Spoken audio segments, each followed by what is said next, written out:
Chapter 290. News of the sudden death of 20 riders near Zhejiang City in He Province had already spread throughout Mount Hui, and there was no news of their leader, Yuan Tingshan. For a time, all kinds of rumors and slanders were flying around. Some said that Zhao Yi, the prince of Guangling, had mobilized his armored cavalry to steal a woman. Others said that Yuan Tingshan, who was destined to be a lone star, had brought disaster upon himself and had been targeted by Zhao Go, implicating the cavalry team that the clan had spent a great deal of money to train.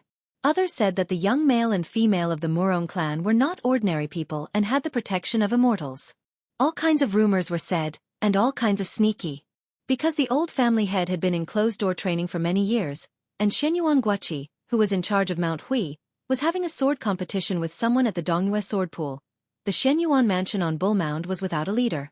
In addition, there were many factions within the clan to begin with, and the eldest branch and the other branches appeared united in appearance, but were divided at heart, so there was no one who could suppress the growing clamor. Shenyuan Qingfeng was from the eldest branch of the main branch, which was the main branch of the Shenyuan clan. Unfortunately, no matter how much effort the ancestors put in to nurture her father, Shenyuan Jingqing, he was not of much use. What could they do if they couldn't be helped? A large clan also had its advantages. Shenyuan Qingfeng had two uncles, Shenyuan Jingqing and Shenyuan Jingxian. One was calm and steady, while the other was determined to make progress. The latter's talent in martial arts was particularly astonishing, and he was only a thin layer of paper away from the realm of grandmasters. It felt like he would break through with a single poke if he dipped his finger in saliva. Therefore, in Shenyuan Jingshuan's line, the mother's status depended on the sons, and the sons' glory depended on the father's, so they were domineering in Mount Hui. However, in the entire Mount Hui, the man that Shenyuan Qingfeng least wanted to see was her biological father, the man who only knew how to nod his head and say yes. In an ordinary landowning household, the behavior of the eldest grandson of the main branch might be barely enough to maintain the image of a gentle and well-mannered man. However, this was Bull Mound, and the Shenyuan clan was a martial arts clan that stood on equal footing with the Wu clan and the Lu clan of Western Shu. So what if he was well-read? Could he compare to a pair of fists that could destroy mountains and shake cities? Everyone on the mountain knew that not only did Shenyuan Jingqing grant his only daughter's request, he was also extremely fearful of his wife, and never had the slightest thought of taking in a concubine. Although the Shenyuan clan was so domineering that anyone who wanted to come up the mountain had to change their surname to Shenyuan, and there was no lack of martial arts heroes who married into the Shenyuan clan, but the dignified eldest son of the main branch did not have a single heir to carry on the family name. Even if Shenyuan Qingfeng succeeded in getting a talent to marry into the family in the future, the main branch of the main branch would never be able to lift their heads up high. In these years, there was discord, and many people changed their allegiance to the other two branches that were flourishing with each passing day. Shenyuan Jingqing completely became a loner, and everyone even knew that the wife who gave birth to the eldest grandson of the main branch still loved someone else to this day. At the beginning of their marriage, she made a defiant promise with Shenyuan Jingqing that she would only have one child, and whether it was a son or a daughter would be left to fate. After Shenyuan Qingfeng was born, Shenyuan Jingqing really kept his promise. When Shenyuan Qingfeng was young, she still ignored her mother's gloomy expression that could never be resolved. She felt that her father, who never lost his temper, did not do anything wrong. As she grew older, she finally understood how fatal her father's indifference was in the Shenyuan clan, who had worshipped martial arts for hundreds of years. The older she grew and the more she was exposed to the ways of the world, the more Shenyuan Qingfeng wanted to stay as far away from this mediocre man as possible. When Shenyuan Qingfeng saw Song Kelly off Mount Hui, she naturally felt guilty towards this young phoenix of the Song family. The Song family was a first-class noble family in the dynasty. Moreover, the Song family had only one son in 3 generations. Song Kelly's importance was self-evident. Interacting with Shenyuan Qingfeng was already degrading his status. The Shenyuan clan could do whatever they wanted in Jianghu, but this was not worth mentioning to the important officials of the imperial court. After Shenyuan Qingfeng met Song Kelly, who was escorting the coffin to the south, she used many tricks to get to know him. With Song Kelly's eyesight, he should have seen through it long ago. However, he still didn't mind Shenyuan Qingfeng using him, or rather, using the Song family to show off within the Shenyuan clan. Not only did he come to Mount Hui, but he also seemed to have a pleasant conversation with Shenyuan Jingqing at the Bull Hill, giving Shenyuan Qingfeng a lot of face. Even though Shenyuan Qingfeng didn't have a good impression of scholars, she still felt some inexplicable feelings towards Song Kelly. She didn't know whether it was out of gratitude or admiration. That Yuan Tingshan who was so conceited that he didn't even try to hide his wild ambitions? Shenyuan Qingfeng asked himself, would I feel regret if he really died? Walking down the mountain on the limestone path, Shenyuan Qingfeng glanced at the six-fold sisters' waterfall. Song Kelly smiled and said, I learned some physiognomy from my father. It's not easy for Yuan Tingshan to die. His fate is very bad, but he's very tough. Shenyuan Qingfeng was a bit frightened and was about to explain. Song Kelly said gently, Miss Shenyuan, you're overthinking. Shenyuan Qingfeng didn't say anything else. He was afraid that he would add fuel to the fire.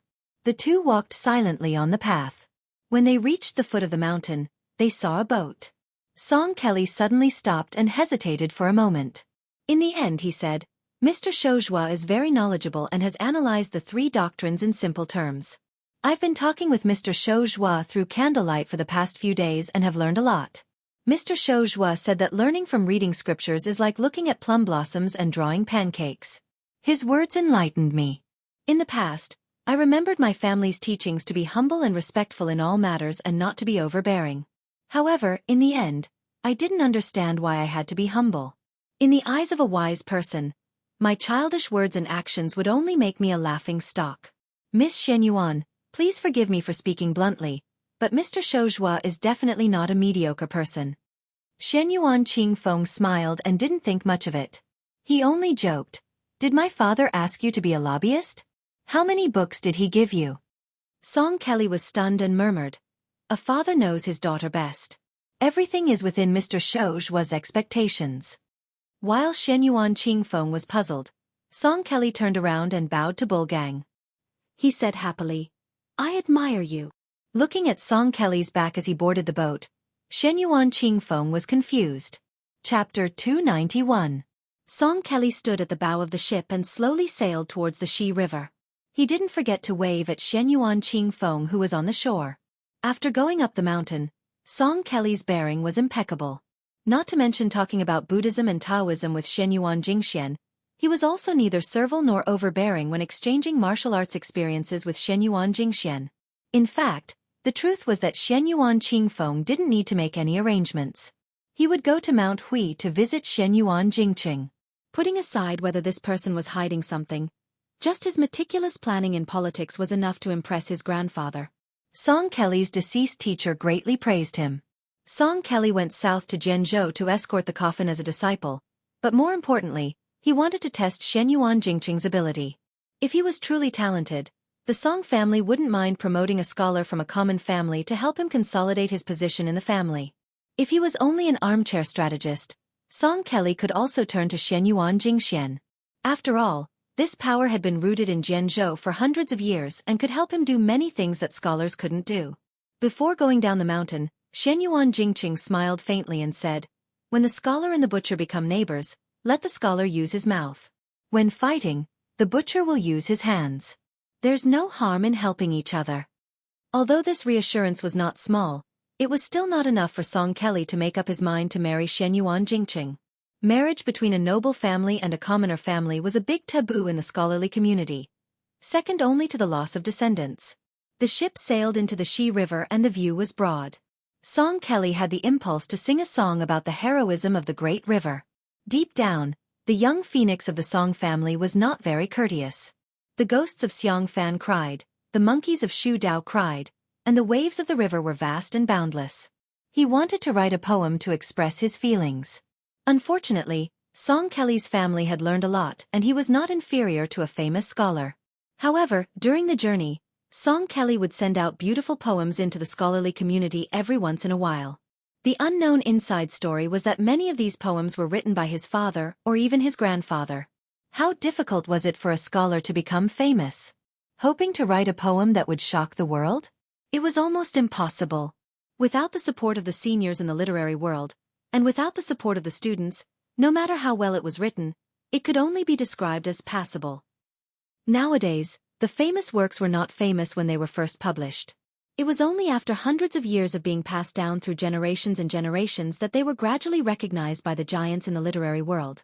Song Kelly could not be more familiar with this. How many Wang Dongxiang were there in the world?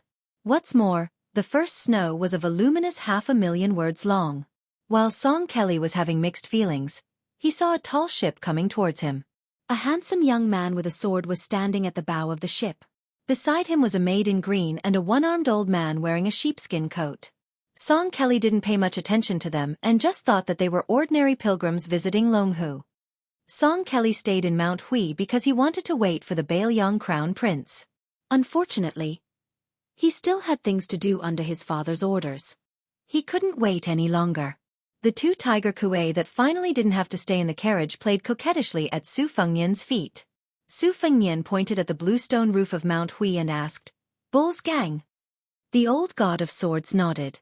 Su Fengnian squinted his eyes and rubbed the handle of his spring thunder. Unexpectedly, the operation to capture Shenyuan Yuan Tingshan some time ago had ended in failure. According to Wei Shuyang's detailed description, this Machateman's martial prowess couldn't be considered world-shocking. There was still a large gap between him and the outstanding talents of the younger generation, Qi Xianxia and Wu Luding. However, his intelligence and luck were excellent, so His Highness the heir of the crown wasn't angry. Even though Prince Jinggan, Zhao Hang, had suffered a double loss at the Reed Marsh, how could he not be able to kill Yuan Tingshan? Then there was Yuan Meng's visit to the Hezhou provincial governor with Baelyang's military edict. It was a fact that the Shenyuan family banned people by force. However, the old man ignored it. Looking at his attitude, he didn't even care about Chu Lushan, who had already caused chaos in Xiangfan City. Su Fengnian muttered to himself, "What a tough guy." The old god of swords used his finger to pick a vegetable leaf between his teeth. He grinned and said, "There are as many scholars as there are fish in the river. It's normal to have a few who aren't afraid of death." Su Fengnian didn't comment on this. The boat turned to the foot of Mount Hui. Su Fengnian was in a hurry to go to Mount Longhu, so he didn't want to cause trouble for Shenyuan. He just chatted with the old god of swords. Shenyuan Qingfeng stood at the foot of the mountain for a long time. When she was finally about to turn around and go up the mountain, her delicate eyes suddenly widened. She jogged a few steps and saw the guy standing at the bow of the boat. She was furious. This bastard. She would recognize him even if he was reduced to ashes, let alone changed into luxurious clothes. It was this bastard who claimed to be surnamed Su. He and a wanderer with a wooden sword had humiliated her in every possible way in Wuzhou's lantern market. Shenyuan Qingfeng looked carefully and sneered. "Don't think that you can pretend to be a noble just because you swindled a few taels of silver." Without needing Shenyuan Qingfeng to say anything, Su Fengnian, who had been pointing at the scenery of Mount Hui, also saw this woman. He had searched high and low for her, but to no avail. He laughed and steered the boat closer to Mount Hui. He leaned on the railing and looked at Shenyuan Qingfeng, who was less than 10 zhang away. He deliberately mispronounced a word and shouted, "Gulyang." Shenyuan Qingfeng didn't care about ladylike etiquette and angrily said, "Surnamed Su." What a heartwarming reunion. Su Fengnian clicked his tongue and said, "Since we parted at the lantern market, how did Gulyang gain weight?" Shenyuan Qingfeng gritted her teeth and sneered, "If you have the ability, come to Mount Hui as a guest. Shenyuan Qingfeng will definitely be a good host." Su Fengnian rested his chin on his hand and said with a smile, "You miss me so much?" There was a Shenyuan ship at the foot of the mountain. Shenyuan Qingfeng ran onto the ship and tried to catch up. One ship wasn't in a hurry to escape, while the other chased relentlessly. Soon, the two ships were only 50 zhang apart. Su Fengnian slowly walked to the stern of the ship and suddenly sped up. He leaped onto the railing and shot towards Shenyuan Qingfeng like an arrow. Under her dumbfounded gaze, Su Fengnian stood on the railing of the ship she was on and looked down at this arrogant woman from the Shenyuan family. Su Fengnian glanced at the restless Shenyuan retainers. Just as he was about to speak, something strange happened on the surface of the river. A sloppy old Taoist came over on a raft. The skinny young man on the bamboo raft pursed his lips and gently breathed in and out. One end of the bamboo raft suddenly pierced into the river while the other end was raised high. He used the momentum to bounce onto the ship and spread his legs like a wild horse. Then with a kick, he actually caused the entire ship to sink. This strength? The young man instantly jumped high and crashed onto the bow of the ship where Shenyuan Qingfeng was standing. The ship shook violently again. Other than the old god of swords, Li Chun Gang, all the passengers on the two ships were slightly agape. Not to mention this Qing Gong, but the strength to cause the ship to sink several feet? After the ordinary-looking skinny young man landed on the ground, he turned around and hugged His Royal Highness's legs tightly. He cried out at the top of his lungs, "Brother!" Chapter 292. The two warships that had accurately calculated the depth of the Green Dragon stream slowed down after the withered young man stepped on them. The Xianxia family's private warship wanted to quietly increase its speed and keep the two brothers with different appearances on board, but the warship in front would not let it succeed. Swords were drawn and swords were unsheathed, but Xianxia Qingfeng only saw the withered young man with bamboo-like arms carry Brother Su to the back of the bed. He hugged him tightly and refused to let go. The Xianxia family dominated the southeast Wulin, and those who were qualified to stay on the warship were all elites. After receiving a signal from Xianxia Qingfeng, the two swordsmen swung their swords like dragons and stabbed the young man's back. They wanted to pierce through the brothers and nail them to the warship's railing like sugar-coated haws. They wanted to show their power to those foreigners who had angered Miss Xianyuan. 2 lives were nothing to Xianyuan. Why had the governor's office of the Sword Province been able to operate smoothly all these years under the suppression of the Prince of Guangling? Wasn't it because they had the full support of the flood dragon that had dominated Mount Hui for 500 years? Otherwise, when a scholar encountered a military ruffian, he would have been suppressed by the powerful Prince Zhao Yi to the point that he was worse than a stray dog. Since the governor's office of the Sword Province was mutually beneficial, the governor's office of the Guangling army was not a mediocre person. He had given Xianyuan a great deal of power and authority, and had spared no effort in eliminating dissidents through bloody means. He had secretly supported Xianyuan. Otherwise, how could Mount Hui have cultivated a 200-man private cavalry under the nose of the imperial court? Xianyuan Qingfeng frowned. She clearly saw that Brother Su only touched the young man's head and did not seem to notice the 2 swords. This was not in line with this guy's cowardly demeanor. Although Huang Manor's heart acupoint was not opened, his sense of danger was probably above that of Yuan Tingshan's. The 2 swords came at him, but he did not seem to move skillfully. He only turned around and held the sword with both hands. The swordsman suddenly exerted force, wanting to crush the ignorant young man's palm. Huang Manor's face was as ferocious as a vajra. He suddenly twisted, easily twisting the sword as if it was a reed pole. He then pulled it again and rushed forward, dragging the 2 swordsmen who hesitated and did not have time to let go of their swords in front of him. His 2 fists smashed into the swordsmen's chests. A thick mist of blood exploded from the swordsmen's chests, and they died on the spot. Their corpses fell into the river like kites with their strings cut. The rest of the Xianyuan men of sacrifice who were originally watching the show saw that the situation was not good. In order to protect Xianyuan Qingfeng, who was standing on the bow, they had to brace themselves and go forward. As a result, the young man was still stabbed between his eyebrows by a sharp sword. He laughed and raised his arms, causing his clothes to flutter. Everyone saw that the sword formed a large arc between the 2 of them, but it did not pierce between his eyebrows at all. The sallow and emaciated young man stepped on the right foot, raised his left knee, and placed his center of gravity on his right foot. His right foot rotated forward, and his left knee turned inward, and the instep straightened outward. He suddenly jumped into the air and whipped out his lower leg. The force of the kick reached the instep of his foot, and the result was that when the young man landed on the ground, the body of the man of sacrifice was still in the forward position, but his head flew several feet into the air. The young man stretched out his hand to push away the headless corpse, and stared at Xianyuan Qingfeng, whose lips had turned pale. The few men of sacrifice who knew each other well looked at each other and saw the shock and fear in each other's eyes. No wonder this monster could shake the boat with one step. Not to mention the strength of the dragon and elephant, his attack speed was also extremely fast. Damn it! This young man actually had the legendary indestructible body of a Vajra? Amidst the dead silence, 2 supernatural beasts leaped across the river one after another. They were completely red, covered in armor and scales, and dragged their tails behind them. They jumped from the boat in front to the Xianyuan ship, and their front claws just happened to grab onto the railing. After a few struggles, they finally squatted on the railing and bared their fangs and claws. The young man leaned forward and let out an angry roar. Xianyuan Qingfeng was so scared that he staggered back. Outside the ship, a sloppy old Taoist was walking on a raft. Coincidentally, a head smashed towards him, and he rudely slapped it into the river with a bamboo pole. He clicked his tongue and said, How can a short donkey and a horse bear the stampede of a dragon and elephant? The old Taoist was like a 1,000-year-old tortoise. He stretched his neck and shouted, "Your Highness, we're about to reach my Xiaoyao temple." Zhao Shituan hesitated for a moment and said with a smile, "Tell Shenyuan Great Pan to stop being a coward. If he doesn't come out, he'll be waiting for his nest to be destroyed." Su Fengnian no longer paid attention to Shenyuan Qingfeng. He pulled Huang Manor and didn't return to the ship. Instead, he jumped onto the bamboo raft, and the two tiger kuei followed closely behind. The King Kong's eyesight was obviously not as good as its sister Bodhisattva's. It directly dove into the water, causing countless splashes.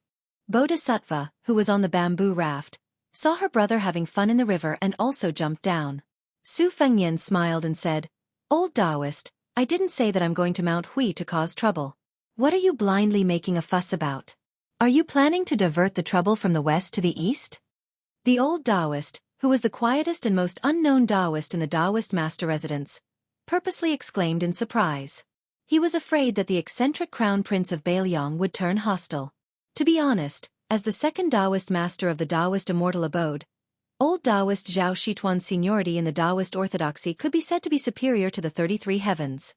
Mount Longhu and Bailiang were separated by thousands of li, so the old Taoist had seen all kinds of storms.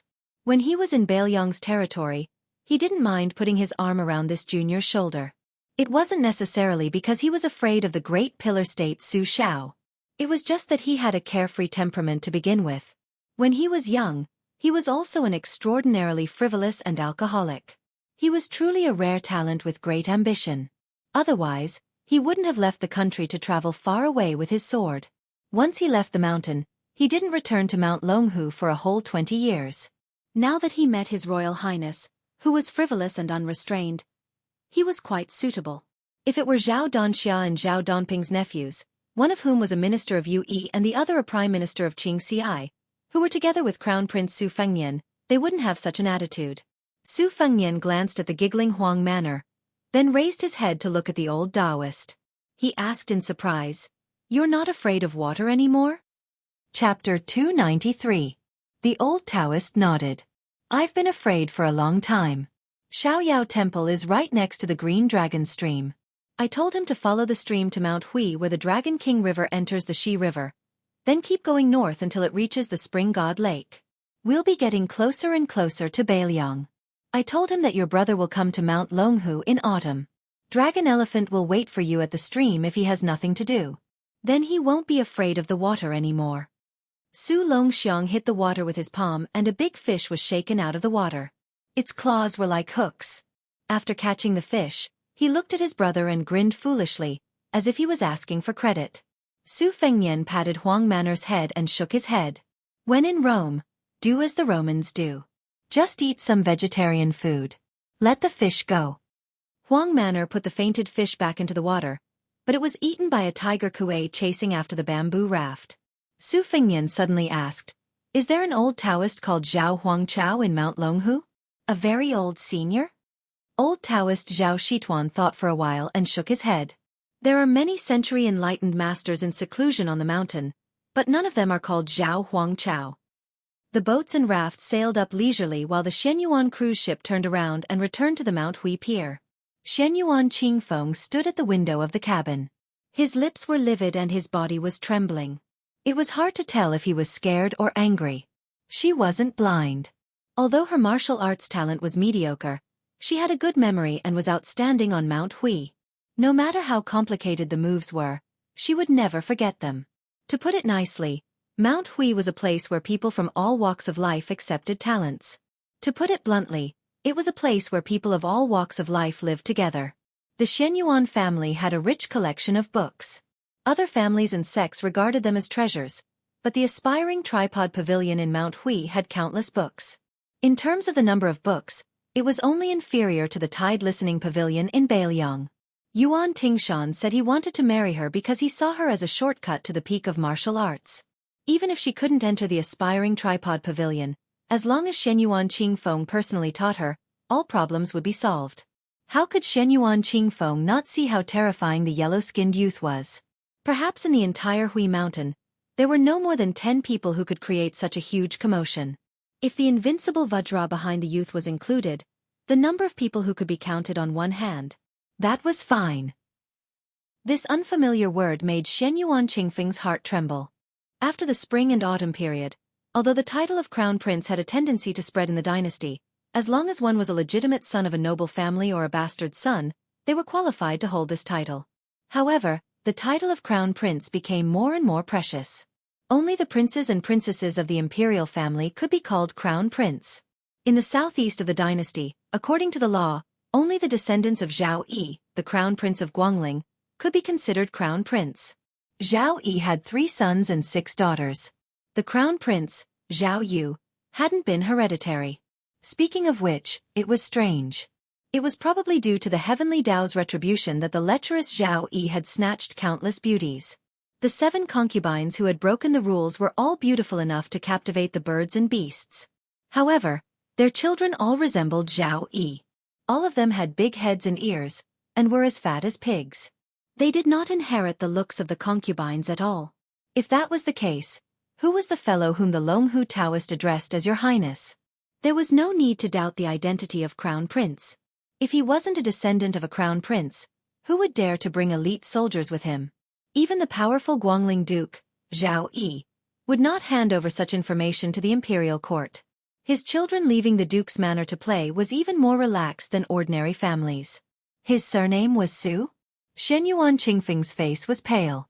After all, Shen Yuan was one of the top aristocratic families and was well informed. She also heard that the eldest son of Su Xiao, who had a different surname, traveled for 3 years before returning to Beiliang to avoid marrying into the crown prince's family.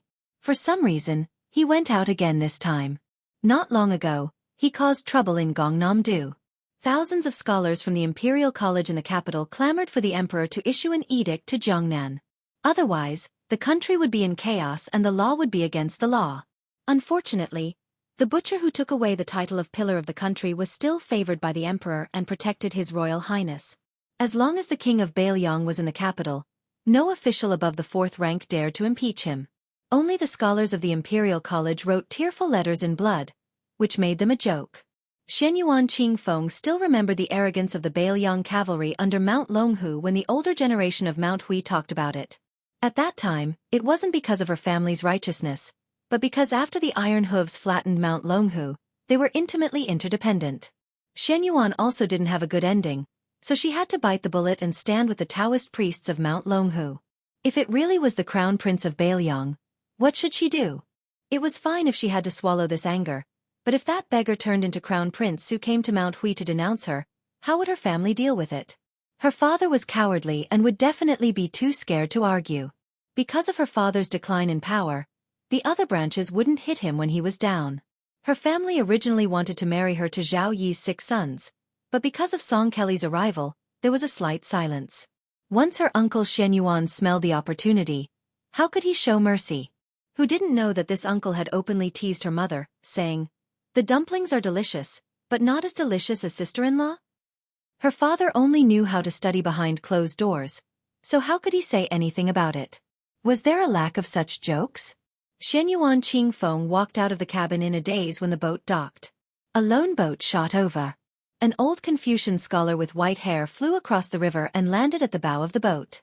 The boat was filled with spiritual energy as it slowly approached the riverbank. Seeing the only old man in her family who cared about her, Shen Yuan Qingfeng's eyes welled up with tears. The old man with an ancient sword at his waist said kindly, "Who dares to bully my granddaughter? Which family's brat is it? Grandpa will teach him a lesson for you." Shen Yuan Qingfeng lowered his head and didn't say anything. The old man smiled and said, "It can't be the crown prince of Beiliang who went to Jianghu, right? This is going to be troublesome." Shen Yuan Qingfeng raised his head, his face full of shock. The old man who returned from the Dongyue sword pool was Xuanyuan's national weapon. Rumor had it that he could ride a sword for 100 feet and decapitate someone. His sword skills were outstanding in the southeast. Even the Dongyue sword pool, whose sword skills were second only to the Wu family's sword tomb, saw him as their #1 threat. The old man said proudly, "So what if he's the crown prince of Beiliang? Can he bully my granddaughter? I'd like to see if that one-armed Li Chungang can still open the gates of heaven with his sword." Chapter 294. I'll update tomorrow. 3 guaranteed. 4 guaranteed. They could already see the Xiaoyao temple by the green dragon stream. The big boat and the bamboo raft slowly docked together. Before getting off the raft, Huang Manor bent down and turned to look at Su Fengnian, indicating that he wanted to carry his brother. Su Fengnian smiled and shook his head. The old Taoist Zhao Shituan felt a little sad. The Zhongding family was cold-blooded. There were several brothers who loved each other so much. Thinking about it carefully, the Su family had few male descendants. The second son, Su Longxiang, was born mentally retarded. Of course, the 2 princesses were destined to be married off. In this way, the Bailiang Palace would not leave any room for outsiders to interfere in the succession. Anyway, the eldest son, Su Fengnian, would be the heir. No matter how idle His Royal Highness was, there was no suspense. On the other hand, the Zhao family is the first Taoist master's residence in the South Kingdom. Although there is an ancestral rule that only Zhao can be a Taoist master, Qi Xuanzhen suppressed the Taoist master's residence 50 years ago. Now, in the Jing generation, there is Mr. White Lotus in immortality and Qi Xianxia in martial arts. They are all outsiders. No matter if it is fated chances or Taoist spells, the Zhao family can't compete with them at all. During these years, they have been scheming against each other. If the Taoist master's residence didn't worry about the strength of the main branch, Zhao Danping wouldn't have become the ridiculous prime minister. Zhao Shituan sighed worriedly. A group of people walked along the blue stone path to the Xiaoyao temple. In the past, the old Taoist master lived alone in the Taoist temple, so there was no such path. After Su Longxiang went up the mountain, the old and the young had nothing to do, so they paved the path. Zhao Shituan hesitated for a moment and approached the old man wearing a sheepskin fur coat. He smiled and said in a low voice, "Old Li, how have you been?" The old god of swords snorted. Li Chungang had visited Longhu twice in his life, and both times, he met Zhao Shituan, who was about the same age as him. As a result, he was pestered by Zhao Shituan. The first time, it was Zhao Shituan who led him to the devil-slaying platform. Li Chungang did not have a bad impression of this guy, who was highly regarded by both the old Taoist master and Qi Xuanzhen. Everyone in the Taoist master's residence was as old-fashioned as clay statues, with neither immortal nor human aura. Li Chungang had already scolded them for being neither human nor ghost. He remembered that the first time he went down the mountain, this Taoist master's residence finally had an unrestrained young Taoist, who insisted on following him to Jianghu for several months. Zhao Shituan Taoist master said shamelessly, "Old Li, my kung fu is far worse than yours." Li Chungang thought of Jiang Ni and his own difficulties in accepting a disciple. His Achilles heel was poked and he was furious. He pointed at Su Fengnian and glared at Zhao Shituan. "Look, my new disciple. Even if Su Longxiang becomes invincible in the future, do you think he can beat this old man's disciple?" Old Taoist Zhao was angry at first. Back then when the Taoist nuns on the mountain heard that Li Chungang had come to the mountain, they all rushed to the devil-slaying platform like crazy, screaming as if they had seen an immortal descending to the mortal world. Zhao Shituan thought that when he was young, he was also very handsome. Although Li Chuangong's kung fu was a little higher than his, he was a little more handsome, and he was a little more famous. This group of women who were supposed to be pure and devoted to the Yellow Court would not be so crazy. However, at that time, Li Chungang held his sword and came with an unparalleled momentum. Zhao Shituan was not convinced. Until today, it was not that old Taoist Zhao thought that he could beat old Li in a fight, but when it came to competing with disciples, Zhao Shituan was confident that no one dared to jump out and compete with him. But no matter how much he thought about it, he did not expect Elder Li to bring up His Highness the Crown Prince. The old Taoist was immediately discouraged. There was no way to compare. Even if Su Longxiang was really ruthless and dared to drag Wang Xianji down, how could he be unreasonable to His Highness the Crown Prince? Li Chungang was in a good mood when he saw that Zhao Shituan was defeated. He patted Zhao Shituan's shoulder and comforted him. Maybe Su Longxiang is the reincarnation of Jianghu Great Emperor. Such a good thing hasn't happened for at least 700 or 800 years. You're lucky to have picked up such a good deal. Old Sword God changed the topic and said with a smile, "Now that you have a beautiful wife, you should be happy in your bed. If you dare to show off in front of this old man, Zhao Shituan, who had once roamed the Jianghu with the god of swords Li Chungang in the same era, immediately saw the wind and said flatteringly, "Brother Li, you're treating me like an outsider. We've been friends for decades." Li Chungang said bluntly, Don't try to worm your way into being friends with this old man. We don't have any friendship. Zhao Shituan sighed with a melancholy expression. He was too embarrassed to stick his warm face to old Li's cold butt. He turned to look at the troops brought by His Royal Highness. Other than old Li and 100 light cavalry, as well as a few personal retainers who could be considered top-notch in martial arts, there was no other force to be used. Looking at the signs, they did not intend to stir up trouble in Mount Longhu. This was a good thing. Otherwise, he would be stuck in the middle of both sides and would be in a dilemma. While Zhao Shituan was muttering to himself, he caught a glimpse of the 3 women in curtained hats. Then he saw the maid in green and the beauty holding the cat behind His Highness the Crown Prince. They all had the style of immortal women. The old Taoist pondered over His Highness the Crown Prince's good fortune.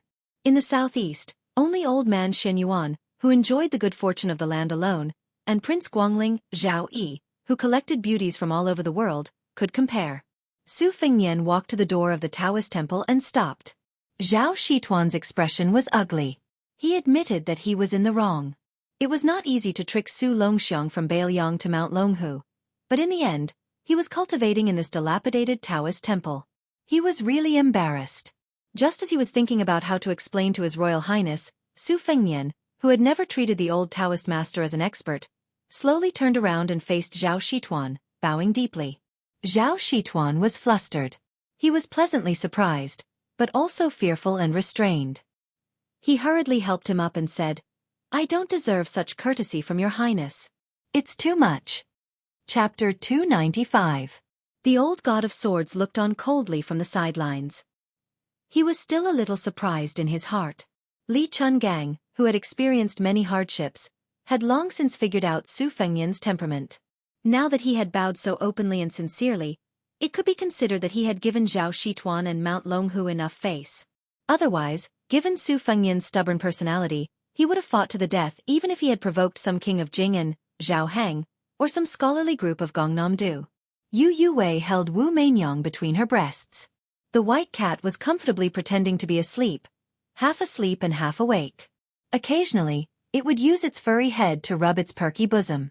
Princess Jing'an did not know Zhao Shituan's identity, but she guessed from the scene that this foolish youth was Su Fengnian's younger brother, the future prince of Beiliang.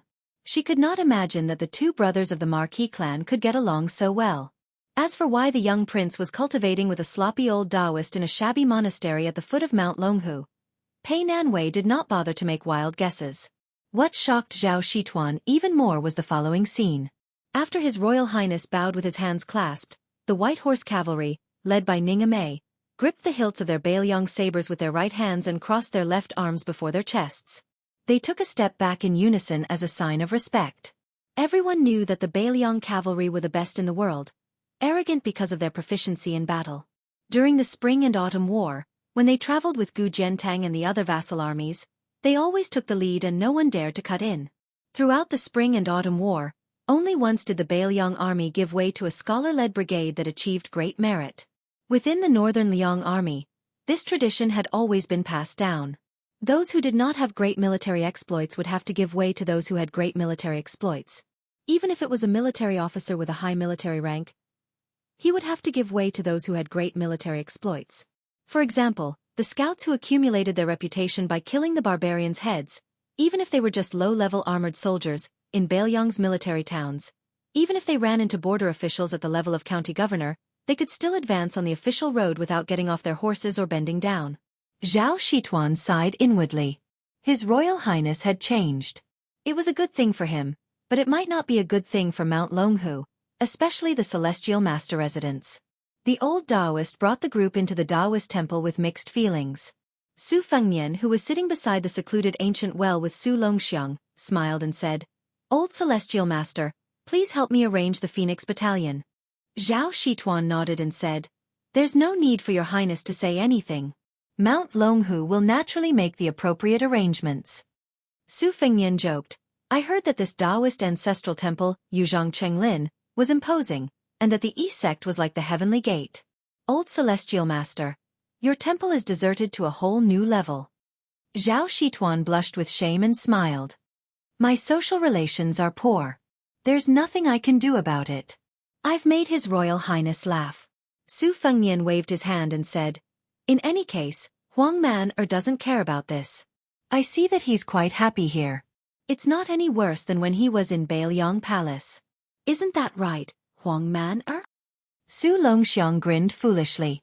On this side, they kept talking about His Highness, Bailiang, and the old celestial master. The authorities were calm and indifferent, accustomed to it.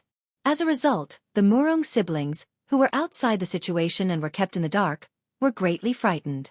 Although Murong Tonghuang had long expected that Su Fengyan's identity was very special, no matter how he thought about it, he felt that being able to rank with Chu Lushan in the front line was already extremely shocking. For the remnants of the spring and autumn period, specifically in the provincial capital, the most unforgettable thing for the Bailiang army was undoubtedly the ghost city of Xianxia, which had been completely massacred after the city was breached. There was also Jianghu, where the western lady sat. Longhu and Shenyuan faced each other from east to west. How could they forget the humiliation brought by the Bailiang's iron armor? Murong Wuzhu was in high spirits. She was overjoyed when she mistakenly thought that she had caught a thin straw in the wind and waves, only to discover that it was a towering tree. It was like she had accidentally fallen in love with a poor scholar, only to find out that the scholar was the heir of a wealthy family after eloping with him. Murong Tonghuang could not help but tremble. His face was flushed, and he stared at His Royal Highness with a complicated expression. Other than the master of the Wutong Palace, who in the world was the most feared figure in the world by Jiangdong and Shenyuan? It was Bailiang. Su Shao, the butcher of Jianghu. Blue Bird and Yu Yuwei went to the Taoist temple to clean up the house. Pei Nanwei had to lower her head under the eaves. Most of the time, she was no different from a maid. She had already accepted her fate. Ning Amei and the others were taken to the nearby Taoist temple by the old Taoist master Zhao Shituan. The old god of swords went to take a walk by the Green Dragon stream alone. In the end, only the brothers and siblings with different identities were left in the courtyard. Su Fengyan touched Huang Man-er's head and glanced at Murong Tonghuang, who was looking straight at him. Murong Wuzhu was peeping at His Royal Highness, but soon he lowered his head and looked at his feet. His Royal Highness said calmly, "You finally know my identity?" Murong Tonghuang bit his lips. Su Fengyan smiled and said, "Did you pee in your pants?" Murong Tonghuang was stunned. Su Fengyan smiled and said, "If Wen Hua was here, he would definitely say that I peed in my pants." Murong Wuzhu did not feel disgusted when he heard such frivolous words. He just felt unbearably shy. His ears and neck were red, and he did not dare to look at His Royal Highness, who had a prominent identity. Murong Tonghuang could still hold on and looked at Su Fengyan from beginning to end. Su Fengyan thought for a while and said with a naughty smile, "I do have a little grudge with the Shenyuan family, but don't think that you can just watch the flood leisurely. When the time comes, you will go to the bull gang to discuss the Shenyuan family. I'll have to trouble you and your brother to cooperate and act closer to me." Murong Wuzhu quietly raised his head and quickly lowered it. Murong Tonghuang asked straightforwardly, "Are you really the Prince of Bailiang? The eldest son of the King of Bailiang?" Su Fengyan nodded and said, "Otherwise, would I dare to use 100 light cavalry to slaughter 20 Shenyuan cavalry?" Murong Tonghuang smiled. Sure enough, he was more charming than a woman. He slowly walked toward His Royal Highness. Su Fengyan quickly raised his hand and said with a frown, "Don't do this, I can't stand it. How can I be looked at by a man? Fine, when we go to Mount Hui, your sister will be the only one to suffer. Let's make it clear in advance that I am taking advantage of you. There is no room for discussion. However, if you shamelessly snuggle up to me, I will always feel that you are taking advantage of me. Both of us will have goosebumps." Murong Wuzhu covered her mouth and let out a soft and light laugh. Murong Tonghuang was stunned and turned around. Murong Wuzhu were laughing and crying. Perhaps to an outsider, it was just a crying and laughing scene, but to the Murong siblings, it was 10 years of bitterness and sorrow. Su Fengyan said calmly, "Don't be in a hurry to be grateful. The reason why I helped you is because I feel that you are pitiful. Of course, if you feel that you can't repay me, you can also repay me with your body." Murong Wuzhu plucked up her courage and looked at him in a daze. Su Fengyan smiled, but soon, he couldn't smile anymore. Murong Tonghuang, who had tears on his cheeks, turned his head and asked, "Can't I?" Su Fengyan had the intention to kill. He made a chopping gesture and said angrily, "Murong Tonghuang, if you dare to disgust me again, I will chop off that part of yours." When we go to Wutong Palace in the capital, I guarantee that you will be justified. Su Fengnian's heart skipped a beat as he recalled the prophetic ballad. Overturning a country? Could this guy really do something that millions of soldiers from the 8 countries couldn't do? Chapter 296. Chapter 1. Su Fengnian had just asked Murong Xiongzhu if she had been scared to the point of wetting herself. Soon, he was frightened by his own thoughts. Those beauties with elegant clothes beside the emperor in the smoke of spring and autumn. No matter if they were the empress who had caused the emperor's relatives to rise to power or the concubines who had seduced the emperor, they were nothing more than scapegoats. The scholars who had lost their country and were loyal to the former emperor did not dare or did not know to get to the bottom of the matter. They could not see the root of the problem and could only use poems and articles to vent their anger on those beautiful women. They used the excuse that demons and monsters had come into being. In the eyes of discerning people, it was absurd and unreasonable. Murong Tonghuang was a beautiful young man who could not even defeat the Shenyuan family. How could he collapse a prosperous dynasty? Su Fengnian, who had come back to his senses, laughed at himself. The imperial harem had Zhao Ji as the mother of the country. This empress's iron fist was not inferior to that of a famous general. No matter what, there would not be chaos. In the capital, there was that emperor who was adept at controlling all factions and parties. Inside, there was the empress who was recognized as virtuous to take care of the inner chamber. Outside, there were civil and military officials and generals who looked at all directions. What a big iron bucket of country! The thin-skinned and shallow Murong Wuzhu was short of breath. She carefully sized up this young man whom she had only known for a dozen years. His Royal Highness in Beiliang? How high was his official position? Murong Wuzhu did not understand these things. She only occasionally heard some bad comments about Beiliang when she was socializing with the scholars of Jianghu. They said that the king of Beiliang was a tyrannical executioner who had killed the most people in the dynasty. He used to like slaughtering cities. As for the eldest son, he was very foppish. He could not ride or fight. He only knew how to bully good women in Beiliang. Sooner or later, he would lose the family property and was not worth mentioning. No matter how simple Murong Wuzhu was, she knew that seeing was believing. First impressions were the strongest. She had a good impression of Su Fengnian who had saved her and her brother. Under the premise that he was in control of their lives, he could resist the temptation and did not bully them. This was 100 times better than those aristocratic scholars who were full of benevolence, righteousness, and morality but secretly had obscene eyes. She was so simple. In the past, she had accepted her fate to be captured and played by ancestor Shenyuan. Now, she accepted her fate to warm the bed for His Royal Highness one day. Murong Wuzhu looked at the handsome face. Even if she took 1,000 steps back, he was very good-looking when he was young, wasn't he? Among the siblings, Murong Tonghuang, who was the one who made the decision since childhood, saw the look in his sister's eyes and felt helpless. Su Fengnian was extremely disgusted with the scholarly men's penchant for cutting off their sleeves. Of course, he kept a respectful distance from Murong Tonghuang. However, he quite liked this guy's unscrupulous ruthlessness in order to achieve his goal. He was truly ruthless if he dared to be ruthless to himself. If a man could endure the disgust and throw flirtatious glances at another man, he would be unlucky to be born in a small family. If he was given a bigger stage, he would be good at dancing.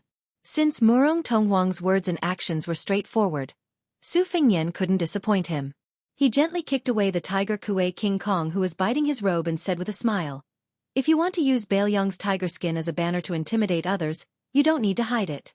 Since I've eaten my fill and have nothing better to do, I won't be so shameless. However, I'll say the ugly words first. At least we're in the same camp now. Don't stab me in the back and think about giving Mount Hui a proof of your allegiance. We can't let you and your sister take all the good things." Murong Tonghuang nodded and said gloomily, "After we stepped out of the family, we didn't think about going to the Shenyuan family to live an ignoble existence. However, since His Royal Highness said so, I also hope that Your Highness won't use us to win over Mount Hui. If so..." Su Fengnian waved his hand and shook his head. "Then you're underestimating me, Su Fengnian." Murong Wuzhu whispered softly, "Su Fengnian." Su Fengnian said with a smile, "Isn't the name nice? A phoenix won't perch unless it's a parasol tree. You two are quite fated, right? My courtyard in Beiliang Palace is called Parasol Garden. If you have the chance you can go there and play. Don't worry, I really don't have any thoughts about you two. I also feel that it's a waste of saliva to keep talking about this. In the future, don't be on guard against this. Do you see the big sister holding the white cat? I like her. If we're talking about her face and smooth skin, then Big Sister Pei, or Aunt Pei, who wears the veil hat with you too, is definitely more outstanding than you two. You two are guarding against me like you're guarding against a thief. It's very hurtful. Murong Wuzhu giggled. As a result, she was glared at by Murong Tonghuang, but this time, she didn't shrink back for the first time. Su Fengnian looked at Murong Tonghuang and said helplessly, "You can't protect your sister for the rest of her life. She has to get married and take care of the family alone. When that time comes, don't tell me that you're still following behind your sister. Aren't you afraid that your future brother-in-law will dislike you for being an eyesore?" Murong Tonghuang coldly snorted and said, "That'll have to wait until she finds that kind of man. Once she finds that kind of man, it's fine even if she wants me to die." Chapter 297. Su Fengnian was speechless. He could only turn around and smile at Huang Manor. In the next few days, His Royal Highness unexpectedly did not go to the Taoist Master Mansion, nor did he go to the Mount Huinyo Gang. He stayed at Xiaoyao Temple obediently. He would either ask the old god of swords about the flaws in his life-saving saber techniques, or ask the old Taoist master about the essence of the talismans in Mount Longhu. Especially the latter. He rarely met a junior at the foot of the mountain who was willing to let His Royal Highness enjoy being his master.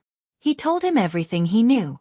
During this period, he especially went to the library at the top of the mountain and brought down many Taoist cloud talisman secret scriptures. The old and the young talked until dawn. Probably because he was afraid that His Royal Highness would say that he did not know anything. Zhao Shituan even picked up a few talisman incantations that were feared by ordinary Taoists. While he was cramming, he explained the mysteries to His Royal Highness. It should be known that Zhao Shituan was very talented when he was young. Unfortunately, he had the same problem as the Shenyuan Great Plate. In every field, he did not ask for in-depth knowledge. After being provoked by His Royal Highness, he gritted his teeth and even piled the extremely obscure book of Taishang Zhengyi Dongxian Law Collection on the table. On this day, Su Fengnian finally stopped strolling around at the foot of the mountain. He pulled Huang Man'er, called Murong Wuzhu, and Murong Tonghuang to go to the back of the mountain behind a Taoist temple. Only Qing Miao followed them, holding a bamboo basket. Murong Wuzhu was probably careless that day, but after confiding in His Highness, who was wearing a tiger skin, she was much more at ease than her younger brother. She softly asked, "Your Highness, what are you doing?" Huang Man'er said honestly, "Picking hawthorns." Su Fengnian nodded and smiled. When the old Taoist master went to Bailiang to take my brother as a closed-door disciple, he talked for a long time but did not get to the point. Only hawthorns are more pleasing to Huang Man'er. Murong Wuzhu felt that this was unimaginable. Su Fengnian picked a hillside and sat down. Huang Man'er came and went like the wind. One handful of hawthorn after another, he quickly filled up the small bamboo basket. Blue Bird simply placed the bamboo basket on the ground. Murong Wuzhu was still at a lively age, so she went to pick the hawthorn with Blue Bird. Su Fengnian and Murong Tonghuang were sitting at a distance from each other, while the two tiger kuei were rolling all over the mountain. A cool breeze brushed past his face. Su Fengnian closed his eyes and concentrated. He stroked the overlapping spring thunder-embroidered winter and let his imagination run wild. The stones of other mountains could be used to improve jade. Even with the help of the 9 bushels of rice Wei Shuyang, it was still difficult to study the cloud pattern of the Fujiang red armor. However, after the guidance of the old Taoist master Zhao Shituan, many of the obstacles were easily killed by the sloppy old Taoist who knew the secrets of heaven. This made him suddenly enlightened. The only pity was that he lacked a Buddhist monk who knew the secret. Otherwise, Su Fengnian was confident that he could completely turn the Fujiang red armor into something in his pocket. Murong Tonghuang asked softly, "I heard that your Royal Highness killed many scholars in Gongnam-do." Su Fengnian said calmly, "Compared to Su Xiao, it's still much less." Murong Tonghuang frowned. "Why do you want to go against scholars? Don't you know that public opinion can confuse gold and make you and your father go down in history and infamy?"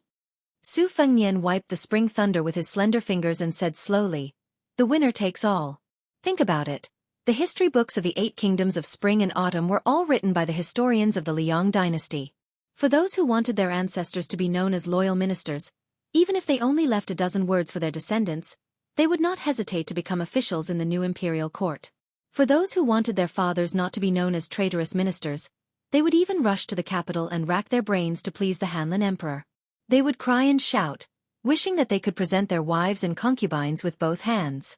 Isn't there a ridiculous story of someone who asked his wife to take off her clothes to warm his hands with her breasts? Murong Tonghuang said seriously, "Your Royal Highness, you can't generalize."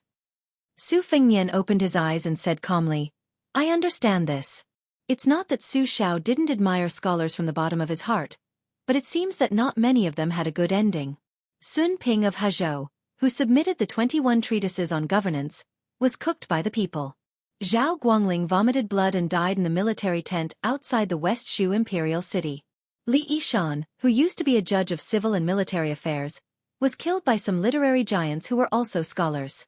He was implicated and finally escaped to Su Zhao's side to survive. Of course, you can continue to say that this is a generalization. However, as a member of the Northern Liang Mansion, I have seen the graceful bearing of many famous people. Indeed, they can write beautiful poems. Regardless of whether it is killing with words or singing praises, they are all top-notch. Fame and fortune, fame and fortune. Do you know why the name comes before the word fortune? Saint Zhang of the North once said that there were 3 immortals. The first was to establish virtue, the second was to establish one's words, and the third was to establish merit. This was the answer, and also the basis of why scholars look down on martial artists. How many scholars went to establish virtue? Studying back and forth, the most they did was to establish their words.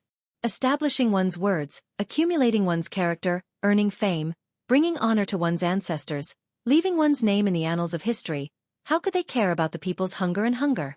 Su Fengnian said softly, "When I was in Gangnam-do Baogua Temple, I heard the famous scholars of Jiangnan talk about righteousness and profit.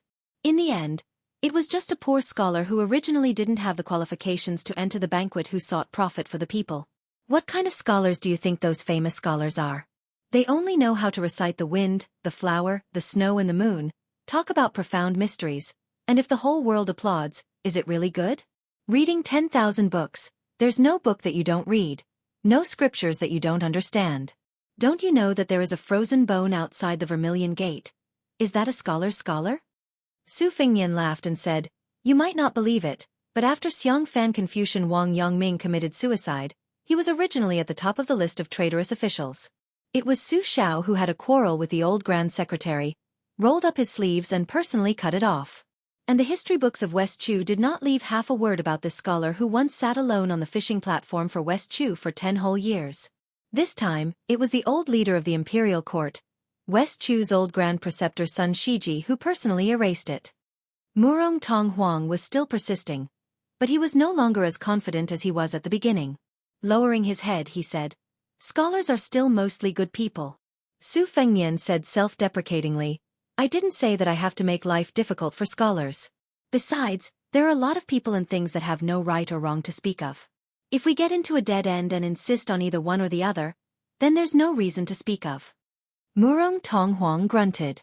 Su Fengnian propped his chin on his hand and looked toward the bull, De Gang. He muttered to himself, "That kid Wenhua is still open-minded. I wonder where he is right now." Murong Tonghuang was in a daze, lost in thought. Su Fengnian turned his head and stretched out 2 fingers. Imitating the Taoist priests of the charm and spell sect who subdued demons and exorcised devils, he pointed at Murong Tonghuang. Laughing heartily, he joked, "Urgent as the law commands, you evil creature who brings disaster to the country and the people, why haven't you shown yourself yet?" Chapter 298. Chapter 2. Murong Tonghuang hesitated for a moment and hammered His Royal Highness's chest with all his might. At this moment, he no longer pretended to be seductive and charming, nor was he gloomy.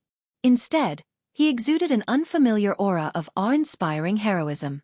Su Fengnian lay on the slope and said with a smile, "Chen Yu, who is ranked second in the Rouge ranking, is said to not lose to Nangong. Do you know that?"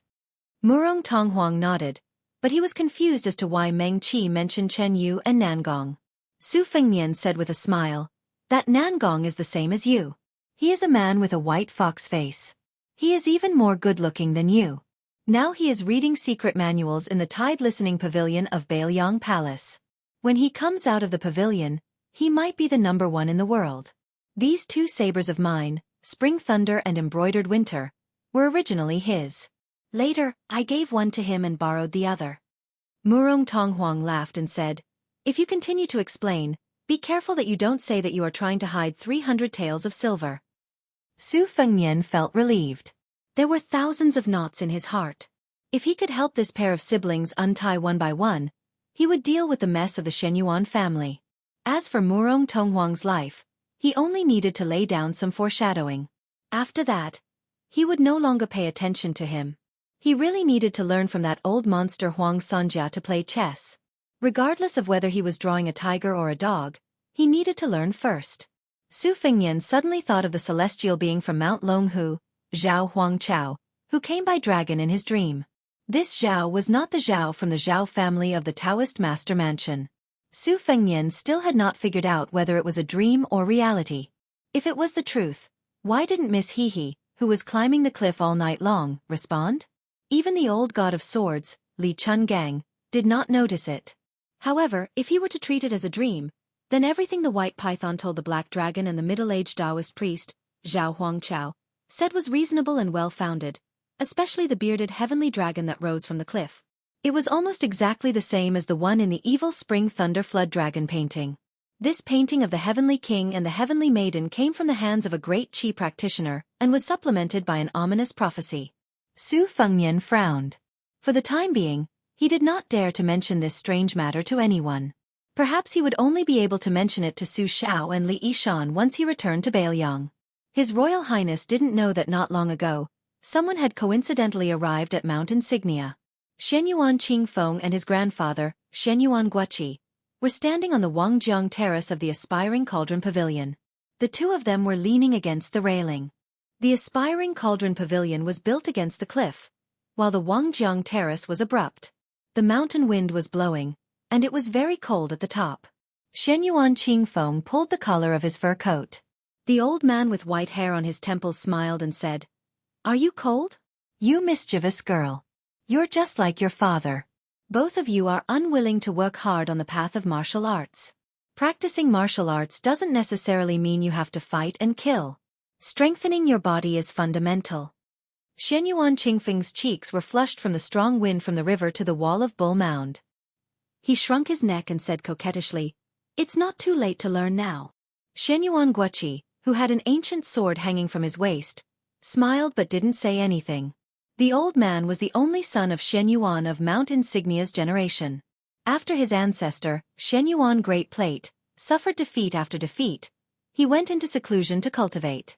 It was Shenyuan Guoqi who single-handedly supported him. When he was young he was a nobody. He missed the opportunity to fight Li Chungang, the god of swords, who was known as the invincible god of swords. It was only in the recent 20 years that he rose to fame. His first battle after leaving the mountain was the toughest Wu family sword tomb as a whetstone, forcing the Wu family's Su of Gojoseon to unsheath his sword. Although Shenyuan Guoqi was defeated, it was still a glorious defeat. He was praised by the martial arts world as a late bloomer. All the friends he had made over the years were old. Not long ago, he went to the Dongyue sword pool and defeated 6 sword puppets with one strike. His reputation was right behind Dong Tai's. Shenyuan Guoqi said softly, "I heard that Li Chungang is by the side of the crown prince of Bailiang."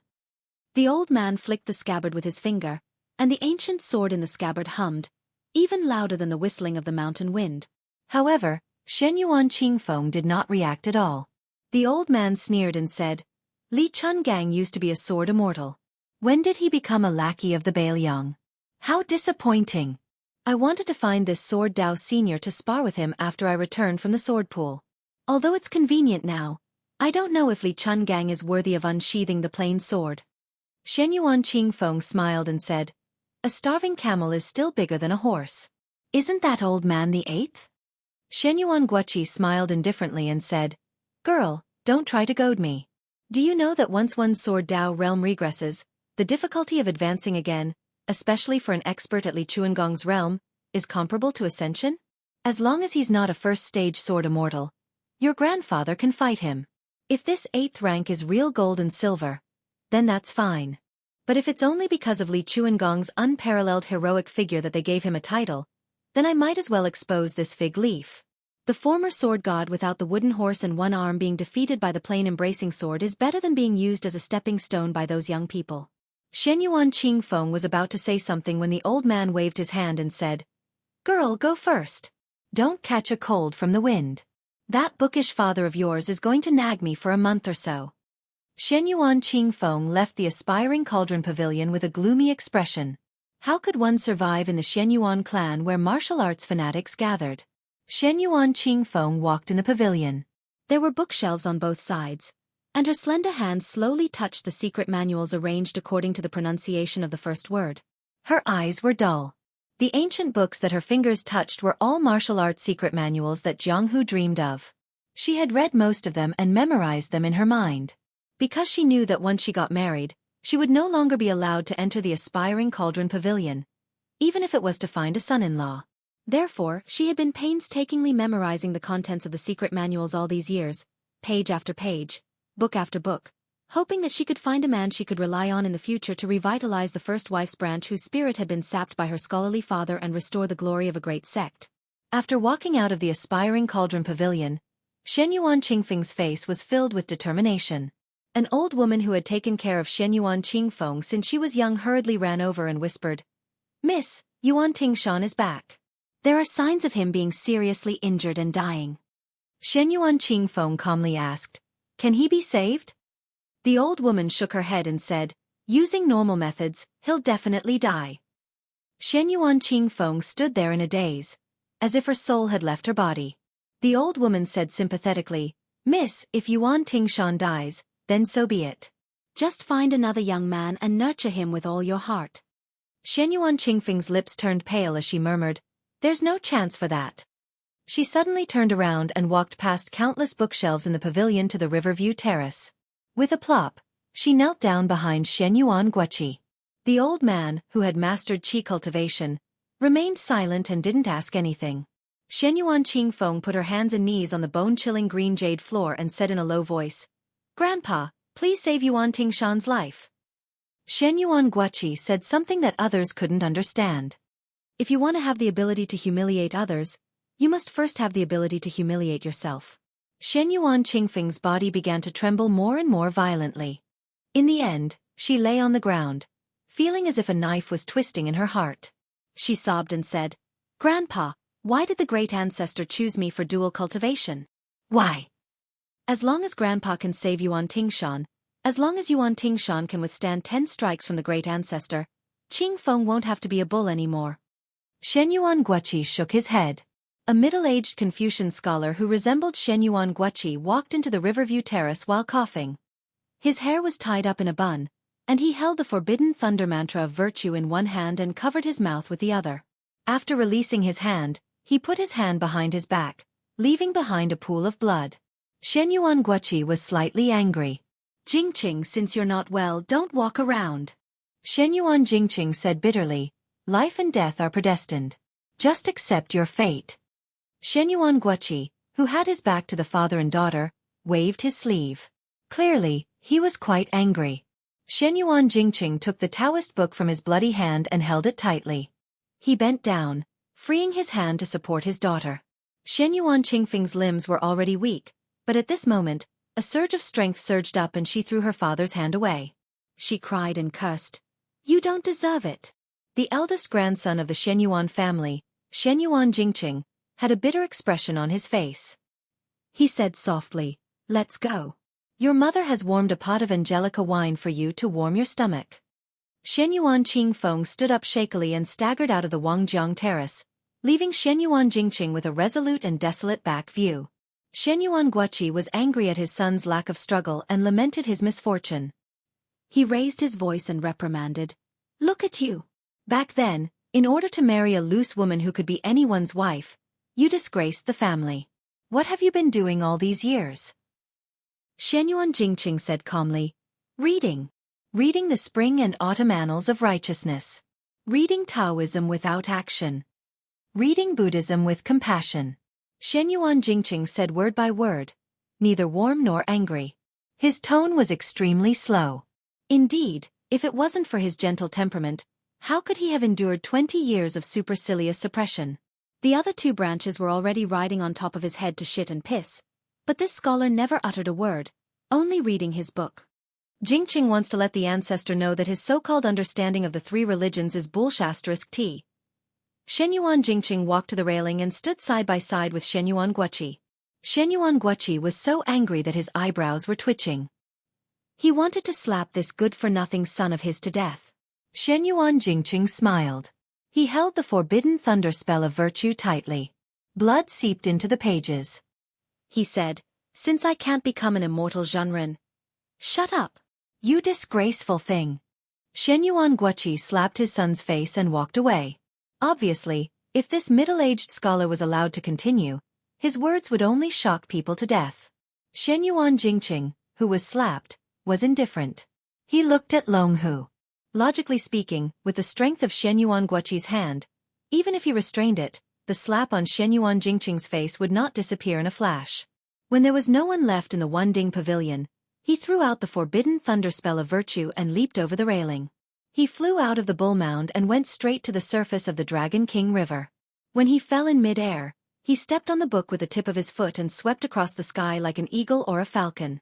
The world's Zhenren was so close that they could not recognize him. Shenyuan Jingqing floated across the Dragon King River. The first time his foot landed on the shore, it created a big pit. The second step was slightly smaller, and the third step was even smaller. He took 7 consecutive steps, each step stepping on the pit like a blooming lotus. A lotus appeared with each step. After 7 steps, the ground was already covered in dust. Chapter 299. Chapter 3. His Royal Highness's talk about fame and fortune is quite insightful. If a scholar fishes for fame and compliments, it may seem easy, but in fact, it's no different from a merchant. A famous scholar's mysterious talk harms the country. This scholar is not a scholar. Holding the scriptures at home, laughing at the frozen bones outside the door. This kind of reading is indeed not reading. It's just reading the impolite, heartless, and unrighteous heavenly book. Mount Hui Shenyuan Jingqing, on behalf of Zhang Xuanping, who is both a teacher and a friend, pays his respects to His Royal Highness. Shenyuan Jingqing, on behalf of Wang Yangming, a scholar from Xiangfan, pays his respects to the King of Bailiang. Finally, Shenyuan Jingqing pays his respects to the King of Bailiang on behalf of all the poor scholars in the world. Su Fengnian widened his eyes and looked at the scholar in green who was walking towards him. He didn't know that this guy was eavesdropping just now, and he couldn't detect the flow of his qi at all. When they were 30 steps away, the man who called himself Shenyuan Jingqing bowed 3 times in a row. After straightening his back, he stopped moving forward. Murong Wuzhu, who was squatting beside His Royal Highness and picking hawthorns, dropped her hawthorns on the ground when she heard the 2 words, Shenyuan. Murong Tonghuang was a little calm, but his knuckles were blue, revealing the panic in his heart. For the siblings, the Shenyuan clansmen on the bull mound were not the Jianghu individual immortals who enjoyed the good fortune of the land alone, but the devil who played Jianzhou in the palm of his hand. However, Murong Tonghuang still fiercely pulled away his sister who was trying to grab Su Fengnian's sleeve. He almost helped her stand up and walked away. It seemed that he didn't want to be implicated, but Su Fengnian and Murong Tonghuang's lips almost curled up at the same time after they separated. Obviously, they had a tacit understanding. Since someone from the Shenyuan family had taken the initiative to attack instead of defending, even knowing Su Fengnian's identity, Su Fengnian didn't dare to slack off in the slightest, even if it was the infamous Shenyuan Jingqing. This person had respectfully bowed 3 times, so there must be something fishy going on. After Su Fengnian stood up, he caught a glimpse of Huang Man'er and Qing Miao approaching. They were both in a horn-like position. He smiled and asked, "Mr.'s 3 bows are enough to shock the heavens and make ghosts weep. I just don't know if Mr. dares to do such a thing on the bull mound?" Shenyuan Jingqing said calmly, "If you say I don't dare, His Royal Highness doesn't seem to believe it. If I say I don't dare, His Royal Highness will draw his knife on the spot." Su Fengnian stared at the eldest grandson of the Shenyuan family, who had become the laughingstock of the Shenyuan family. He didn't want to be deliberately mystified anymore, so he said impatiently, "Say it, why are you looking for me? If it weren't for your friendship with Mr. Sun, why would I talk nonsense with you?" Shenyuan Jingqing went straight to the point and said calmly, "Your Highness, do you know why my daughter, Shenyuan Qingfeng, made things difficult for you in Wuzhou?" Su Fengnian clenched the spring thunder in his left hand. He wanted to kill with one blow with a knife in his left hand. You didn't go to Mount Hui to look for trouble with the Shenyuan family, but dared to come down the mountain to provoke me? When did the Shenyuan family have a scholar who worried about the country and the people? Su Fengnian exhaled softly, the qi in his body surging like a river. He smiled and said, "Sir, please speak." Shenyuan Jingqing said calmly, "You look very much like someone. You look like 4 or 5 years old, but your spirit is very similar." Su Fengnian's spring thunder exploded and arrived in front of Shenyuan Jingqing in an instant. It was born out of Spear Fairy Wang Xiu's famous skill, Overlord Armor Removal. The spring thunder struck down, entering Shenyuan Jingqing's neck and coming out from his waist. With one successful strike, it was about to cut him in half. Shenyuan Jingqing frowned. His left foot didn't move, but the tip of his right foot spun, drawing a semicircle on the ground. His left hand held the book behind his back, and his right hand reached out with 2 pale fingers to pinch the spring thunder, following the momentum of Su Fengnian's knife to remove the force. The middle-aged scholar made a sound of surprise and was slightly surprised. The scholar's cuff holding the knife fluttered even though there was no wind. Su Fengnian turned the blade, and Shenyuan Jingqing let go of his hand and stepped back. The tips of his feet crisscrossed, and his figure was indescribably light and graceful. He continued, "And this person is the man that Qingfeng's mother couldn't let go of. If this man didn't die of illness, she definitely wouldn't have married into Mount Hui. Qingfeng's calligraphy and painting were all learned from her mother. There is a portrait that has been hanging for 20 years. When Qingfeng saw you in the lantern market, it was inevitable that she would lose her composure. I hope your highness will be magnanimous enough to forgive her." Su Fengnian took large strides forward, and the spring thunder pierced straight at the whale. Shenyuan Jingqing held the book in his left hand and struck the spring thunder, swatting it away. Su Fengnian's right hand was about to unsheath the embroidered winter sword when Shenyuan Jingqing, who had endured it time and time again, snorted coldly. His figure suddenly moved forward, and he pressed one hand on Su Fengnian's shoulder. With a gentle push, Su Fengnian was forced to turn his body, but he still took the opportunity to pull out the embroidered winter sword. It was the posture of pulling up a mountain. Shenyuan Jingqing sneered. "You don't know when to stop. How rude and unreasonable His Royal Highness is." Su Fengnian inexplicably sheathed his sword, and the spring thunder and embroidered winter sword returned to their sheaths. "It was because of Huang Man. He smiled and said, "Last time when I went to the tomb outside Jianghu City, I saw a few wine cups. Were they all yours, sir?" Shenyuan Jingqing nodded dejectedly and asked, "Why did you sheathe your sword at the last moment?" Su Fengnian pointed at Huang Man who was squatting in the distance and smiled. "My little brother knows if others have any ill intentions." Shenyuan Jingqing said with mixed feelings, "He was born in the Vajra realm." Su Fengnian was puzzled. "Pardon me for asking, but you are obviously a martial arts expert. How did you end up in such a state at Bulgang?" Shenyuan Jingqing calmly revealed the earth-shattering truth. "Qingfeng's mother and Shenyuan Great Pan were dual cultivating to take revenge on me. Now this old ancestor wants Qingfeng to enter Bulgang again." Shenyuan Jingqing's voice was steady. He did not deliberately lower his voice to cover his ugliness. Murong Tonghuang and Murong Wuzhu looked at each other. Even the thick-skinned Su Fengnian was stunned. He was shocked beyond words. How could there be such a shameless old man who liked to take advantage of the grass around his nest? That was the daughter-in-law of his eldest grandson. In the end, he did not even let go of his great-granddaughter? He would rather kill the wrong person than let go of the wrong person? Compared to this sensational inside story, trying to kidnap the Murong Shuangbi was not worth mentioning. Shenyuan Jingqing said bitterly, "This old ancestor did not indulge in beauty. It was because he wanted to achieve the immortal Zhenren realm that he took an unorthodox path." Su Fengnian scolded, "Bull**T. Whether it is the Dao sex bedroom technique or the esoteric sex dual cultivation, Shenyuan Jingqing, are you still a man?" Shenyuan Jingqing said indifferently, "I have learned all the secret exercises of Mount Hui's Wending Pavilion in 20 years. I have taken a fork in the road with no return. I am not afraid of death. I only ask for the safety of the mother and daughter." Shenyuan Jingqing said slowly. He coughed a few times and covered his mouth.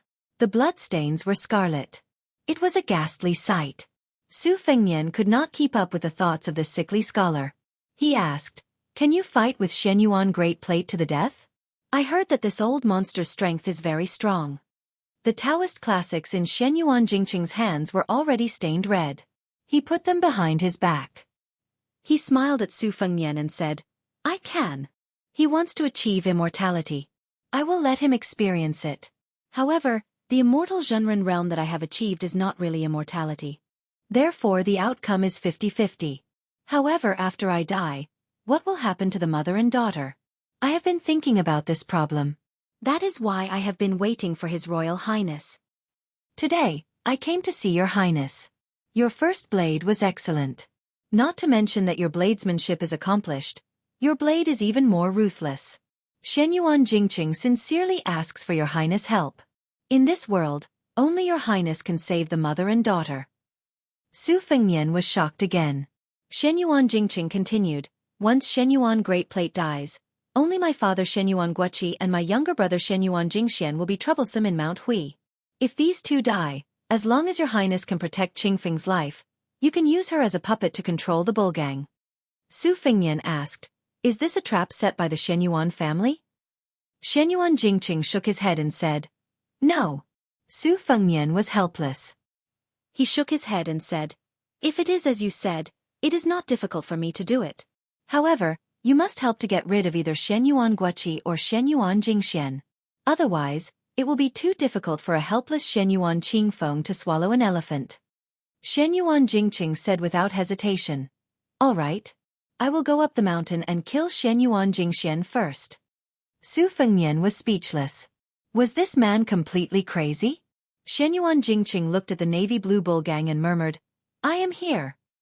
This mountain man went up the mountain to kill people. Chapter 300.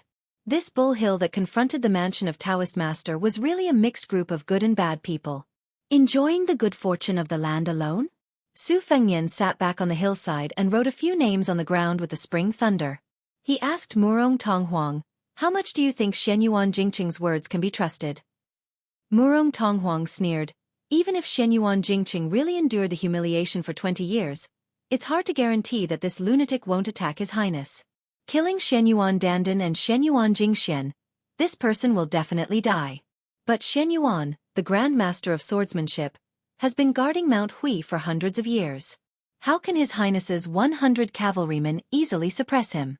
It's better to let two tigers fight than to lure the tiger away. I don't believe that Shenyuan Jingqing, as the legitimate son of Shenyuan's sect, didn't have a few unknown schemes in the past 20 years. Once His Highness dies in the Bull Hill, Bailiang will only vent his anger on Mount Hui. The mother and daughter took advantage of the chaos to enter Jianghu. They are really free birds flying in the sky. If Shenyuan Jingqing is really sincere, kowtowing to His Highness 3 times and exposing his own scandal is nothing. Su Fengnian nodded. It's probably true that Shenyuan Jingqing wants to turn against his family. Su Fengnian sighed. 20 years to achieve immortality through unorthodox methods and overturn hundreds of years of foundation with his own strength. Why does it sound so chilling? Murong Tonghuang had a pair of silkworm eyebrows, but he usually looked more charming than heroic. At this time he raised his eyebrows and smiled even more gloatingly. The Shenyuan family should have fallen apart and died long ago. Su Fengnian took the hawthorn from Huang Manor and sat cross-legged. He put the hawthorn in his robe and threw one into his mouth. He waved to Murong Tonghuang and said, don't be in a hurry to say angry words. The onlooker sees the situation clearly. You're half an outsider. We're not in a hurry to go up the mountain. You can talk about it casually and see if you can find some clues. No matter how inexplicable it is, in the end, there are only 2 paths. Go up the mountain or not. Murong Tonghuang nodded and said, going up the mountain, Your Highness has to take a lot of risks. I'm afraid this is also the original intention of Shenyuan Jingqing to endure until now. He may not be willing to fall out with his family until he has a chance to rely on a strong external force. Otherwise, with Mount Hui's family background, only a land immortal like Qi Xuanzhen can come and go like walking on flat ground. Shenyuan Jingqing is obviously not so strong. When the snipe and the clam fight, the mother and daughter will reap the benefits. In fact, it's better if Your Highness doesn't go up the mountain.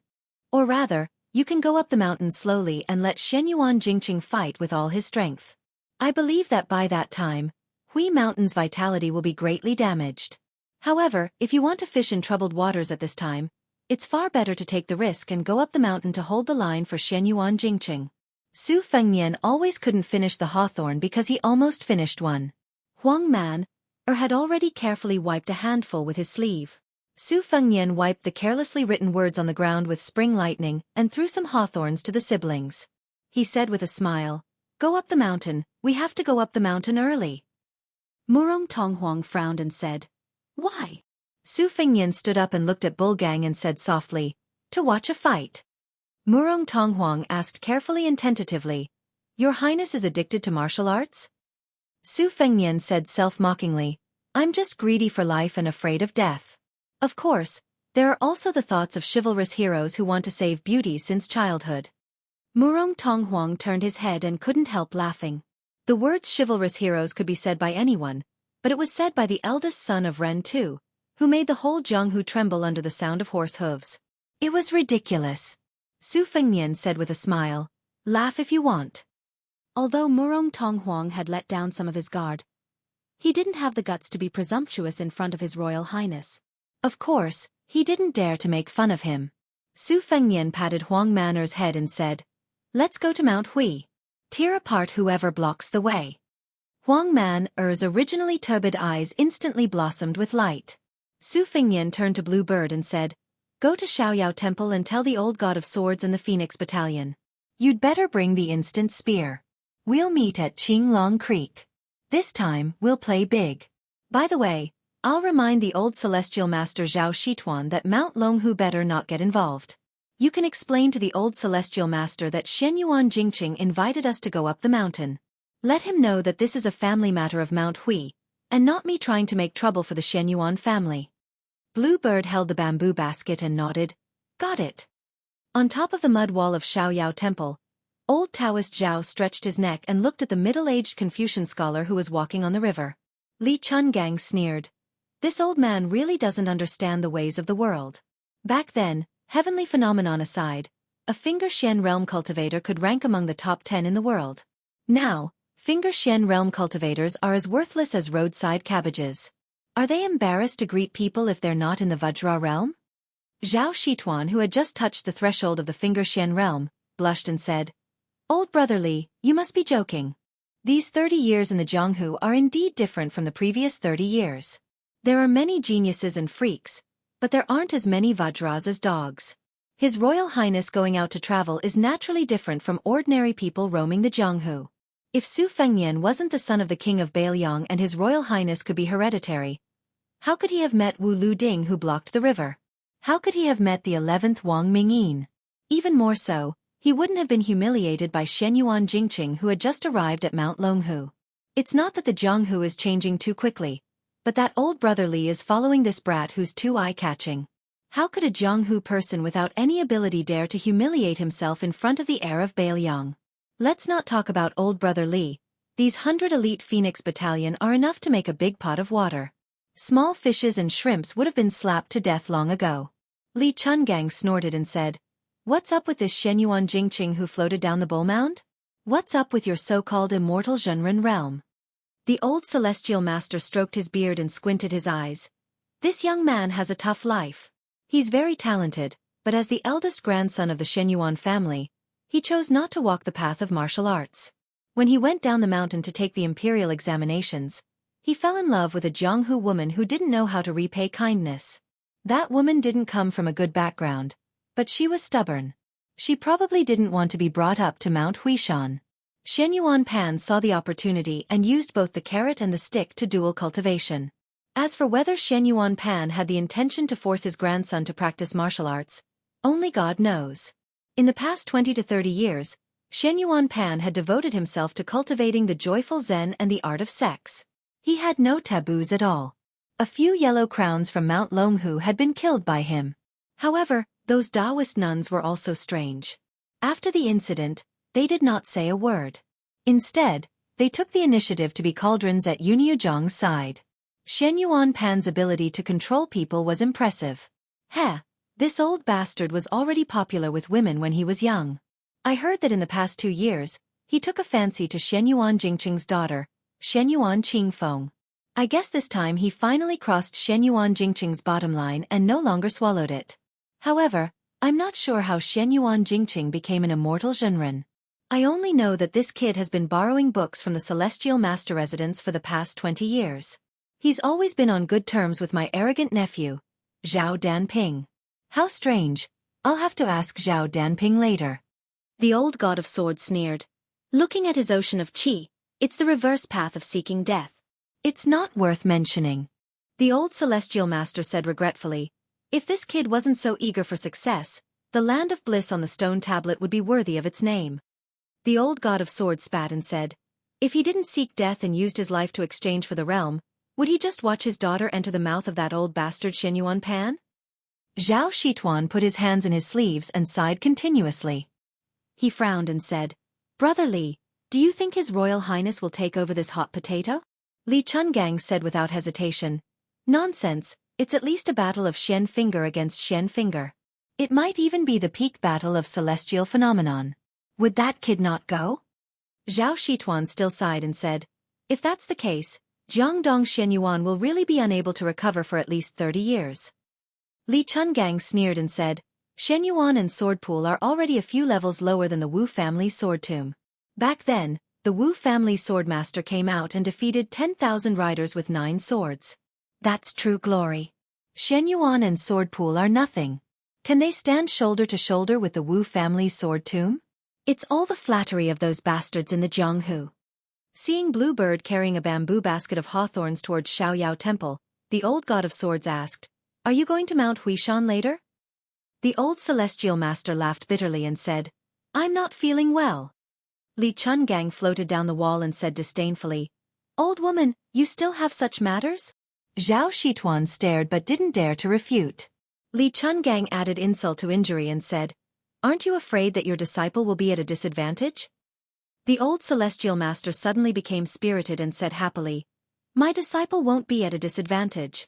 It's not that I'm boasting, but the number of people who can hurt Huang Manor can be counted on one hand. But if you want to kill my disciple, there might be 1 or 2 in Mount Longhu, but there aren't any in Mount Huishan. Next should be a small climax. Chapter 301. The buildings on the Bull Mound were very particular, with a strict hierarchy and complicated rules. For example, the rear courtyard where the eldest branch lived was small, but it had everything. There was also a banquet hall, vermilion lacquer, carved red sandalwood, and flying beasts.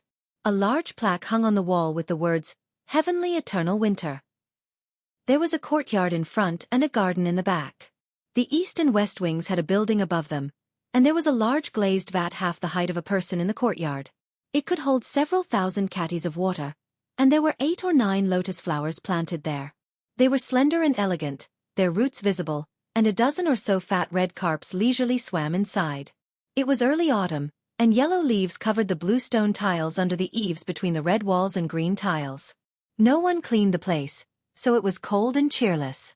A woman in a gorgeous palace dress stood in front of the glazed fish vat, holding a small porcelain bowl. She tossed bait into the vat, attracting red carps to swim happily. Her posture was graceful, and her expression was languid. A tall and sturdy man in gorgeous clothes walked straight into the courtyard. A maidservant beside the woman hurriedly lowered her head, not daring to look at him. The middle-aged man's hands were on the edge of his onyx belt, and he habitually gave off an arrogant feeling. Even though he should be calling the woman's sister-in-law in this courtyard, he still refused to restrain his arrogance. He raised a hand and waved, driving away the maidservant who was staring at her feet. It was unknown how the submissive maidservant saw the man waving his hand, but she ran toward the door as if she had been pardoned. When she passed by the man, she was fiercely slapped on the buttocks, causing her to pale in fright. The woman with a cold expression was indifferent to this and continued to feed the carps. The middle-aged man walked in front of the glazed vat and extended 2 fingers to stroke the smooth walls of the vat. He smiled and said, Sister-in-law, we're a single man and woman, aren't we doing anything? The woman stared at the carefree red carps and coldly said, Shenyuan Jingxian, aren't you afraid that if you swallow my dumplings, you'll burn your tongue along with your heart, liver, spleen and kidneys? The man who was called by his name by the woman said indifferently, Sister-in-law lives in seclusion, so of course you don't know. After the ancestor came out of seclusion this time, He intends to entrust the position of the family head to me. It's no wonder that sister-in-law doesn't know about this. Sister-in-law and the ancestor haven't dual cultivated for some time, right? The man placed his palm on the colored glass fish tank and abruptly exerted his strength. More than a dozen carps and lotus roots were pulled to the side of the tank and stuck to it, unable to move. He bent down to look at the carps that were struggling on their deathbed and smiled. Shenyuan Jingxian has been drooling over sister-in-law for a long time. This is something that everyone in Mount Hui knows. Once I officially take over this large bull's nest, how could the old ancestor care about an old and worn-out cauldron? That bookworm big brother of mine worships you like a fairy, thinking that you're above the common populace, but he clearly doesn't understand a woman's thoughts at all. He's wasted all those sage books he's read. A woman in her 30s is like a wolf and in her 40s is like a tiger. Once she's tasted the sweet rain after a long drought, how could she endure loneliness? Isn't that right, sister-in-law? The woman was humiliated in such a way, but she remained unmoved. She only looked at the carps that were almost suffocating to death and indifferently mocked. Shenyuan Jingxian, what are you so impatient for? It won't be too late to vent your frustrations when you become the head of the Shenyuan family. That's right. Do you remember when you went to southern border 6 years ago? Sister-in-law just happened to see that loyal and unswerving wife of yours on the large bull's bed. But she was extremely seductive. When she first came to Mount Hui, she called me a depraved slut every day. Haven't you wondered why she shut up these past few years? I might as well make it clear to you. It was sister-in-law who pitied her for being lonely. So rather than wasting energy scolding others, she might as well save her energy to serve others in bed. Sister-in-law was so merciful that she earnestly asked old ancestor to shower her with rain and dew. Shenyuan Jingshuan's expression darkened and he paused for a moment. His palm left the wall of the glazed fish tank and the lotus flowers all snapped. Blood seeped out from the scales of the dozen or so carps, and their corpses floated to the surface. Shenyuan Jingxian said the word, good, 3 times in a row, then grinned maliciously. Shenyuan Jingqing, this big brother, can't do anything even after being beaten 3 times with a stick. I didn't expect sister-in-law to be so scheming, knowing how to use small tricks to retaliate. This is for the best. Today, I'll carry sister-in-law back. I want to see if there's anyone in the eldest branch who can be as unyielding as sister-in-law. Or perhaps Shenyuan Jingqing will simply wantonly have fun with sister-in-law here. I heard that sister-in-law fell ill from longing for a portrait, so I don't mind hanging that portrait at the head of your bed to liven things up. Sister-in-law, what do you think? Isn't Jingxian much more amorous than Big Brother? The woman calmly gazed at the blood-soaked fish tank and smiled. Compared to Shenyuan Jingqing, you think too highly of him.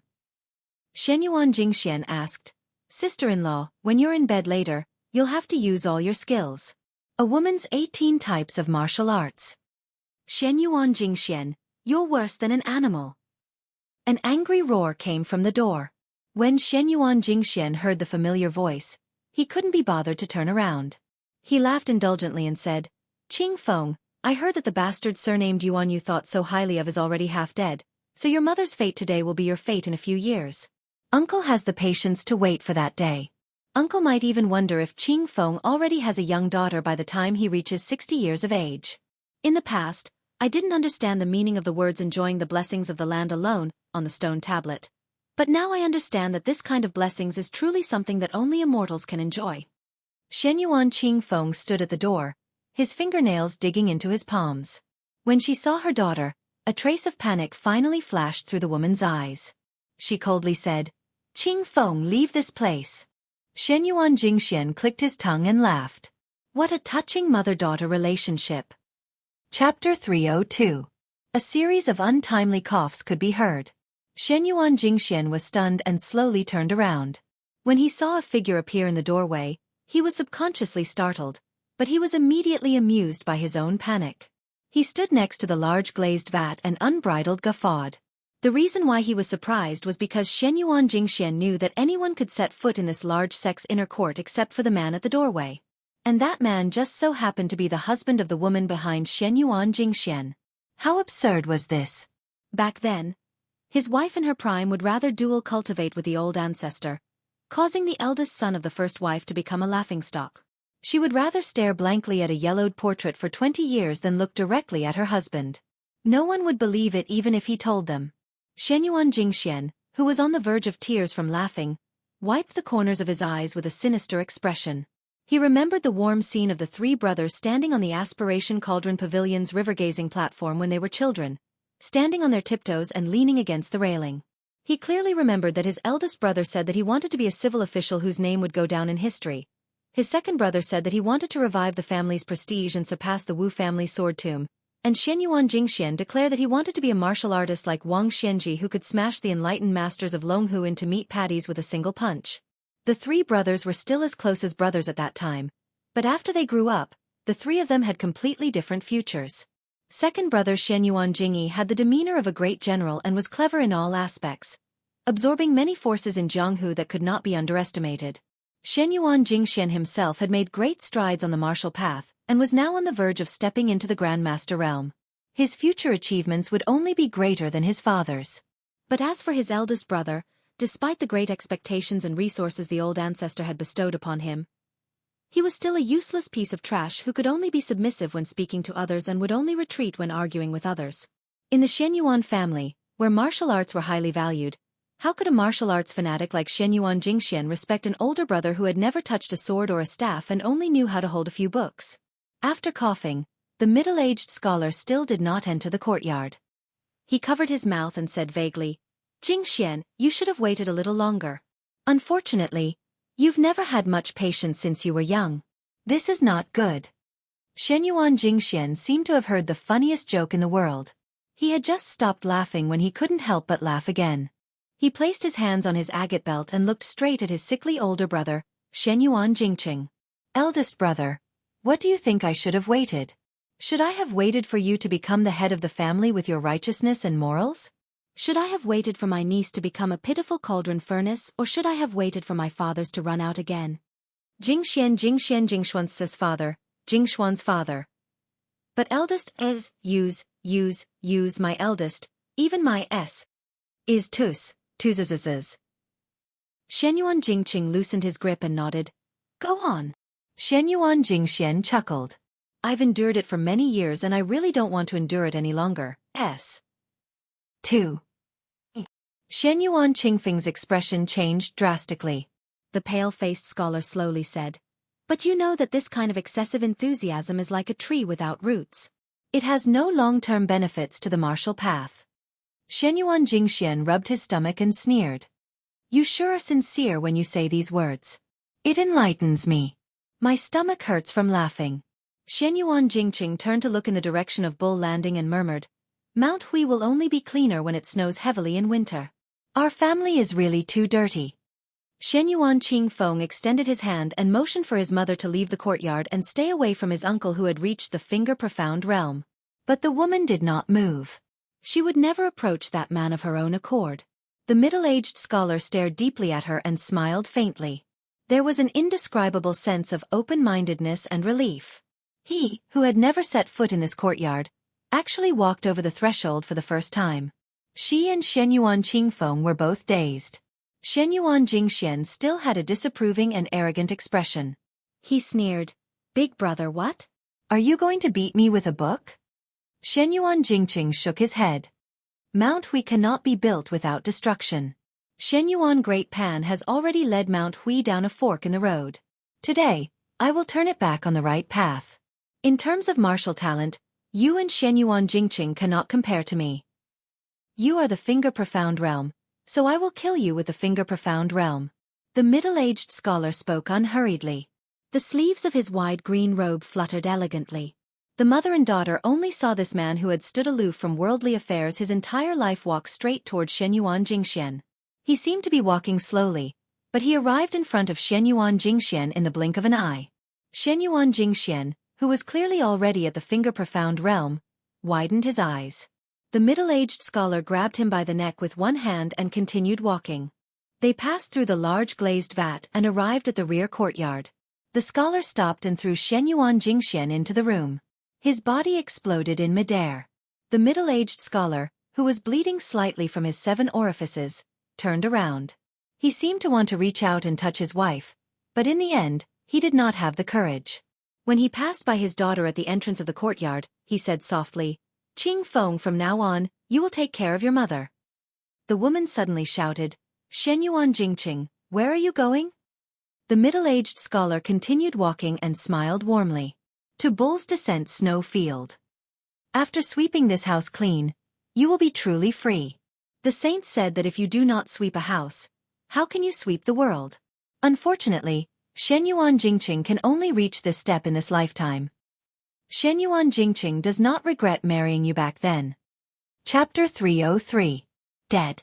Inside the room, Shenyuan Jingxian couldn't be any more dead.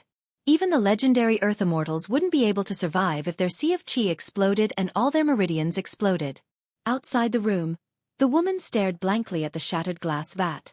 More than a dozen red carps were hidden among the green leaves of the lotus flowers. Just now, the two of them had passed through the vat in an instant, causing thousands of pounds of water to pour out and wet her embroidered silk shoes. What a cool autumn day.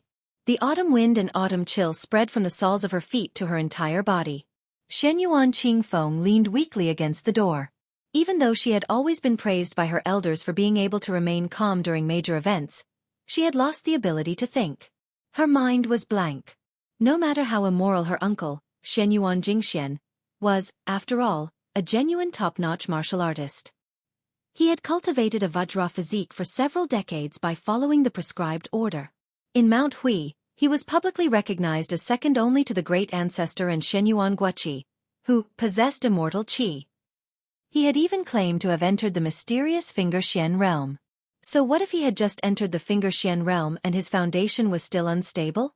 Only after reaching the Finger Xian realm could one truly become a towering tree that stood tall in the martial arts world. Taoist enlightened masters had hopes of ascending, living Buddhas of Buddhism could become Sarairas, and unaffiliated martial artists outside of the three religions were even more ferocious and domineering. How did he die in the blink of an eye? Shenyuan Qingfeng was limited by her mediocre talent and constitution, so she wasn't suitable for martial arts. However, she had read many secret manuals since she was a child and was used to seeing experts fight. She especially had a photographic memory, so her eyes were very sharp. She could see that after Shenyuan Jingxian lost focus for a moment, he actually wanted to kill his opponent very quickly. However, his opponent didn't give him the chance at all. There was probably no way to die in peace more than this. As a Finger Xian expert, he was casually walked up to him and killed in a single move. In that instant, Shenyuan Qingfeng saw through some secrets. Shenyuan Jingxuan's body was like that of a Buddhist heavenly king's Vajra. Although he was still 2 levels away from the celestial phenomenon realm, where both the inside and outside of his body were in harmony with the world, at the very least, his body had already formed a majestic image of its own. The reason why it was shattered with a single strike seemed to be because after being grabbed by the neck, Shenyuan Jingxian had used a tyrannical and vicious method to guide the flow of qi. It was like the tortoise and serpent of the northern black tortoise entangling with each other, which ultimately caused his meridians to explode inch by inch. Shenyuan Qingfeng wanted to say something, but hesitated. His lips trembled as he realized that he didn't know what to say. When she saw that her mother was about to turn around and enter the house, she finally gathered her courage and asked, "Mother, are we really not going to Bull's Descent Snowfield?" The woman turned her head and asked, "Are we going to see how Shenyuan Jingqing seeks death?" Shenyuan Qingfeng muttered to himself, "Since father was able to kill Shenyuan Jingxian, it's not impossible for him to." She stepped over the threshold and didn't even look at the badly mutilated corpse. She smiled and said, "So what? If Shenyuan Jingqing is not the Shenyuan Jingqing that we mother and son know, I will regret it so much that my intestines turn green, and I will cry like a weeping beauty to beg him to change his mind. Afterwards, we will treat each other with respect and grow old together at Mount Hui." Tears streamed down Shenyuan Qingfeng's face. "Mother, you really don't feel the slightest bit of heartache?" She smiled and said, I have long since forgotten the feeling of heartache. If you want to go, then go to Snowfield. Mother wants to be alone for a while." An old mama who had watched Shenyuan Qingfeng grow up hurriedly rushed over and respectfully reported, "Madam Miss, for some reason, Lord has gone to Snowfield alone." At the foot of the mountain, someone claimed that Lord had invited him to Bull's Descent Snowfield as a guest. It seems to be that domineering heir of Bailiang. He has already begun to climb the mountain and will soon arrive at East Sect. Those who blocked the way at the estate were all torn apart by an unremarkable youth. His methods were extremely swift and fierce. Rumor has it that the divine swordsman Li Chungang who humiliated our Shenyuan family in the past was also among them. Second master has already brought people to stop them. After climbing the Bull's Descent snowfield, there was a jade passageway paved with 300 steps, and a memorial arch built across the road. This was Mount Hui's Shenyuan Sex-E sect. The words, "Reach the Peak of Perfection," were written on the plaque, and the words, "Martial Dao Contract Kunlun," were written on it. Their neighbor, Mount Longhu, also had a similar structure. All civil and military officials had to dismount from their horses in front of the tablet to demonstrate the reverence of the ancestral court of Taoism. When it came to Mount Hui, it was a reminder to all the Jianghu people who came to visit to voluntarily remove their swords and sabers. It wasn't that there weren't arrogant and boorish martial artists who didn't want to follow the rules, but those who succeeded like Li Chungang could be counted on one's fingers. The vast majority of them were thrown off the Bull's Descent snowfield. The sallow and emaciated Su Longxiang was in a killing frenzy. He was simply invincible. Chapter 304. One must know that Mount Hui was said to be home to nearly 1,000 martial arts elites. The Shenyuan family dominated the southeast and could be divided into several types of people. The first type was the direct descendants of the family, who were born with the surname Shenyuan. This branch was led by the third branch of the Mount Hui family. Under the head of the family, Shenyuan Guoqi, there were Shenyuan Jingxian and Shenyuan Jingxian supporting the family. Together, they formed the most luxuriant martial arts tree in the southeast of the dynasty. These people had the innate advantage of being close to the family.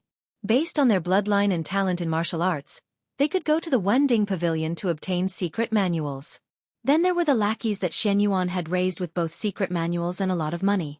There were two kinds of lackeys. Those who were of noble status were guests and enjoyed good treatment in Mount Huishan. Those who came from humble backgrounds and were not strong enough had to work hard for the Shenyuan family with their tails between their legs in order to earn a living. If Yuan Tingshan did not have a relationship with Shenyuan Qingfeng, he would belong to this camp and had to rely on his own ability to get what he wanted.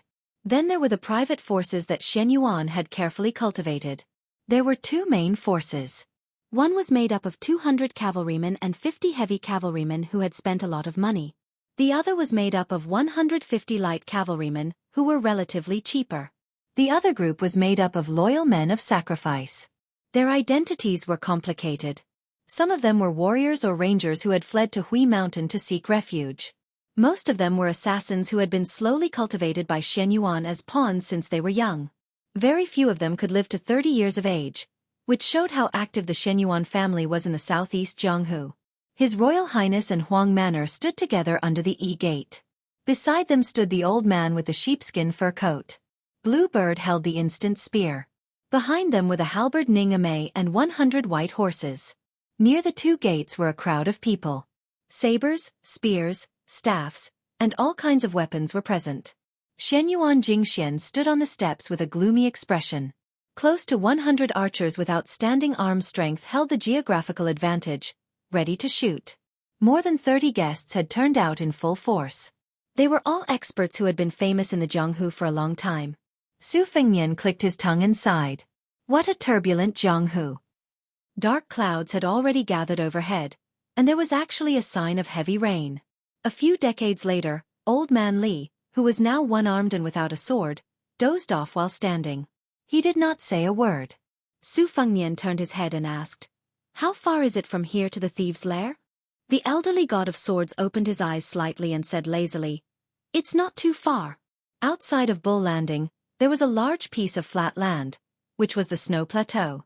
If I'm not mistaken, Shenyuan Jingqing will have a fight with Shenyuan Pan there. It is indeed a good place for people to die. Su Fengnian felt a headache coming on. There are so many first and second-rate experts and a few hundred men of sacrifice. How are we going to get past them? Li Chungang grumpily said. This old man can easily pass through by himself. As for you, if you want to fight force with force, then you'll have to wait to die here. Do you think that the foundation of a large clan that has been established for hundreds of years is just for show? Su Fengnian whispered, to catch bandits, first catch the ringleader? The elderly god of swords thought for a while and said, You mean to take down Shenyuan Jingqing? Su Fengnian smiled and nodded, eager to give it a try. The elderly god of swords rubbed his chin and narrowed his eyes. If this old man were to personally take action, it would be simple. However, without this old man's effort, you'll just sit back and watch the show. Kid, let Huang Man, or yell first to show your strength and tear a few people apart before talking about anything else. Then, let this girl beside you, who can play anything but the instant spear, hold the fort. When this old man will take action, it will depend on his mood. Don't worry, I won't make you wait too long. This old man was also very curious about how high Xianyuan Jingqing could reach if he did not hesitate to exchange his life for his realm. It was not too rare for heavenly phenomenon experts to fight each other, but it would be interesting if both of them were trapped in a situation where they would fight to the death. If half a land immortal accidentally popped out, it would be a feast for the eyes. Kid, you don't have any other abilities, but you're just so at stealing from others. Looking at Huang Man taking large strides forward, the elderly god of swords said with slight sadness, "This old man's painstaking efforts back then have been wasted." Xianyuan Jingqing finally appeared after much difficulty, yet he still rebelled. This big tree has been hollowed out in the hands of Xianyuan Jingqing. In the end, it is still going to fall. Great Snow Plateau. The middle-aged scholar walked slowly against the wind. His sleeves fluttered in the wind, making him stand out from the crowd. After enduring silently for 20 years, he finally revealed his loftiness at this moment. Along the way, he kept coughing and blood seeped out. No one could see through him. Xianyuan Jingqing thought of many things, good and bad, honor and disgrace, ups and downs. Xianyuan Jingqing stopped and looked at the tall figure at the end of the Great Snow Plateau. He muttered, "I've finally reached here." That figure was abnormally tall and sturdy. This was an old man with a technique to retain his youthful appearance. The old man who had a head full of white hair 20 years ago actually had black hair at his temples. He stood at the entrance of Bull Descendants' mansion without a smile. One man guarding the pass with a majestic aura. This old ancestor, the only one on Mount Hui who had the qualifications to say that he enjoyed the land's blessings alone, had a sharp gaze and a loud voice. "Jingqing, have you ever read To Resonate with Heaven and Earth?" His deep voice surged in the Great Snow Plateau. There was a string of wind chimes hanging under the eaves of Bull Descendants' house. Because of the strong wind at the peak of the mountain, they jingled all year round. At this moment, it was silent. Like a person who was about to die with his neck strangled. Xianyuan Jingqing said calmly, "Whether it is a celestial phenomenon or not, we'll know after we try." The old man who had been in charge of the Xianyuan family for 60 years was able to return to his original state after nearly 20 years. He laughed heartily and said, "I'd like to see if this unfilial descendant of yours can endure 100 moves." Xianyuan Jingqing, who no longer needed to painstakingly suppress his realm, raised his hand. He stepped out with his right foot and bent his left foot slightly. He stretched out one hand and pulled back the other. It was too wonderful for words. In an instant, the dark clouds in the sky spun like a tornado and suddenly descended. Xianyuan Jingqing said softly, "I shake Kunlun." Chapter 305. If Xianyuan Jingxian was said to be an unsheathed sword, then Xianyuan Jingjing was a blunt saber. Although it was not as sharp, it was more useful to the clan. Xianyuan Jingshuan's temperament was not suited to dealing with people. That eldest grandson of his, who was always elusive, only knew how to study. So many heavy responsibilities naturally fell on Xianyuan Jingjing's shoulders. He welcomed guests from all over the world and was adept at nurturing soldiers. The second branch's position had risen over the years, becoming more and more stable. Out of 10 guest officials, Xianyuan Jingxian was in charge of 200 cavalry. When the heroes of the nearby provinces mentioned him, they would all raise their thumbs and praise him for being a timely reign from Jiangdong. There was once a beautiful servant who made fun of a lame martial artist who came up the mountain out of admiration. The latter descended the mountain in shame and indignation. When Xianyuan Jingxian heard this, he immediately cut off the head of his favored servant and carried it down the mountain to beg for forgiveness. At that time, this martial artist was just a nobody in Jianghu. But now he was a guest official of Mount Hui. The generation with the surname Jing was divided into 3 branches, and the distribution of resources was always going to be uneven, so there was no such thing as keeping pace. The eldest grandson, Xianyuan Jingqing, was already recognized as a withered tree with sparse branches and leaves, without any shade to speak of. Xianyuan Jingxian was too domineering, even daring to say that he would eat dumplings and eat sisters-in-law. Coupled with his self-confidence in his grandmaster realm, it was hard to avoid suspicion that he was 1,000 miles away from others.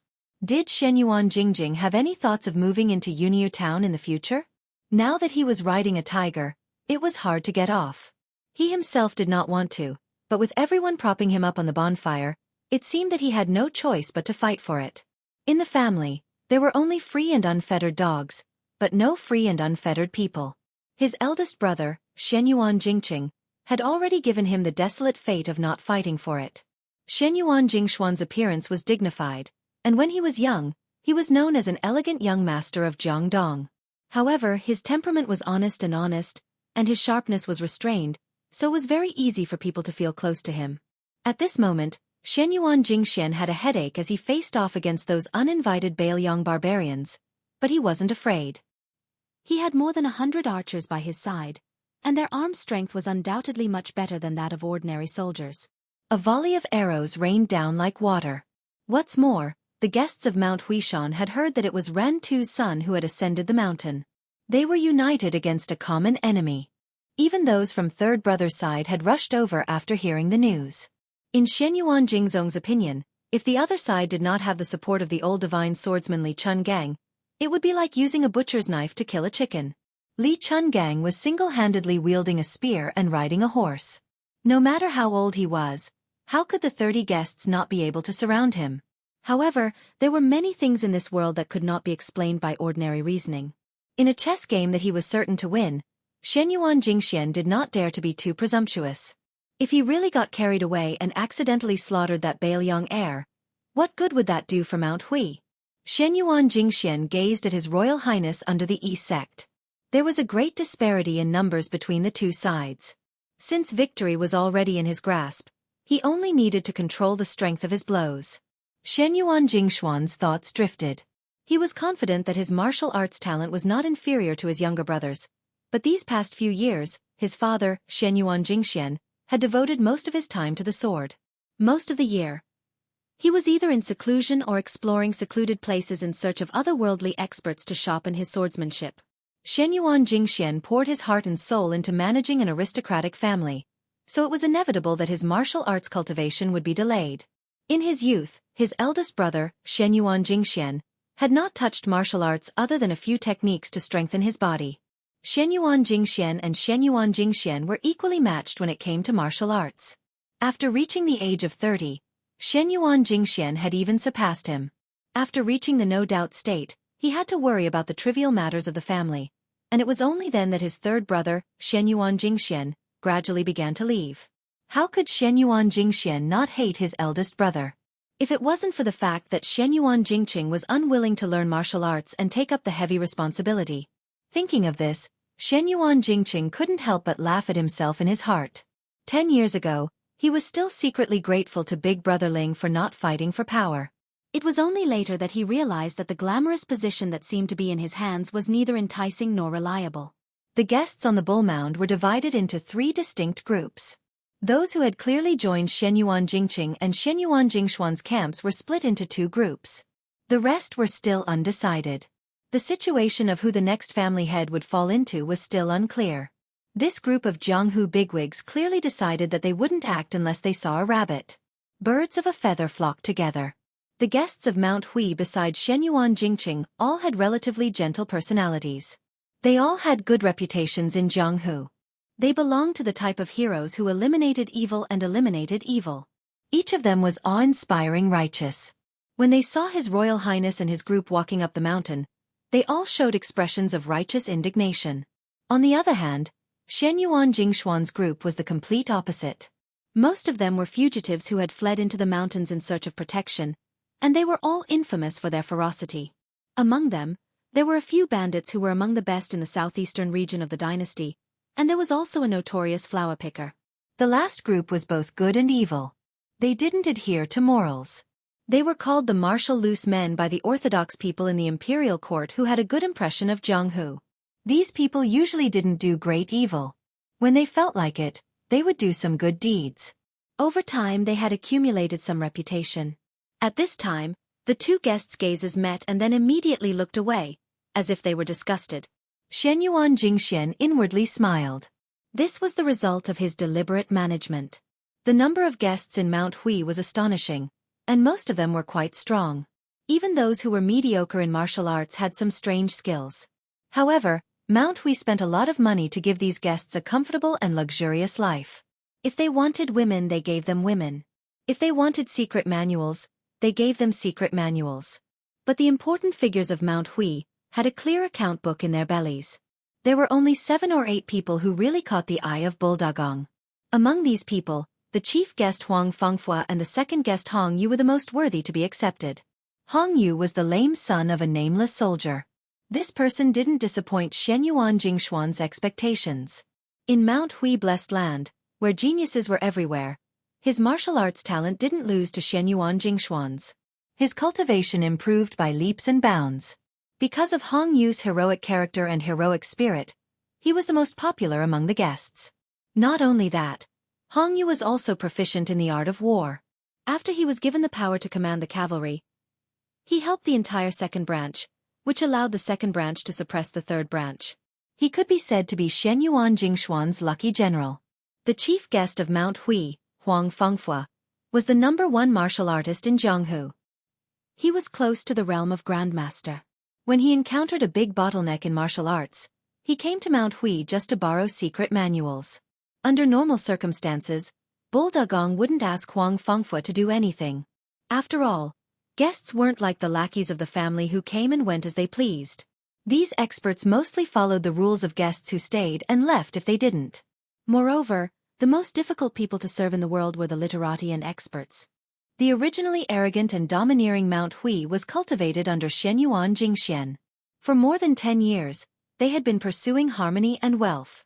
They didn't want to bully their customers. This unknowingly increased the status and arrogance of the guests, and their tempers became more and more crafty. How many people could be like Shen Yuan Jingxian, who killed a concubine in order to win people's hearts? Huang Fengfua was also a very smart person. He was proficient in all kinds of martial arts. He had reached a higher level early and rarely met a worthy opponent in Jianghu. However, he was suppressed under the realm of Grandmaster. He couldn't understand why. During this period, he risked his life to go to the western regions and Beimang. However, he still couldn't reach the realm that seemed to be within reach. Finally, on the Spring God Lake, he had a sword discussion with Shen Yuan Jingqi. They appreciated each other's talent and were invited to Mount Hui. Now, Huang Fengfua was the leader of the martial artists. He only treated Shen Yuan Jingxian and Shen Yuan Jingxian with respect, but didn't see each other with sincerity. Instead, he often drank wine and talked about history with the useless guy of the eldest branch. A big clan that was committed to dominating Jianghu naturally had its own petty interests. However, it also had a grand plan to look at the entire Jianghu. Huang Manor walked to the open space in the middle of the square with his bare hands. Shen Yuan Jingqi had already received the news that this skinny young man had killed more than 10 people on his way up the mountain. Their hands and feet were all torn apart while they were still alive. Shen Yuan Jingqi was the flag of Mount Hui when his ancestor and father weren't present. He lived like a prince in a high position. He cared about his face the most. He wanted to show his royal highness who was in his power. He coldly said, "Release the arrows." The bowstring released an ear-piercing buzzing sound. The arrows flew like locusts towards the young man who didn't know whether he was dead or alive. The first-grade initial realm of Vajra was derived from the teachings of Buddhism. It meant that the Buddha's body was immortal. The Vajra Dharma body was known as the strongest body in the 3 realms. Immortal Lu Dongxian once wrote a crooked poem, having obtained the 3 pure immortality technique, having obtained the Vajra Dharma body. He said that this poem was crooked because it mixed up Buddhism and Taoism. However, the younger generation didn't dare to look down on it. Thus, the Vajra realm was seen as the minor immortality realm in Taoism. It was to show the difference between great immortality and great immortality. Most of the pre-celestial cultivators who reached the Vajra realm used the energy in their body to borrow the power of the immovable Kunlun. They were invulnerable to weapons and axes. Below celestial phenomenon, the Vajra finger and Shen finger were the same. Li Chungang said that there were as many Vajra realm experts as there were hairs on a cow. He really overestimated the current Jianghu. It was because of his royal highness that ordinary people wouldn't be able to see a Vajra realm expert show off their skills. They wouldn't even be able to see a master realm expert who was only a step away from the first-grade realm. The arrow drew an arc in the air and went straight for Huang Manor. A martial artist who was proficient in archery would be much more accurate and powerful than an ordinary archer. Shenyuan Jingyi squinted his eyes and waited quietly. The young man couldn't dodge in time and was shot like a porcupine. Hong Piao was born with a short stature. In terms of appearance, he wasn't very eye-catching. He was worlds apart from the head honcho Huang Fengfua. However, Hong Piao was bold and meticulous. He was a typical boorish man who could embroider. Seeing the rain of arrows flying towards him, he said worriedly, "Sir, I heard that old celestial master Zhao secretly took in a disciple. It's the young prince of Beiliang. His martial arts foundation is extraordinary. Could it be this person? If he angered Beiliang Palace and Mount Longhu at the same time, wouldn't there be endless trouble?" Shenyuan Jingyi laughed softly. "You guessed that he's the young prince of Beiliang, but I don't know. Moreover, since he's Zhao Shituan's disciple, he should have some power.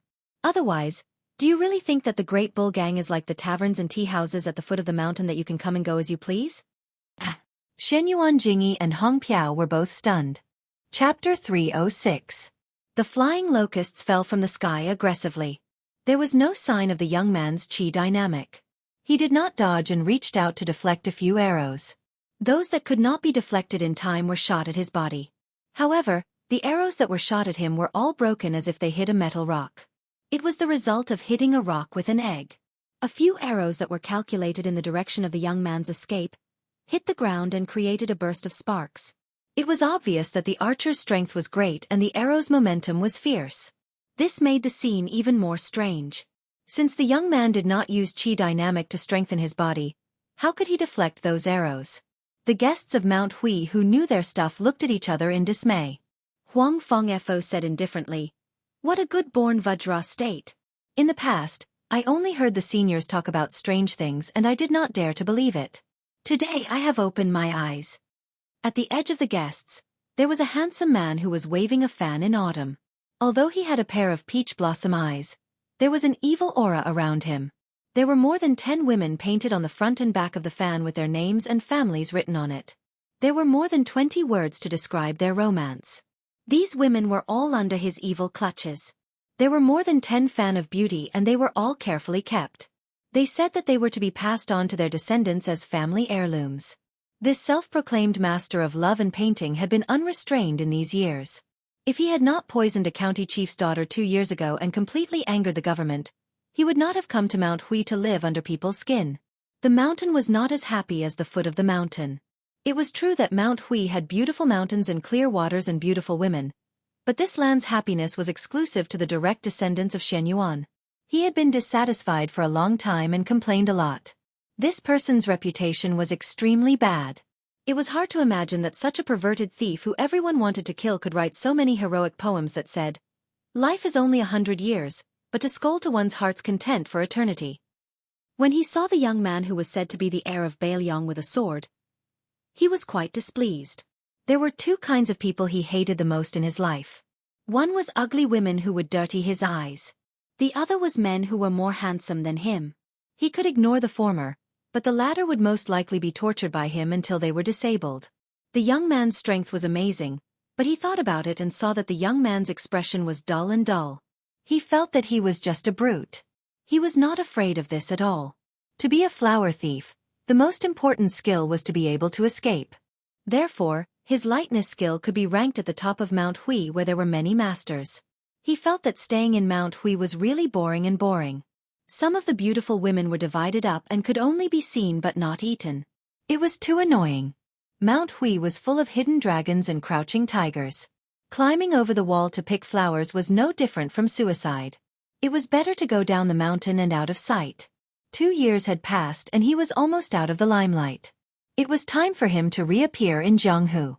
Those juniors who only knew how to secretly use aphrodisiac to ravage women were really a disgrace to him. Flowers were not to be picked like this.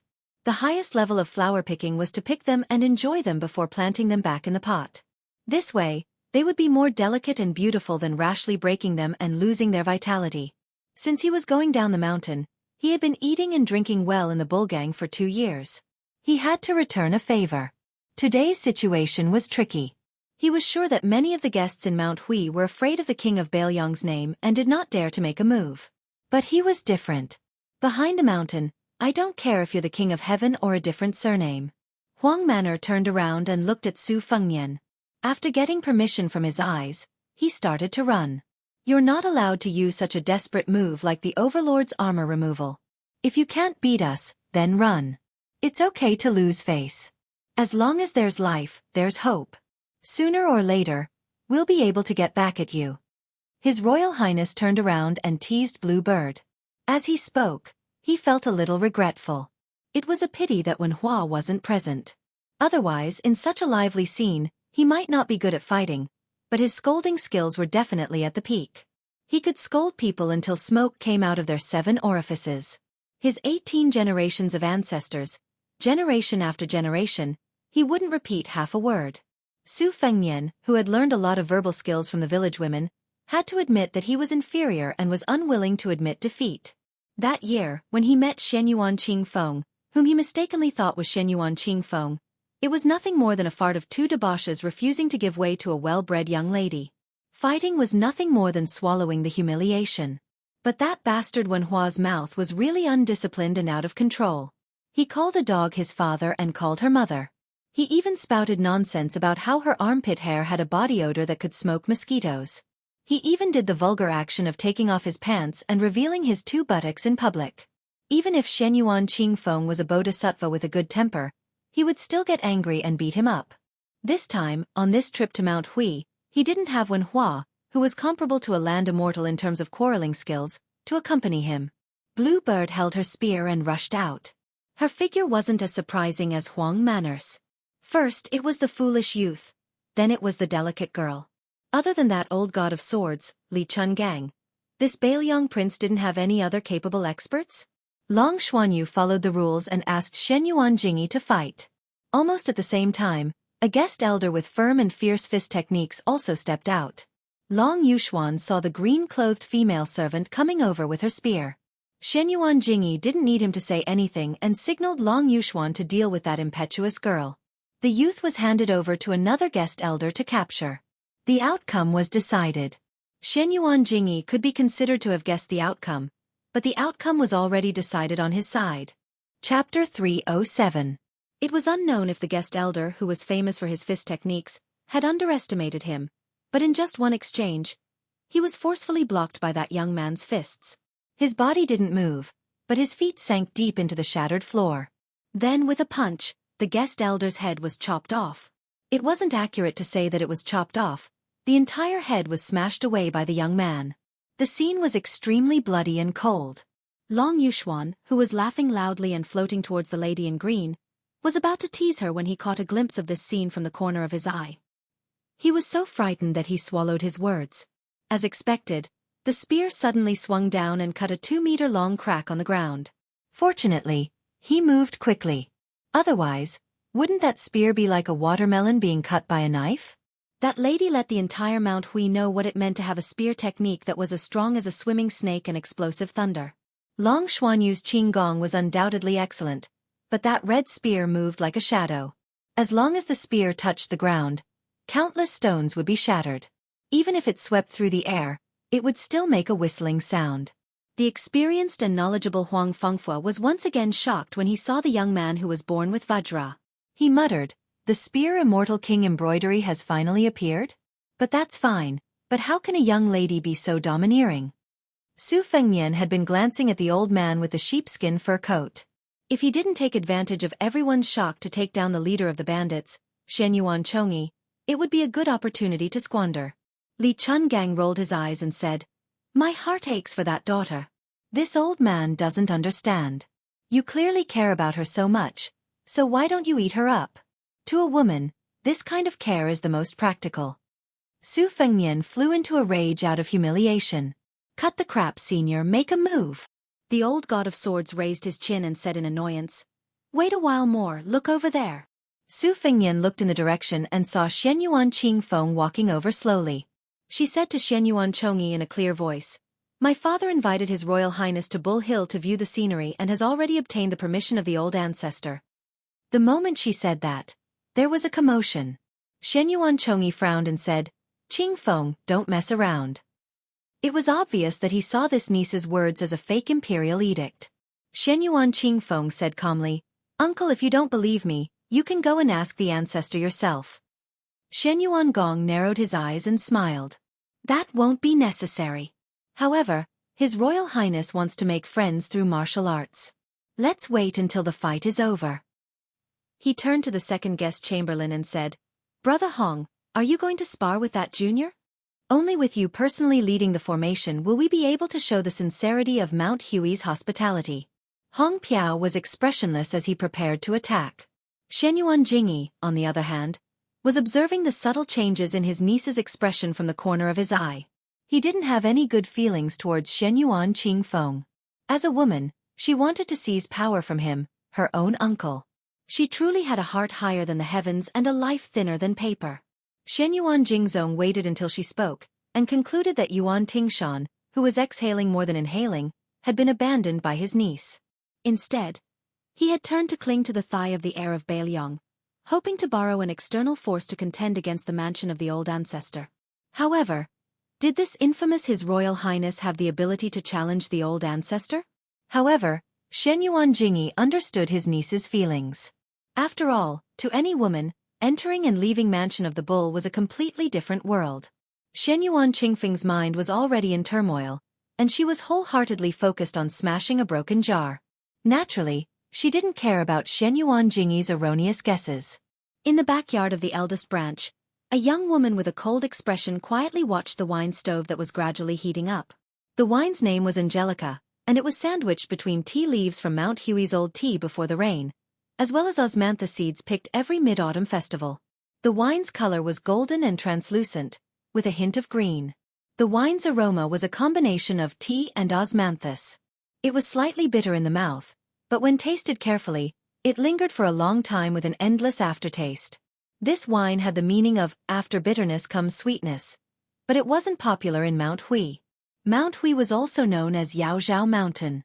In the ancient book, Classic of Mountains and Seas, it was recorded that Yaozhao Mountain had many osmanthus trees. However, after the Shenyuan family occupied this blessed land, they enjoyed a peaceful life for several hundred years. Perhaps it was because their good fortune didn't last long, and their luck gradually decreased, causing the old osmanthus trees to die one by one. Last year, even the only remaining osmanthus tree named Tangue, which had a lifespan longer than the 1,600 years of the Taoist master's residence on Mount Longhu, had withered. Therefore, apart from a few jars of wine brewed from the osmanthus seeds last year, this Angelica osmanthus wine had become extinct. Everyone in Mount Hui knew that the eldest son of the first wife, Shenyuan Jingqing, was an absurd person who was addicted to drinking Angelica osmanthus wine from the books of the sages. The older generation remembered even more clearly that every year on Shenyuan Qingfeng's birthday, this scholar, who was once delusional enough to want to pass the imperial examinations and leave the mountain and was unwilling to practice martial arts, would bring his young daughter to Tangue to have his height carved. However, after the age of 15, the precocious Shenyuan Qingfeng treated this matter as a disgrace and didn't want to do it again. Thus, he drifted further and further away from his father. These years, only a handful of guests like Huangfang Buddha, who could be counted on one's fingers, had the good fortune to drink a jar of bitter osmanthus wine. Shenyuan Jingqing liked the bitter taste when he drank and lived up to his reputation as an eccentric. Every year, Shenyuan Jingqing brewed 3 jars of Angelica osmanthus wine. 2 jars were sent to the courtyard, and he only had 1 jar left. Therefore he never had enough wine, but here he never drank. He let the 2 jars of wine sit idle every year. Year after year, the more jars there were, the more mellow the aroma of the wine became. She finally opened a jar of wine and brought in a set of wine utensils that had been sealed for many years. The wine utensils were made by that man himself. In any case, other than practicing martial arts, that person seemed to be good at everything. Sitting alone, she filled a cup of wine and placed it on the table, as if she was hesitating whether to drink or not. She began to hate herself for no reason and reached out to slap the wine cup away. After a while, she stood up to retrieve the wine cup. Only then did she discover 2 small lines of words engraved at the bottom of the cup. The handwriting was clear and elegant. Life is bitter, so long as the right person returns. Chapter 308. Dark clouds loomed over the Great Snow Plateau. A storm was coming. Do you want to shake Kunlun? After hearing his grandson Shenyuan Jingqing's words, Shenyuan Depan raised his head and laughed heartily. He did not mind the imminent battle. This was not because Xianxia was conceited.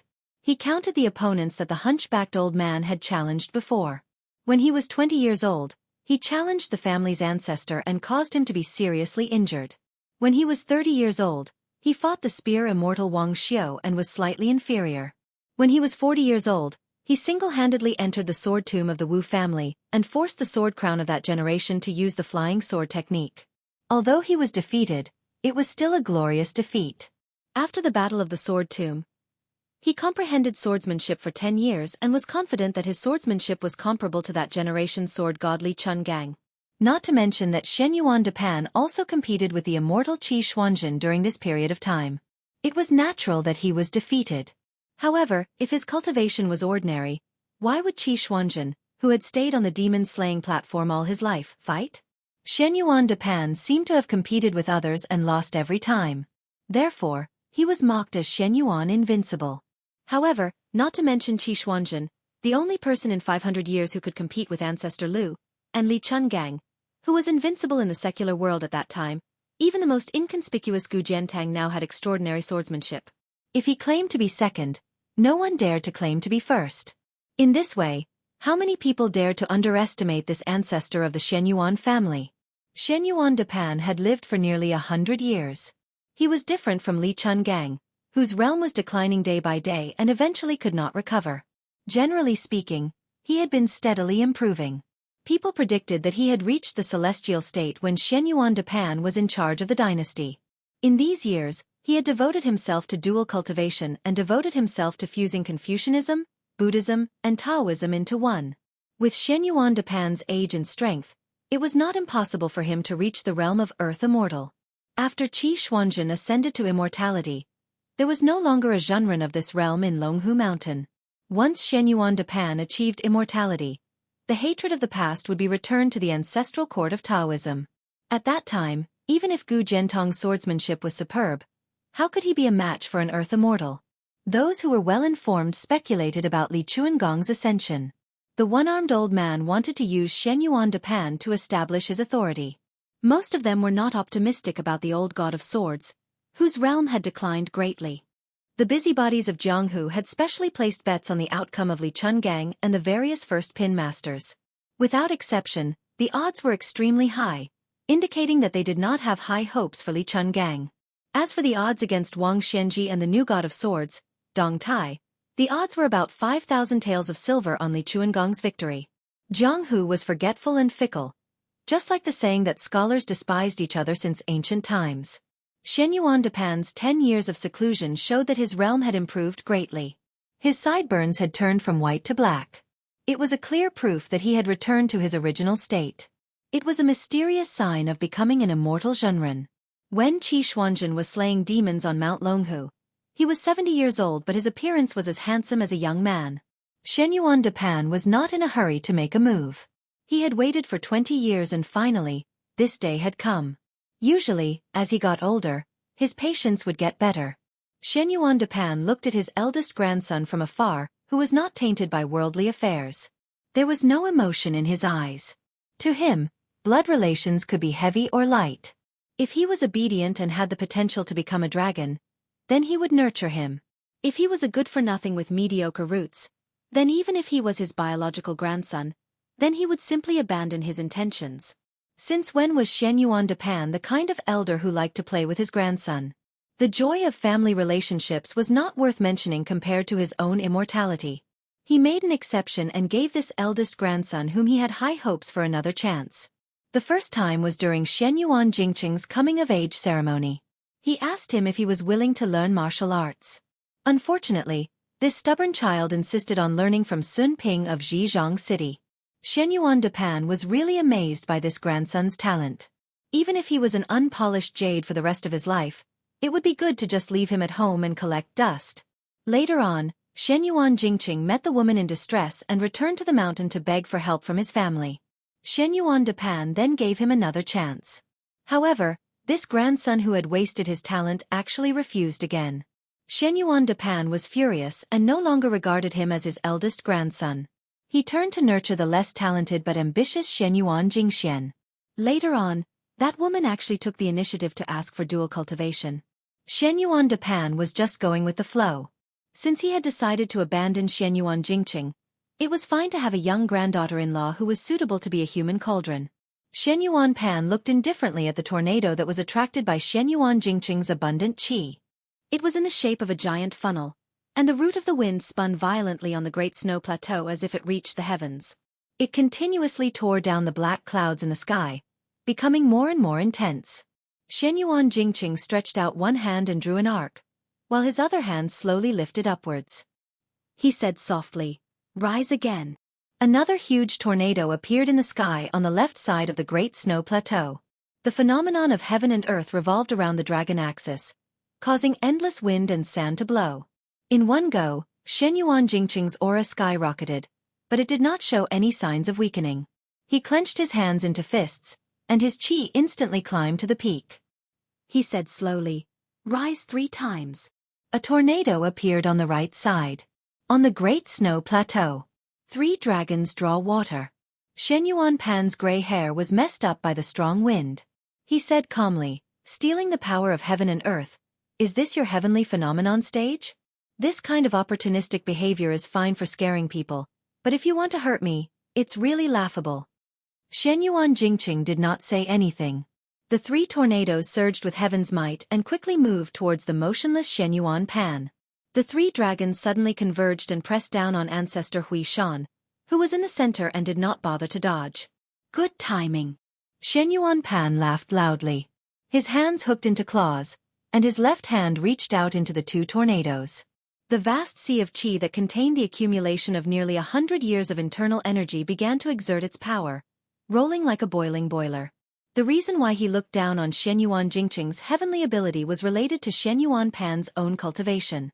Generally speaking, the saints of the 3 sects each left behind bits and pieces of information for the future generations to figure out the great Tao. Among them, Zhang Suxing of the north proposed that reading books would nourish the righteous energy of heaven and earth, and also said that if the great people did not live in peace, they would be famous. Therefore, the experts who entered the great realm of martial arts through Confucianism were extremely good at resonating with heaven and earth, and using their own strength to stir up heaven's secrets. This was undoubtedly an extremely grand and magnificent scene, but in the eyes of Xianyuan Pan, who used strength to prove his Tao, it was just a joke. This ancestor did not worship heaven and earth as a master, and only believed in his own 2 fists. He was the same as Li Chungang, who wanted to make the world tremble and gods weep when he used his sword. All the talk about not being able to achieve Tao and floating on the sea, and all the talk about suffering in this world and blessings in the future were all nonsense. The more Xianyuan Pan studied the profound meaning of the 3 sects, the more firm he was in his original path. He had 2 hands, and even the immortals, Buddhas, demons, and demons had to obediently retreat and get lost. Moreover, Xianyuan Pan had a clear goal, which proved that the path he chose was not only feasible, but also extremely correct. Wang Xianji of the martial emperor city. In today's world, there were only a handful of people who could fight with him, Xianyuan Pan. Xianyuan Jingqing, the useless abandoned son of the family, was not worthy. Xianyuan Pan actually tore apart the 2 tornadoes. Without the foundation of the waterspouts, the black clouds at the top of the tornadoes slowly rolled as if they were dying, and finally drifted away and returned to the sky. Just as he was dealing with the last waterspout, Xianyuan Jingqing tapped the ground with the tip of his foot, and a large pit was blasted out of the ground. His figure was like a long rainbow, piercing through the tornadoes, and then came to the front of Xianyuan Pan, and pushed out with his palm. Xianyuan Pan, who was not surprised, sneered, and changed his claw into a fist, and went straight for the center. Xianyuan Jingqing turned his palm sideways, ignoring the turbulent fist force, and only placed it on the back of his fist. Xianyuan Pan's face changed slightly, and he retracted his right fist, while his left hand stuck to the middle of the bridge of his hand, trying to remove this wrist. Unexpectedly, Xianyuan Jingqing changed his grip in an instant, and pressed down diagonally, while his left hand fiercely slapped Xianyuan Pan's shoulder. This attack seemed to be played down, but it disrupted the center of gravity of the ancestor whose inner strength had already reached the point of perfection. His body was thrown forward, but Xianyuan Pan was adept at facing the enemy, and he borrowed the momentum to smash his shoulder against Mount Tai, and smash the chest of this eldest grandson of the first wife who had a strange technique. However, the expressionless Xianyuan Jingqing changed his grip again, and pushed Xianyuan Pan back to his original position. For a moment, The latter only had the rare bravery in the world, but he could not move, nor could he stay still. All of this happened in the blink of an eye, and both sides had switched from offense to defense. Shenyuan Jingqing pushed out with his palm again, and Shenyuan Pan accurately calculated the speed of his palm. He countered with an even fiercer elbow strike, but he did not expect that Shenyuan Jingqing's palm strike, which was originally like a needle hidden in silk floss, would explode the moment it was about to touch Shenyuan Pan's elbow strike, and his palm strike was even fiercer and faster than Shenyuan Pan's elbow strike, and it landed on Shenyuan Pan's chest. Ripples that could be seen with the naked eye appeared between the two of them because of this palm strike. Shenyuan Pan's tall and sturdy body was pushed back 100 feet. The wind chimes that had been pulled taught all this while finally could not bear the burden and fell to the ground. Shenyuan Pan, who was known for his bravery and fierceness in the world, was actually pushed back? Chapter 309. At this moment, an old man carrying a sword slowly walked onto the snowy plains. He wasn't the least bit surprised by this shocking scene.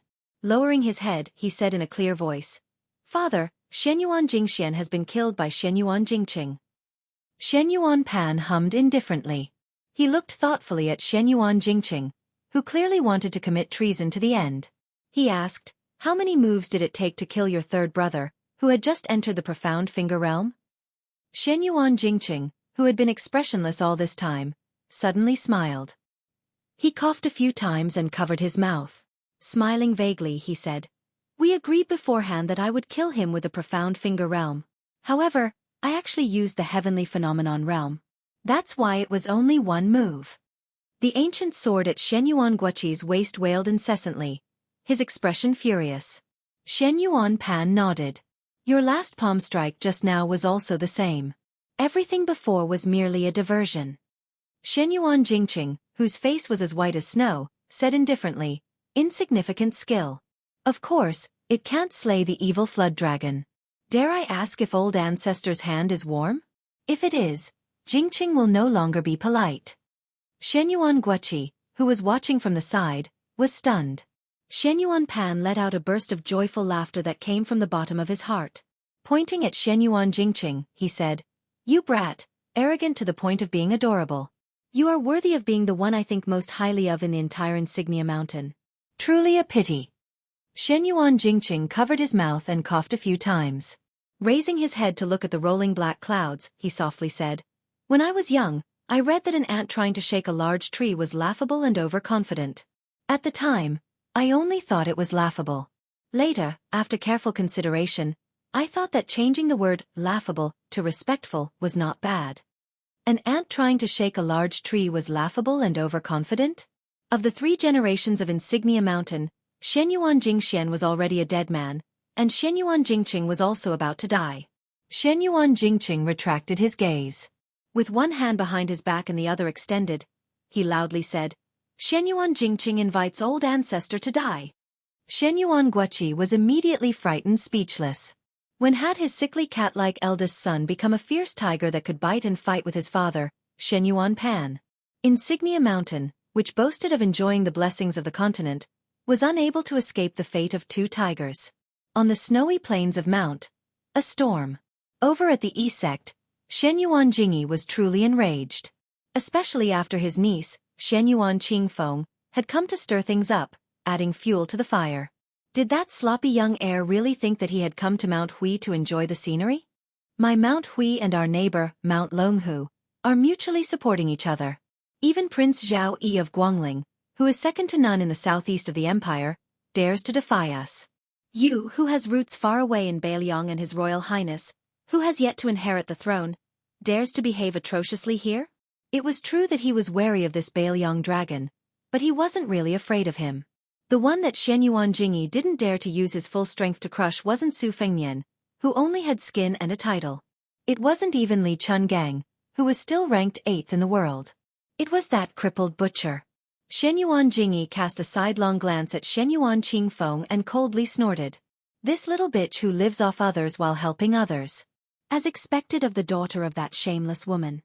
She wants to borrow power to reverse the decline of the first wife's branch. As a little bitch, she doesn't feel ashamed to show her face in public.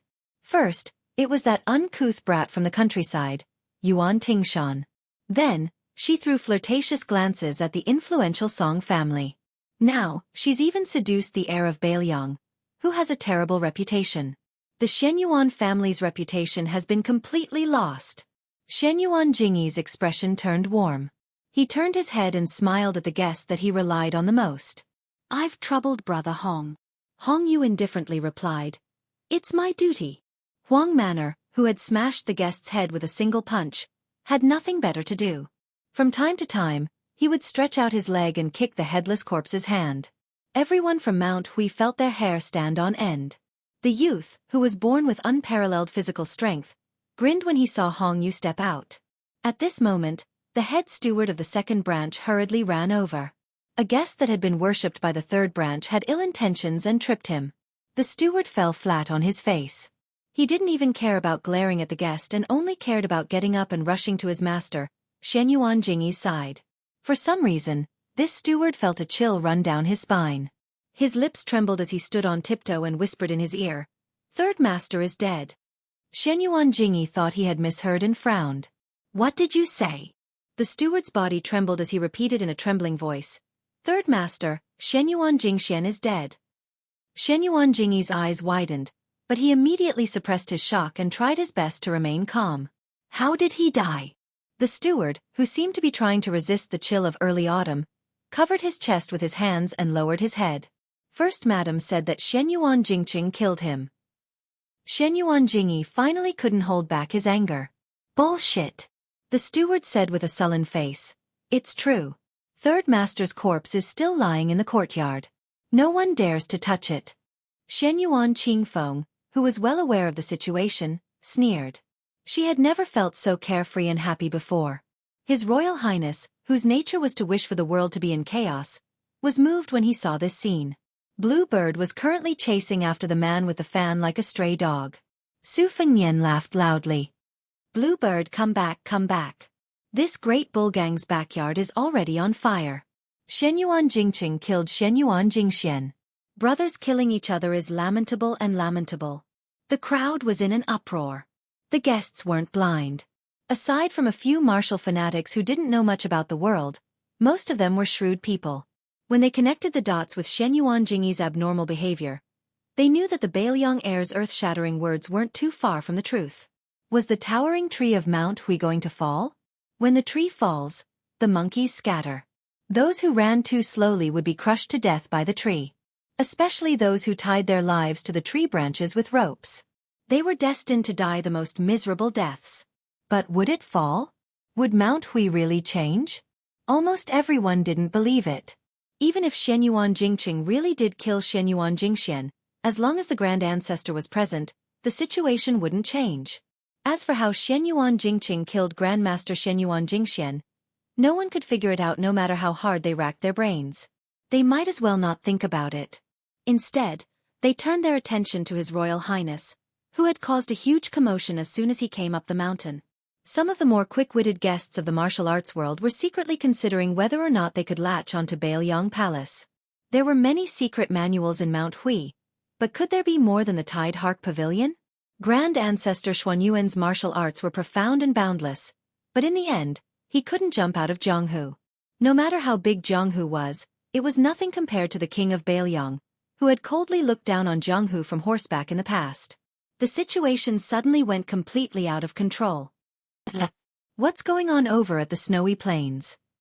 Could it be a tornado created by human power? Good heavens, this is 3 dragons drinking water. Could it be that the Grand Ancestor has come out of seclusion? Is he going to ascend? Shenyuan Jingqing turned his head to look, his face dark and livid. Su Fengnian struck while the iron was hot and spouted nonsense. "Hey, old man Xian named Yuan Jingjing, if you don't let this Shitsi pass, everyone will miss a good show that is hard to come by in 100 years. Shenyuan Qingfeng very tactfully added flowers to the brocade and calmly said, "Uncle, His Highness came up the mountain at my father's invitation and has the Grand Ancestor's permission." Shenyuan Jingqing was hesitant. Dirty linen shouldn't be aired in public. If he let that jinx pass, he would lose face. But if he insisted on a deadlock and allowed the heir to slander him, the hearts of the people of Mount Hui would be shaken. Wait a minute. Shenyuan Jingqing's mind immediately turned. If what the steward said was true, Then his third brother Shenyuan Jingxian was already dead. His eldest brother had gone to the snowy plains to seek his own death, and his father Shenyuan Guoqi had no intention of becoming the head of the family.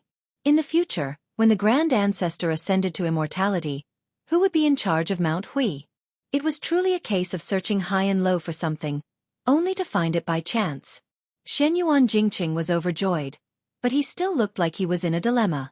Everyone held their breaths, patiently waiting for Shenyuan Jingqing's decision. Is it going to rain? Su Fengnian looked up at the sky, then turned to Shenyuan Jingqing with a smile. Let me pass, and an umbrella. That won't be difficult, right? Shenyuan Jingqing's face was angry, but he clearly took a step back. He calmly ordered the steward beside him. Go get an umbrella. Su Fengnian brought all of his men to the snowy plains, but Shenyuan Jingqing only brought his two trusted aides, Huang Fengfua and Huang Fengfua. Shenyuan Qingfeng brought up the rear. Some scenes that she thought she had long forgotten suddenly appeared vividly in her mind.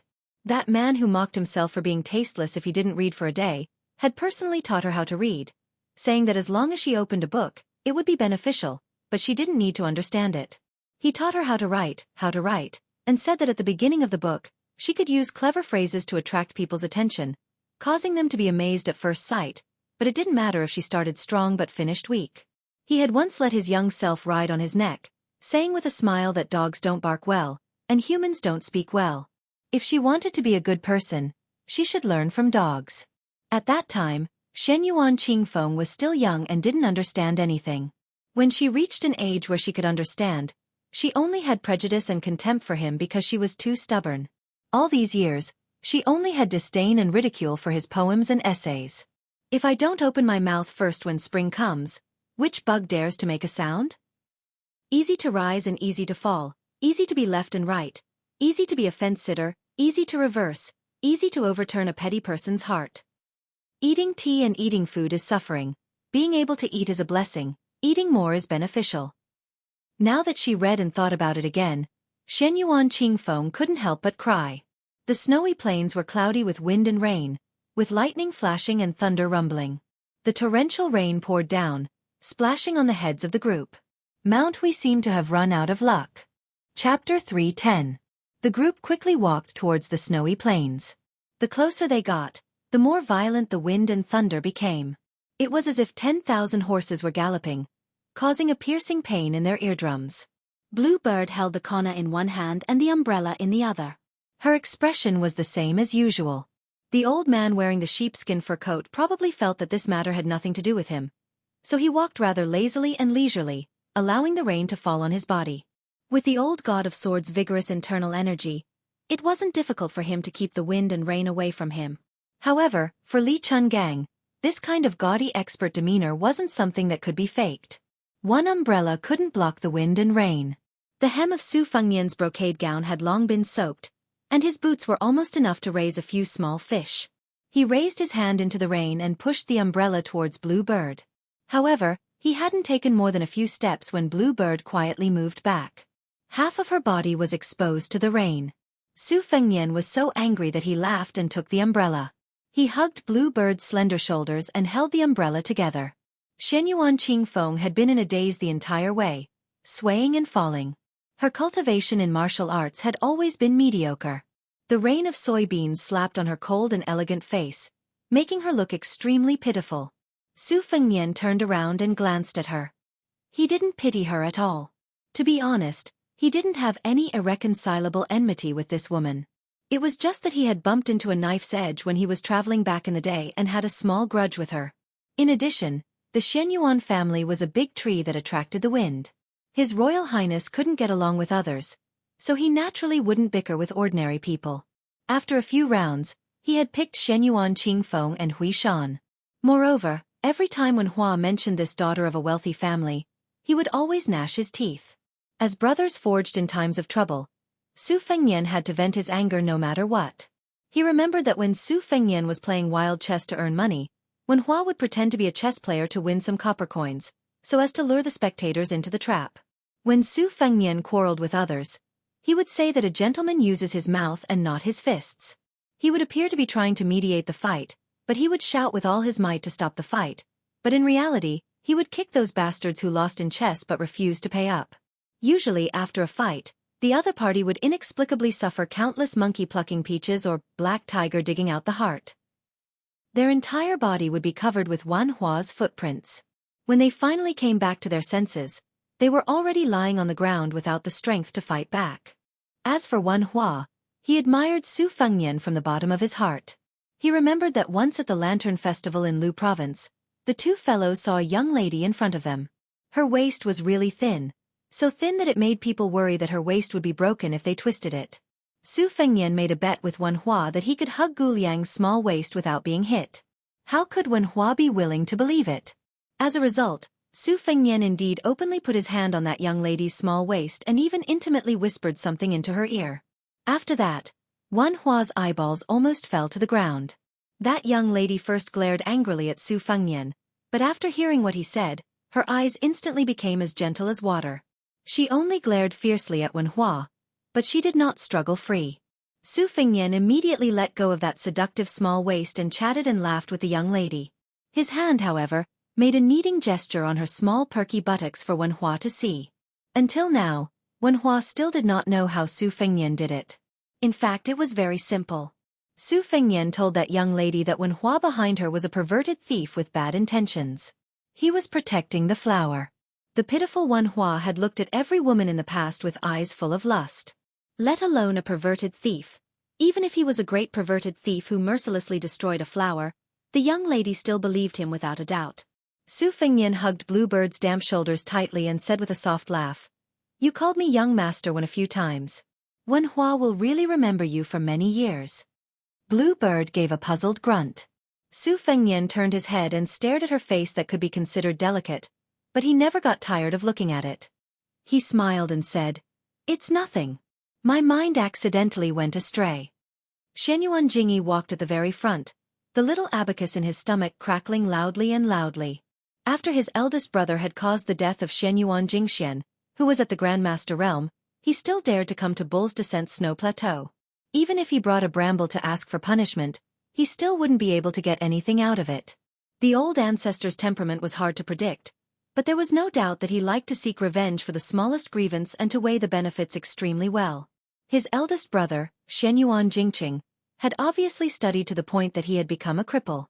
It was one thing for him to be content with his useless studies, but how could the old ancestor easily forgive him for using some unknown method to kill his third brother, whom he had placed such high hopes on? That niece of his who was fiercely siding with outsiders was acting abnormally. There was a suspicion that a broken jar would be smashed. In Mount Hui, how could a woman have the slightest chance to stand out? Grand Guest Elder Huang Fengfu's expression was calm, but Hong Piao, on the other hand, seemed to be distressed. Shenyuan Jingyi didn't pay attention to these minor details. Stepping onto the snow plateau, Shenyuan Jingyi immediately caught sight of the old ancestor's imposing figure. His qi leaked out violently like a tide, as if he was holding up a large umbrella, repelling the raindrops from 3 feet away from him. He then looked at his eldest brother, Shenyuan Jingqing, who was standing in the field like a drowned rat, covering his mouth and coughing. You Confucian scholars scrupulously abide by the words of the northern sage Zhang, who said that you should cultivate your body, govern the country, and bring peace to the world.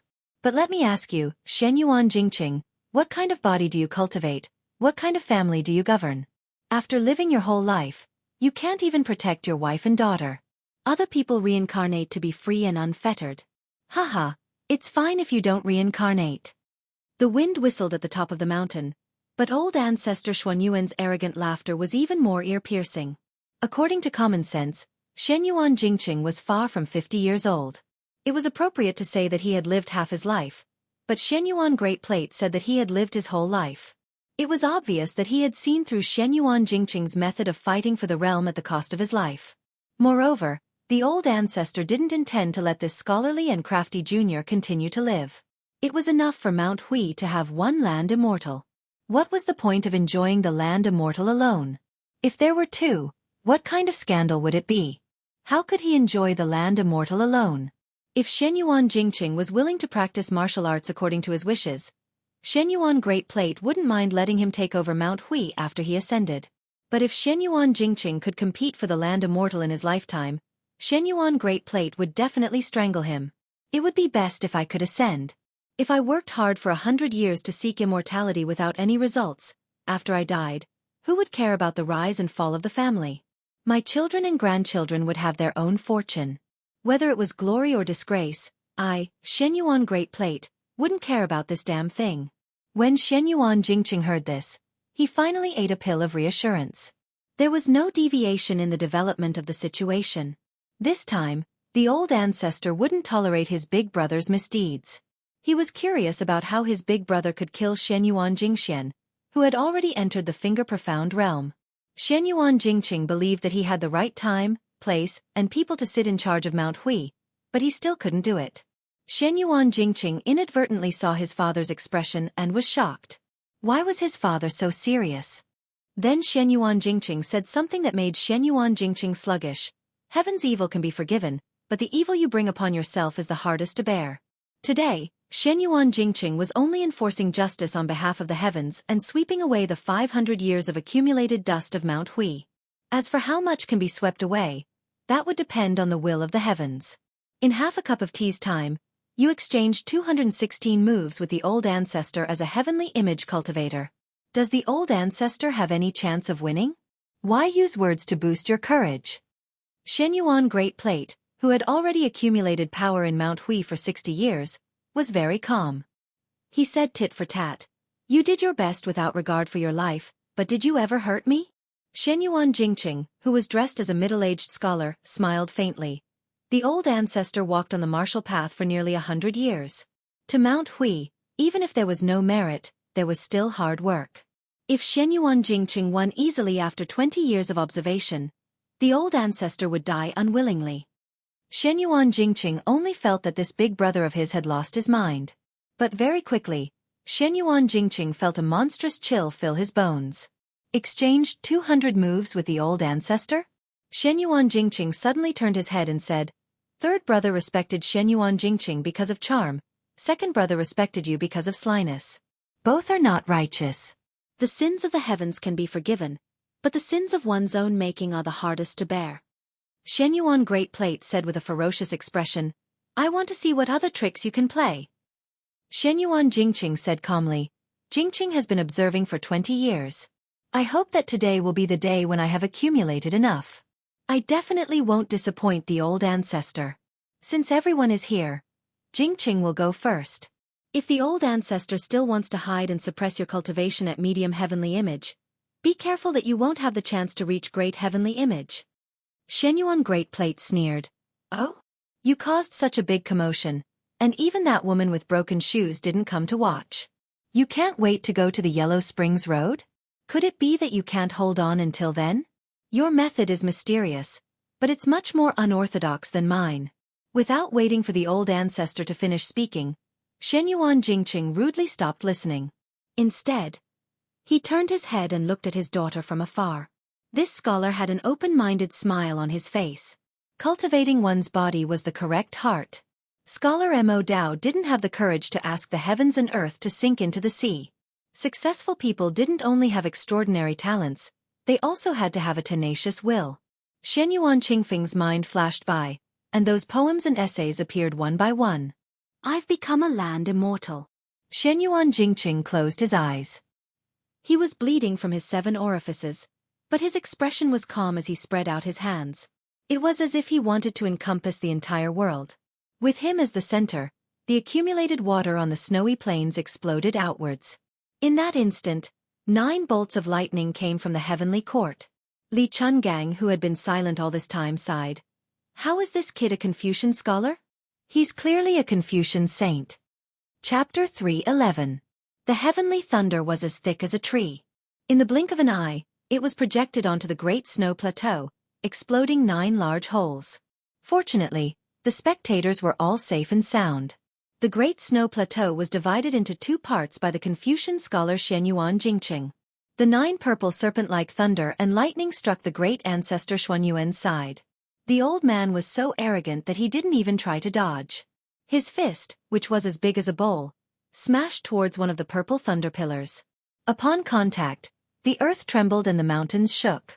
The great ancestor Huishan stood firm, but one of his sleeves was burned to ashes. The remaining purple thunder and lightning flickered, making him look like a divine general of thunder. Shenyuan Guoqi's strength was outstanding and his realm was profound. He had already understood the mandate of heaven, but after seeing this scene, his heart was still in turmoil. In Mount Hui, only he was qualified to say a few words to the cold-hearted Great Snow Plateau. However, he was still far from being on equal footing. Even if Shenyuan Guoqi was a great grandmaster of swordsmanship, he still had to be submissive and respectful in front of the Great Snow Plateau. Before the destruction of the Forbidden Villa, Huishan Shenyuan was known as the North Gashu and the South Shenyuan. His martial arts foundation was very long, and he learned a lot from many people. Other than a few exquisite and unique mental cultivation methods, the elders mostly taught the younger generation according to their aptitude. Shenyuan Guoqi was known as having an innate sword embryo since he was young, so he started to practice swordsmanship early.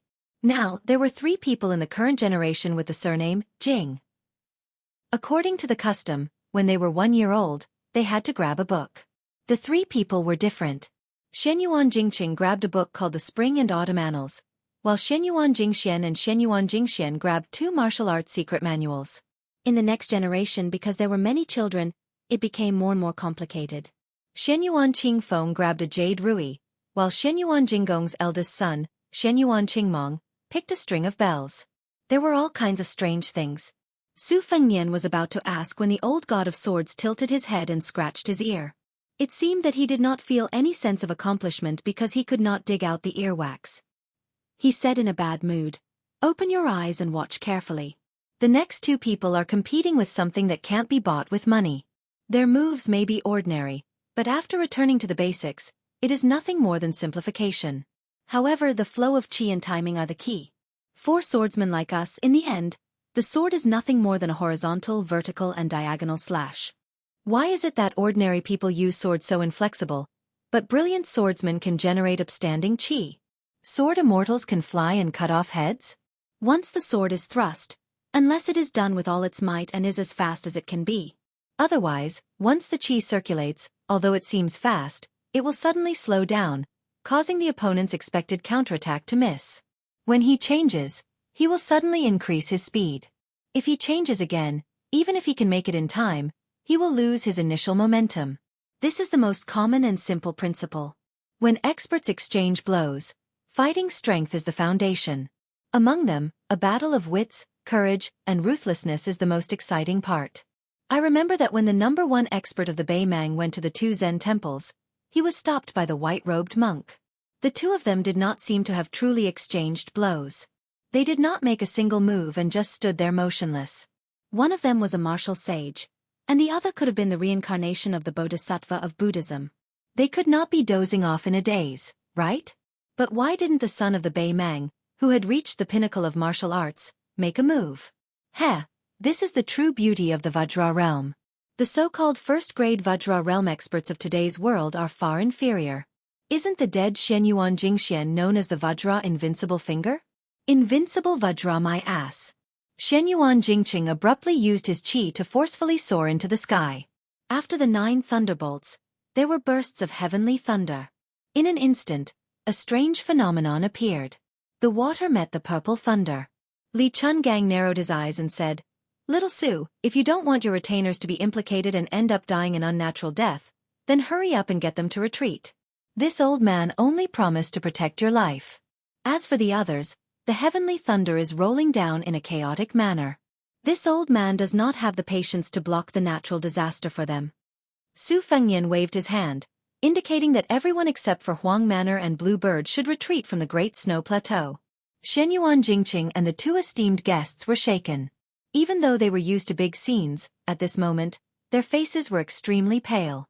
Especially Shenyuan Jingqing, who felt guilty in his heart. He was simply overwhelmed. Big Brother's words of, "I will become an earthly immortal," were more than 1,000 words of warning and threat.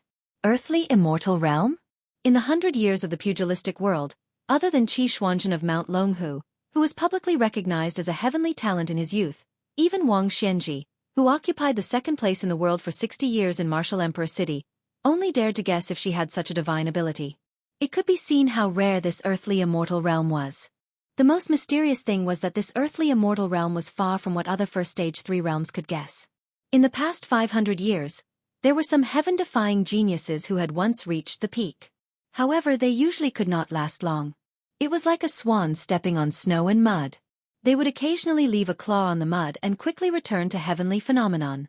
There were very few who directly ascended like Qi Xuanzhen. This was also why Qi Xuanzhen was regarded as the only immortal who could rival ancestor Lu in the past 500 years.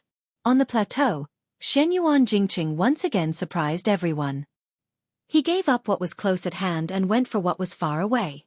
He fought with old ancestor Shenyuan in close combat. Shenyuan Jingqing and Shenyuan Pan rushed forward together. The latter's figure was in a straight line, and the wind and rain were swept away. He leaped up and hit Shenyuan Jingqing with his knee. Shenyuan Jingqing pressed his hands on old ancestor's knee and slid back, causing countless splashes. This Confucian scholar who had already transcended mortality did not want to dissipate this tyrannical force. Instead, he pushed to the side. Shenyuan Pan's burly body was still in the air. Shenyuan Jingqing leaned forward and smashed down with his elbow, smashing old ancestor's body onto the plateau. This was not enough. He kicked out and sent Shenyuan Pan flying more than 100 feet away. Shenyuan Jingqing took advantage of the situation and chased after him. Shenyuan Pan was kicked away. His 5 fingers dug into the ground and suppressed the momentum of his defeat. He clapped his palms and finally got up. When Shenyuan Jingqing closed in, he punched out with both fists. Shenyuan Jingqing, with an indifferent expression, met his opponent's fists with both hands and held them firmly. His figure stood tall and did not fall. A large space behind him had already been compressed by the enormous qi dynamic, causing the wind and rain to evaporate in an instant. Shenyuan Jingqing raised his hand and said softly, "Send old ancestor to heaven." Shenyuan Pan's body soared into the sky.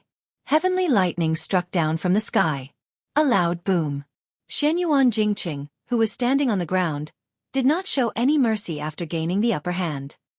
He clapped his palms together in front of him. The accumulated water at the edge of the plateau that was originally flowing down the mountain surged up like 2 green dragons. The 2 dragons pierced through the sky of the plateau. Shenyuan Pan, who was in the air in a hurry to operate his sea of qi to resist the heavenly lightning, was blasted until he no longer had the strength to move. Shenyuan Jingqing tapped his toes and his figure soared into the air. He grabbed old ancestor Xuanyuan's belt and landed on the ground. He ran quickly. After running for 200 feet, his legs suddenly stopped. He threw Shenyuan Pan straight to the west, as if he wanted to throw this old ancestor Huishan off the plateau. Send him to heaven in one go? When Shenyuan Pan's body was about to fly out of the cliff of the plateau, he unexpectedly fell and landed on the edge of the cliff. Finally, the rainwater could not wash away the bloodstains on his face. He no longer had the calm and composed demeanor of a great master. Chapter 3:12. The old man was enduring, waiting for the eldest grandson of the first wife to exhaust his life to enter the realm of immortals from the side door. Shenyuan Pan's celestial state was achieved step by step. As long as his meridians were not depleted, his sea of qi would not be exhausted. However, Shenyuan Jingqing, who was determined to destroy his sect, was different. Taking a shortcut was like building a pavilion in the sky. No matter how majestic it looked when it was built, there would be a moment when it would collapse. Shenyuan Pan took a deep breath. His chest and abdomen were burning with pain. It had been many years since he had encountered such a terrifying injury to his heart. It had been so long that he had almost forgotten about this pain. The last time was when he competed with Qi Xuanzhen on the demon-slaying platform. As for Gu Jiantang and the others, their so-called loss was only in a move or two. Since they did not fight to the death, Shenyuan Pan's loss was not considered tragic. Shenyuan Pan was about to take the time to adjust his breath when Shenyuan Jingqing leisurely appeared in front of him. He heard the grandson of the Confucian sage say softly, "Although it is difficult to climb, it can reach Kunlun. Falling from evil is useless in Kunlun. Old ancestor, you should read those books that you think are useless. Martial arts can be cultivated from secret manuals. To reach the celestial state, it is not something that can be accumulated from hundreds or thousands of martial arts secret manuals." Shenyuan Pan said ferociously, "You think you are worthy to talk to me about principles?" Blood no longer seeped out of Shenyuan Jingqing's 7 orifices. Instead it flowed out. It was no longer scarlet, but a shocking black. However, this Confucian scholar's expression was still calm. Shen Yuan swept out with his foot, and he stepped on Ancestor Huishan's knee, causing him to fall to the ground pathetically, crashing into the rain. Shen Jingqing smiled and said, Shen Jingqing is talking to you. Old ancestor, you can naturally ignore it. But now that an immortal is talking to you, why are you still so arrogant and ignorant? A thick bolt of lightning struck where Shen Pan landed. Fortunately, the latter sensed it and rolled without caring about his identity, barely escaping the disaster. Shen Jingqing was dumbfounded and his lips trembled. The ancient sword at Shen Guoqi's waist did not dare to make any sound, fearing that it would cause an unpredictable disaster. Pull one hair and the whole body will be affected. Heaven's secrets. The more powerful a person was, the more they could manipulate heaven and earth. Shen Guoqi was well aware that on the snowfield of Mount Hui, he was the one who was most likely to be affected by the aftermath of the catastrophe. Shen Jingqing coughed a few times. It was supposed to be very light, but it sounded exceptionally sharp in the ears of the experts present. Shen Dandan was overjoyed. His figure flashed straight away, no longer wanting to fight to the death. He only wanted to increase the distance between him and Shen Jingqing. The farther the better. How could something like face compare to the most important thing, life? Shen Jingqing did not chase after him. He looked at the entrance of the great snow field and did not see that familiar figure. His eyes dimmed slightly. He covered his mouth and turned to look at Shen ancestor. He asked indifferently, Do you have any last words for the descendants of Mount Hui? Shen Pan pretended to be deep in thought to stall for time. To be honest, Su Fengnian admired Shen Dandan's shamelessness. As the high and mighty ancestor of Mount Hui, he was also one of the top few figures in the entire Jianghu. However, he kidnapped people for dual cultivation and took people's wives and daughters. When he was at a disadvantage, he did not care about his status at all. Needless to say, his martial arts skills were even more impressive. Just as His Royal Highness's imagination was running wild, the middle-aged scholar called Confucian Sage by the old god of swords suddenly looked over. Su Fengnian's body suddenly froze. However, for some reason, the old man wearing the sheepskin fur coat ignored him. Instead, he just stared blankly at the demon-slaying platform on Mount Longhu, leaving behind a not-so-tall figure. Shen Jingqing looked at His Royal Highness.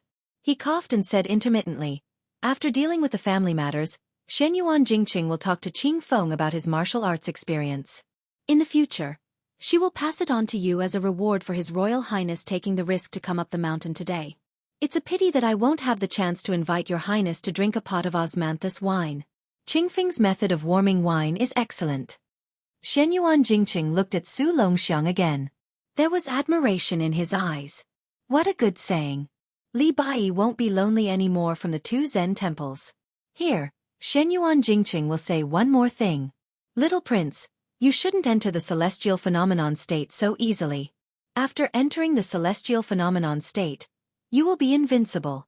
You have to know that once you enter the celestial phenomenon state, you will have to resonate with heaven and earth. An ordinary man with a jade ring will only be attacked by thieves. Su Fengnian said respectfully, Su Fengnian thanks Mr. for the guidance. Shen Jingqing nodded and then said to Shen Guoqi. However, he didn't turn his head to look at him. He said indifferently and calmly, Father, please leave the mountain. You can never enter the mountain again in this life. Shen Guoqi was so angry that he laughed. You. At this moment, Shen Jingqing was killed on the spot by the two guests behind him. Shen Guoqi was stunned. Huang Fengfua had a good relationship with his son. Everyone in Mount Hui knew that they had a good relationship. But when did Hong Yu get to know Shen Jingqing? Shen Jingqing coughed violently. Hong Yu's martial arts cultivation today was all because of me. Shen Jingqing isn't a bookworm. He wouldn't have just studied there for 20 years. Shen Guoqi's heart was dead. Shen Jingqing waved his hand at the two guests. Send him down the mountain. Shen Guoqi was furious. He gritted his teeth and sneered. With just them. Shen Jingqing smiled faintly. I knew it would be like this. Shen Jingqing lowered his head and looked at his chest that was dyed red and black by blood. Dark clouds covered the sky above the snowfield.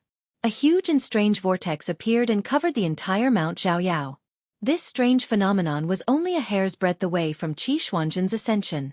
Xianyuan Jingqing slowly knelt down and said loudly, "The heavens carry thousands of phenomena, the earth carries all living things, the heavens and earth empress." Xianyuan Jingqing kneels to the heavens and earth, begging for death. Xianyuan Jingqing begs for death. Xianyuan Jingqing's voice echoed. Not to mention Mount Huanyo and Mount Huanyo. Even the nearly 10,000 Taoists of Mount Longhu could hear it clearly. The heavens and earth moved. Xianyuan Guoqi's expression was almost desperate. He unsheathed his simple ancient sword and flew out of the snowfield cliff, his figure flitting away in a panic. At the same time, something poured down. It was a bolt of purple lightning. It was as thick as a mountain peak. Apart from Xianyuan Qingfeng's small piece of land, it was as if no matter how turbulent the world was, Xianyuan Jingqing, as a father, would protect a quiet and stable place before his death. The old god of swords brought Su Fengnian, Su Longxiang, and Blue Bird, who were holding umbrellas, and floated out of the snowfield. Xianyuan Pan wanted to jump off the snowfield, but was forcibly pulled back into the purple lightning pillar. Heavenly tribulation. It flashed and disappeared. On the vast snowfield, there was no sound of thunder, only wind and rain. In the end, only Xianyuan Qingfeng was left. He truly stood alone. Xianyuan Jingqing and Xianyuan Pan perished together. Not even their corpses were left. Not even ashes were left. After Xianyuan Qingfeng recovered from his daze, he let out a heart-wrenching, hoarse cry and collapsed in the rain. Su Fengnian slowly walked back to the snowfield, all sorts of feelings welling up in his heart. He saw Xianyuan Qingfeng curled up there and sobbing. Su Fengnian sighed and walked over to hold the umbrella for her. It wasn't for her, but because of what Xianyuan Jingqing had done, Su Fengnian deserved to do this for the daughter of the Confucian sage. The rain was still pouring heavily. She didn't get up, so Su Fengnian held the umbrella the whole time. The old god of swords, Li Chungang, stared at this scene with wide eyes. Then, his eyes dimmed with loneliness, reminiscence, and reminiscence. That year when he carried that girl up the evil-slaying platform, it was also raining heavily, and he also held the umbrella. The world didn't know that this god of swords had been wronged by Qi Xianzhu.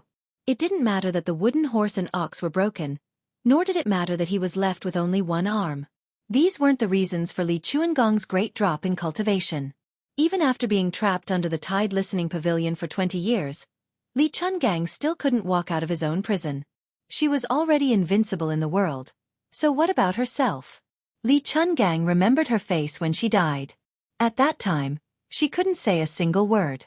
But now that he thought about it, wasn't it just no regrets? Li Chungang walked to the edge of the snowfield.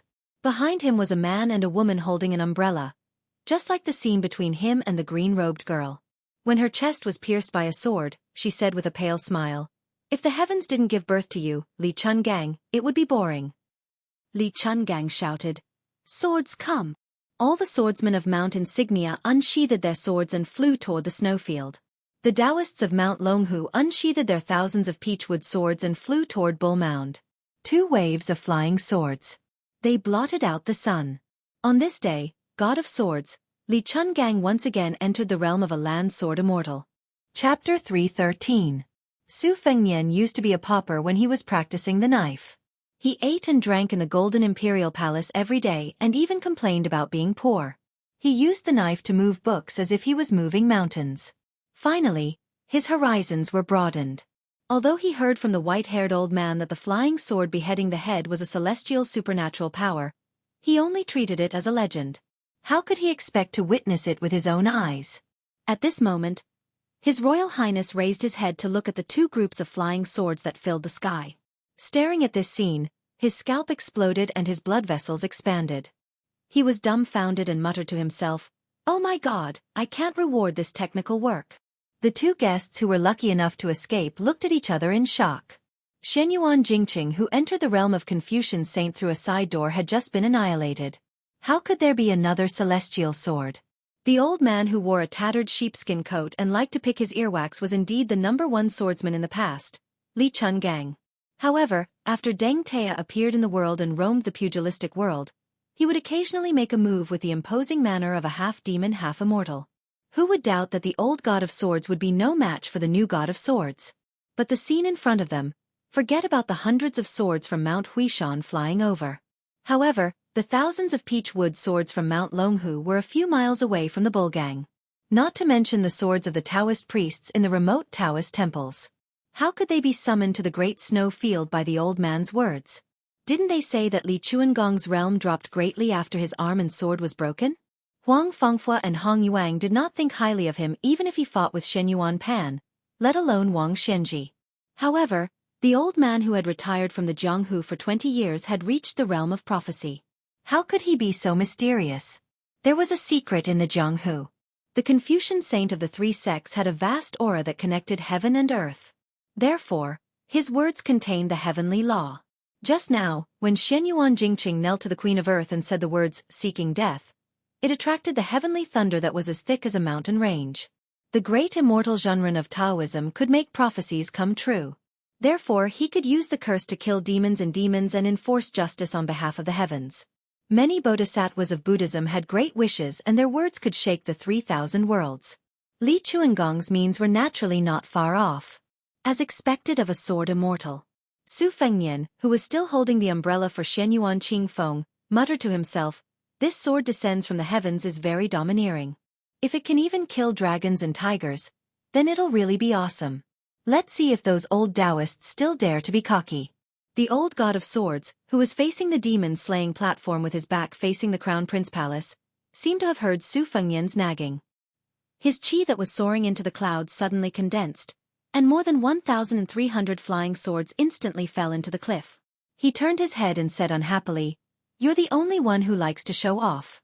You should know that there is always someone better than you." And mountain sect. The mountains north. And this old man has long passed the age of being ruthless. Now he wants to take little Jiang as his disciple. Sigh. It's a pity I didn't see her. Otherwise, I would have a higher chance of taking her as my disciple. Su Fengnian wanted to tease the old god of swords for being useless. But he did not have the guts to do so. Su Fengnian heard about the Taoist head for the first time. He asked, "What's the Taoist head?" Li Chungang walked towards Bull Mansion and scratched his crotch. The rain was sticky and uncomfortable. He said, "The Taoist chief is the founder of Taoism and has the same status as the leader of Buddhism. It's just that this position is too hot. Those who are qualified to sit on this position have good temperament and are not willing to stand out. Those who want to be the Taoist chief are just small fries fishing for fame and compliments. Most of them are too close to the imperial court and don't have enough popularity. Therefore, in the past 100 years, except for Qi Xianxia who deserves to be the Taoist chief, the rest of them can't be convinced by the public. As for the Buddhist sect, the white-robed monk Li Shaoxin who traveled thousands of miles to the west to seek scriptures once had the chance to be the bodhisattva. Unfortunately, I heard that he went to get married and have a daughter. Therefore, the Taoist head and the Buddha head are empty. The reason I'm telling you this now is because this old man sensed a few peaks in Mount Longhu when he was riding his sword on the snowy plains. The Taoist from the Taoist mansion stopped him and the Taoist from Zhenjuan Temple also interfered. This is not strange. What's strange is that the qi in Mount Yunjin was so abundant that it could be called fate, but it was not willing to do anything. Su Fengnian, who had been holding the umbrella to shelter Shen Yuan Qingfeng from the wind and rain, gripped the handle tightly and said, "It must be that weird Taoist called Zhao Huang Chao. He claimed to be a member of the Liang imperial family, who entered Mount Longhu to cultivate Taoism. When I was at the sword cliff of Mount Quanglu, he performed an out-of-body act and came here on a dragon. He looked to be in his 30s or 40s. God knows if he has lived for 2 or 3 decades. This Taoist kept saying that he was enforcing justice on behalf of heaven. What a bold attitude." Su Fengnian would not elaborate on many details. After all, the battle between the dragon and the python was too obscure and mysterious. Besides, Shen Yuan Qingfeng, an outsider, was present. Shen Yuan Qingfeng, whose skirt was soaked in water under the umbrella, slowly came back to her senses. Her eyes were cold and emotionless. "Some time ago, I went to Mount Yunjin to look for a flood salamander. I saw a middle-aged Taoist fishing in a deep lake. At that time, I thought his cultivation was mediocre and that he was pretending to be a hermit expert. At that time, this Taoist was discussing the scriptures of the 3 sects with Song Kelly, the heir of the Song family. He was very arrogant and called Saint Zhang of the North as Teacher Zhang. It was as if he was born 2,000 years earlier and dared to sit and discuss Taoism with the saint. Li Chungang frowned. Zhao Huangchao of the three sects? This old man had never heard of him. Qi Xuanzhen also did not mention him in the 2 times he met him. However, with this Taoist's cultivation, he was more than qualified to be the leader of the Taoists. Young Su, how did you offend this celestial? How could you make him go astray and not hesitate to show off his dragon ride? With this Taoist strength, he was able to live in seclusion in Mount Longhu for at least 100 years without making a name for himself. He was clearly not the kind of person who liked fame.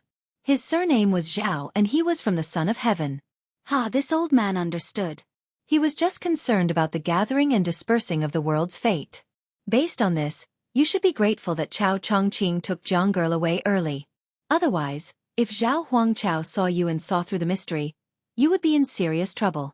At Mount Kuanglu, with this old man's ability at that time, it would be useless even if he opened the gate of heaven. Su Fengnian smiled mischievously. So now. Chapter 314. The old man scolded. Does this old man have nothing better to do than to stand up for you? Do you think fighting with celestial beings is a small matter? Celestial beings, dragon spirit travel, profound fate. Shenyuan Qingfeng felt a chill run down her spine.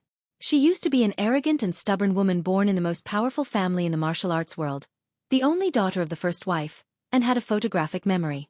She could be counted as a small arsenal. Only the son of a top scholarly family like Song Kelly, who had real talent, could slightly subdue her. However, ever since this umbrella holder entered Jianghu, her entire life had been turned upside down. Her father had died just after showing off his celestial being's style.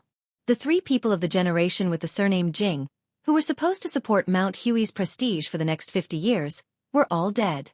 Shenyuan Dandan, who used to be a pillar of the sea, was killed. Her grandfather, Shenyuan Guoqi, was forced to jump off a mountain, and 2 guests turned against her on the snowy plains. If her father was here, they could still behave. But now there was not even half a grandmaster left in Mount Hui.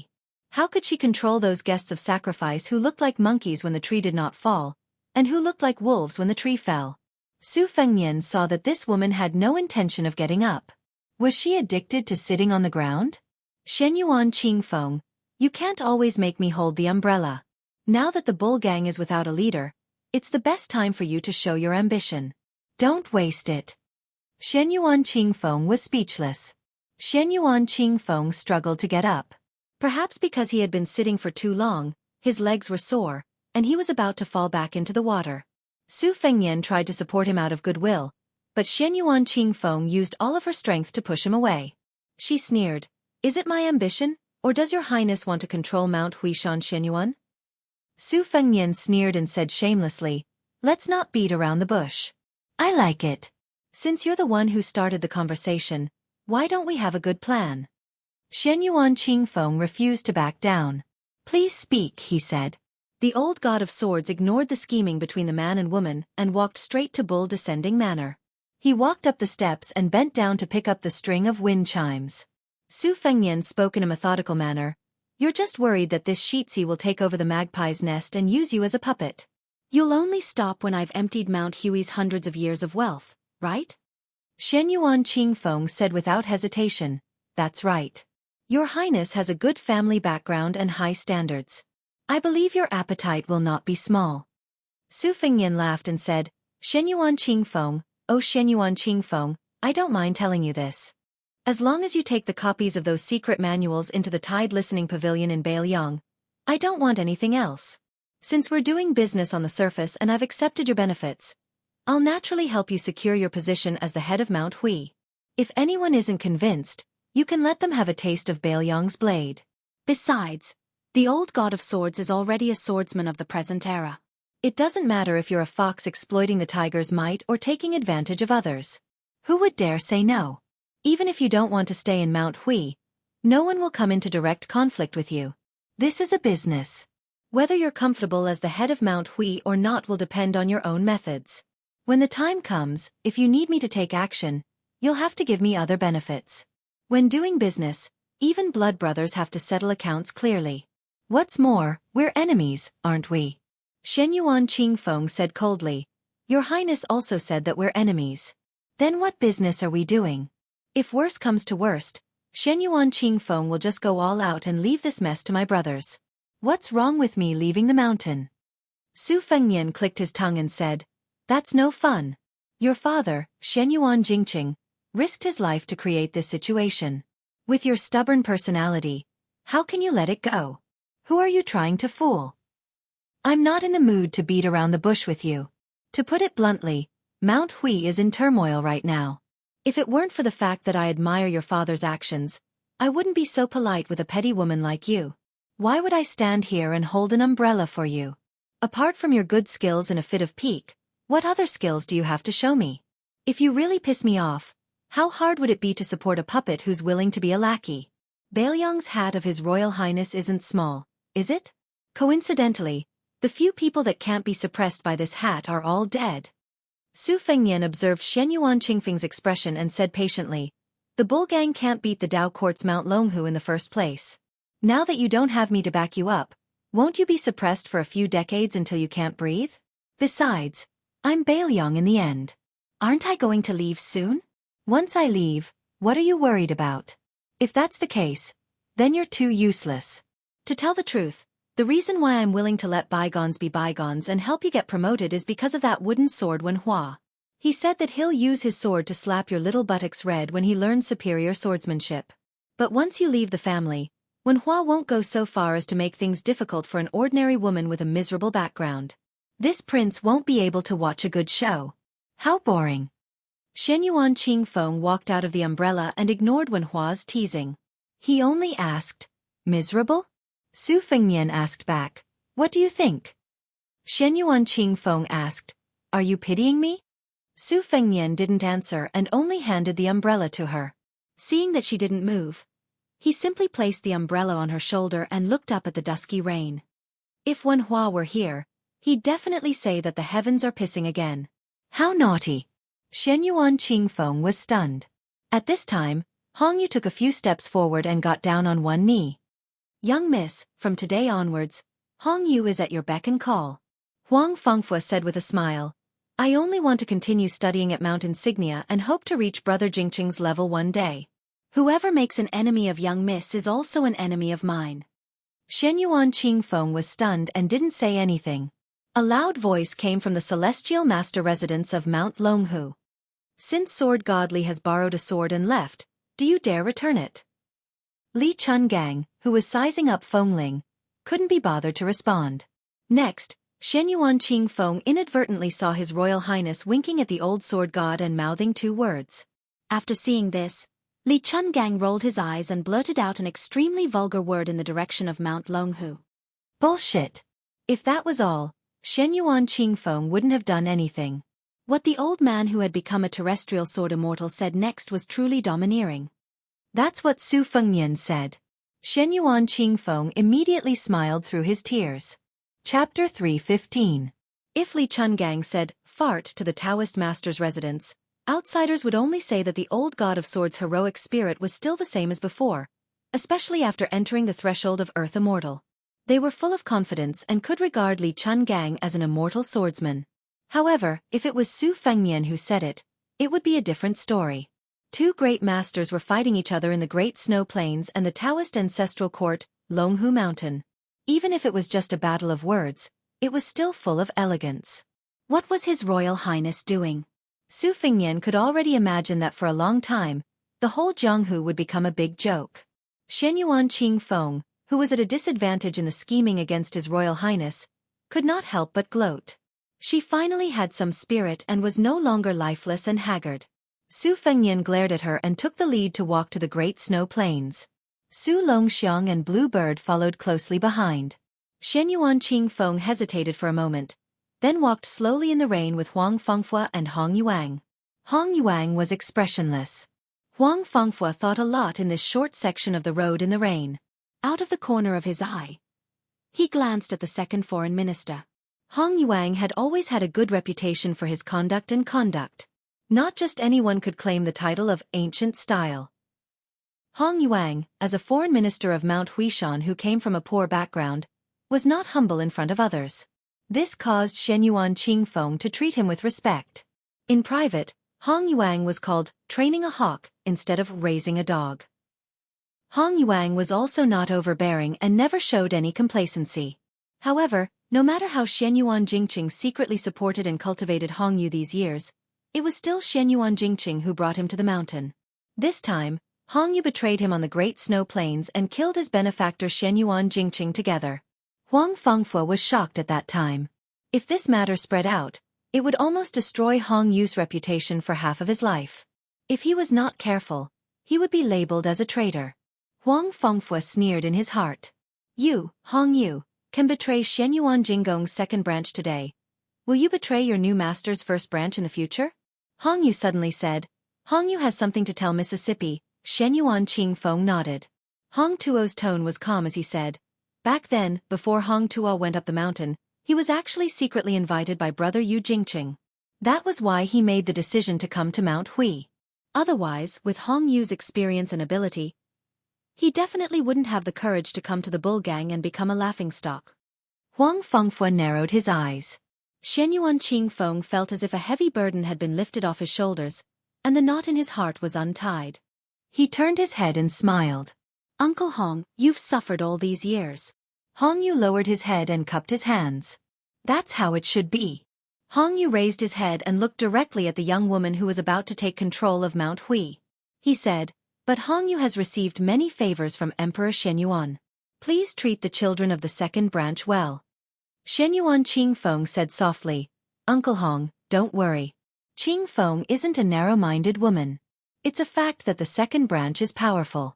Blindly purging dissidents will only cause the turbulent Mount Hui to fall apart. Qingfeng will do my best to appease the second and third branches. I won't change any of the established rules. Guests can stay if they wish, but leave if they don't. Even if they leave the bull gang today, Mount Hui will still welcome heroes from all walks of life to come up the mountain again. The grudges of my father's generation with the surname Jing, as well as those above him, will completely end today. If the other two branches cause trouble, Qingfeng can promise you twice, but not thrice. At that time, if they still refuse to let it go, then don't blame Qingfeng for being ruthless. Xianyuan Qingfeng spoke lightly, but Huang Fengfu felt much more at ease. He was afraid that this woman would become arrogant and start a massacre in Mount Hui. When that time came, who would be the executioners? Wouldn't it be him and Hong Yu? Moreover, in this way, he would have no room to maneuver and would be completely tied to her. This was originally a common method of controlling people. Logically speaking, it made sense. However, Huang Fengfu looked down on Xianyuan Qingfeng. Being in charge of a century-old aristocratic family was a strenuous job that could shake mountains and topple peaks. She only knew how to play petty tricks and was no different from a shrew with a loose tongue. She wasn't worthy of Huang Fengfu's loyalty. The most troublesome part was that Xianyuan Qingfeng's martial strength wasn't worth mentioning. Once the heir of Bailiang left, the more they suppressed her, the more likely it would be for him and Hong Yu when she rebounded in the future. Perhaps they wouldn't be able to suppress her even if they used all their skills. Walking to the entrance of the Bull Gang mansion, Su Fengnian stood under the eaves to shelter from the rain and looked back at the snowy plains. Xianyuan Qingfeng stood nearby. She tilted her head and smoothed out a few strands of hair that stuck to her cheek. She remained silent. The wind and rain gradually stopped. A young man with delicate features walked out of the mansion. Seeing everyone, he respectfully said to Xianyuan Qingfeng, Yesterday, First Master gave me 4 brocade pouches. He said that after the rain stopped today, they would be given to Miss, His Royal Highness, and 2 esteemed guests. Xianyuan Qingfeng was slightly surprised. Huang Fengfu and Hong Yu's expressions were especially solemn. Although they were serious, they weren't surprised. Clearly, this wasn't the first time they had received the brocade pouches. In fact, killing Xianyuan Jingqing on the snowy plains was a request for the brocade pouches. Huang and Hong didn't know beforehand that the other party had truly surrendered to Xianyuan Jingqing. Xianyuan Qingfeng and the other 2 received the brocade pouches from the young man. Huang Fengfu and Hong Yu immediately excused themselves and left the snowy plains. The 2 esteemed guests didn't exchange even half a word of pleasantries. Huang Fengfu returned to the small building. He returned a clean set of robes and personally burned incense. He took out the small scroll hidden in the brocade pouch. After repeatedly reading it, he gently tossed it into the red sandalwood incense burner. He smiled and murmured, Brother Jingqing really didn't disappoint me. There were only a dozen or so words written on the exquisitely cut paper. It was just like what Shenyuan Jingqing usually said when he talked about writing. Zhongyi had said that simplicity was the end of poetry. Brother Huang, please stay in Mount Hui for 10 years and you can enter the Finger Xian realm. Huang Fengfu first smiled and then laughed out loud. Shenyuan Jingqing, oh Shenyuan Jingqing, are you asking me to work for your daughter for 10 years? Since you said you could help me enter the Finger Xian realm, don't mention 10 years, I can even wait 20 years. After laughing, Huang Fengfu decided to study at Bull Hill for another 10 years. He believed that with Shenyuan Jingqing's meticulous planning, even if he couldn't enter the Finger Xian realm after reading all the secret manuals, Huang Fengfu was sure that another brocade pouch would appear at that time to solve his doubts. Huang Fengfu didn't even bother to think about who had the brocade pouch that he might not need in 10 years. With Shenyuan Jingqing's meticulous mind, he was afraid that Huang Fengfu wouldn't be able to find it even if he turned the entire Bull Hill upside down. When the time was not right, the mysteries of heaven would not be revealed. Huang Fengfu sighed. Brother Jingqing, what a Confucian sage. Huang Fengfu is fascinated. Hong Piao had never stayed in the luxurious abode of the guest of Mount Hui. It was easy to go from frugality to extravagance, but difficult to go from extravagance to frugality. Therefore, he chose to live in a secluded bamboo house on the mountainside. After opening the brocade pouch, his forehead was oozing with cold sweat. The general meaning of the brocade pouch was far less soul-stirring than the one given to Huang Fengfu. It was just that Shenyuan Jingqing kindly reminded Hong Piao. If Qing Feng had any grudges against Hong Piao for killing Shenyuan Jingqing, he could say that Hong Piao was invited by Shenyuan Jingqing to come up the mountain. Hong Piao, who was kneeling in front of the bamboo tea table, clenched his fists so tightly that the veins on the back of his hands popped out. When he, Hong Piao, went up to Mount Hui, it naturally had nothing to do with Shenyuan Jingqing. At that time, what he said on the snowy plains was just an idea he came up with on the spur of the moment. He played an unknown trick to eliminate Shenyuan Qingfeng's vigilance. Therefore, although this brocade pouch seemed to be a kind reminder, wasn't it also a kind of warning? Hong Piao took a deep breath and raised his head to look out the window. He smiled. Brother Jingqing is indeed an immortal. Hong Piao is completely convinced. The bull landed under the eaves. Su Fengnian looked at the rainbow stretching across the sky. One end of the rainbow was on the snowy plains, and the other end was on the Taoist master's residence. The scenery was absolutely beautiful. Su Fengnian opened the brocade pouch and was stunned. The words written on it were concise and to the point. His Royal Highness only needs to ask my daughter for a copy of the Aspiring Tripod Pavilion Spring and Autumn Annals from my life. There is a letter in the envelope. At the end, there was even a sentence that went straight to the point. His Royal Highness did not let her down, and Mount Hui would not let His Royal Highness down. Shenyuan Qingfeng leaned against a pillar, his eyes hazy with tears. Hong Piao is rebellious and needs Qingfeng to convince him with force. It's better to use force than to show kindness. When Mount Hui is peaceful, he can be raised. When there is chaos, he must be killed. Huang Feng has a good reputation. I have my own plans. Within 10 years, this person will not have any disloyalty. After 10 years, if he wants to make a name for himself, there will naturally be someone to suppress him. I left a book for the Taoist children of Mount Longhu to give to your grandfather. Qingfeng, you don't have to worry about this matter. If Su Fengnian has endless evil intentions and wants a yard after taking an inch, you can go and find the Taoist who fishes for flood salamanders in Mount Yunjin. This immortal elder owes me a favor and has promised me to come out once. If Su Fengnian does not overdo it, this person can work together to seek benefits. During the Qingming festival, if your mother is unwilling to visit the grave, Qingfeng need not force her. Since we can't help each other in times of need, it is already a blessing in life to forget each other. Since the day you were born, I have buried a jar of wine under an old cassia tree. From then on, I have 1 jar every year. Now, I have 23 jars. How about privately naming your daughter Hong? Don't blame me for nagging. It's just that I haven't been able to talk to you all these years. In the future, my grandson will be called Fu Yao, and my granddaughter will be called Yasong. How about it? All these years, I have been flipping through ancient books when I have nothing to do. I have 100 headaches, but I still can't think of a satisfactory name. I hope that in the future if they want to study, then they can study. If they want to practice martial arts, then they can practice martial arts. The world is vast, but they can only stand on a small piece of land. Life is bitter and short. It's only 100 years, 36,500 days. Once you read it, destroy it. Remember, remember. Su Fengnian watched as Shen Yuan Qingfeng swallowed the paper in the brocade pouch. What a heartless woman. In the quiet courtyard of the eldest son's house, that woman also received a brocade pouch. However, the paper was completely blank. Chapter 316. After the Heavenly Master Manor's external surname Qi Xuanjun ascended, Mount Longhu rarely had a grand occasion where the four great Heavenly Masters gathered together. Even when the butcher Su Shao led several thousand iron cavalry to the foot of the mountain, the number one of the Longhu Hope generation, Zhao Shi, still didn't break out of seclusion. Of the 36,000 great heavenly cycle rituals of Xianxia, only 2 of the 4 great heavenly masters went.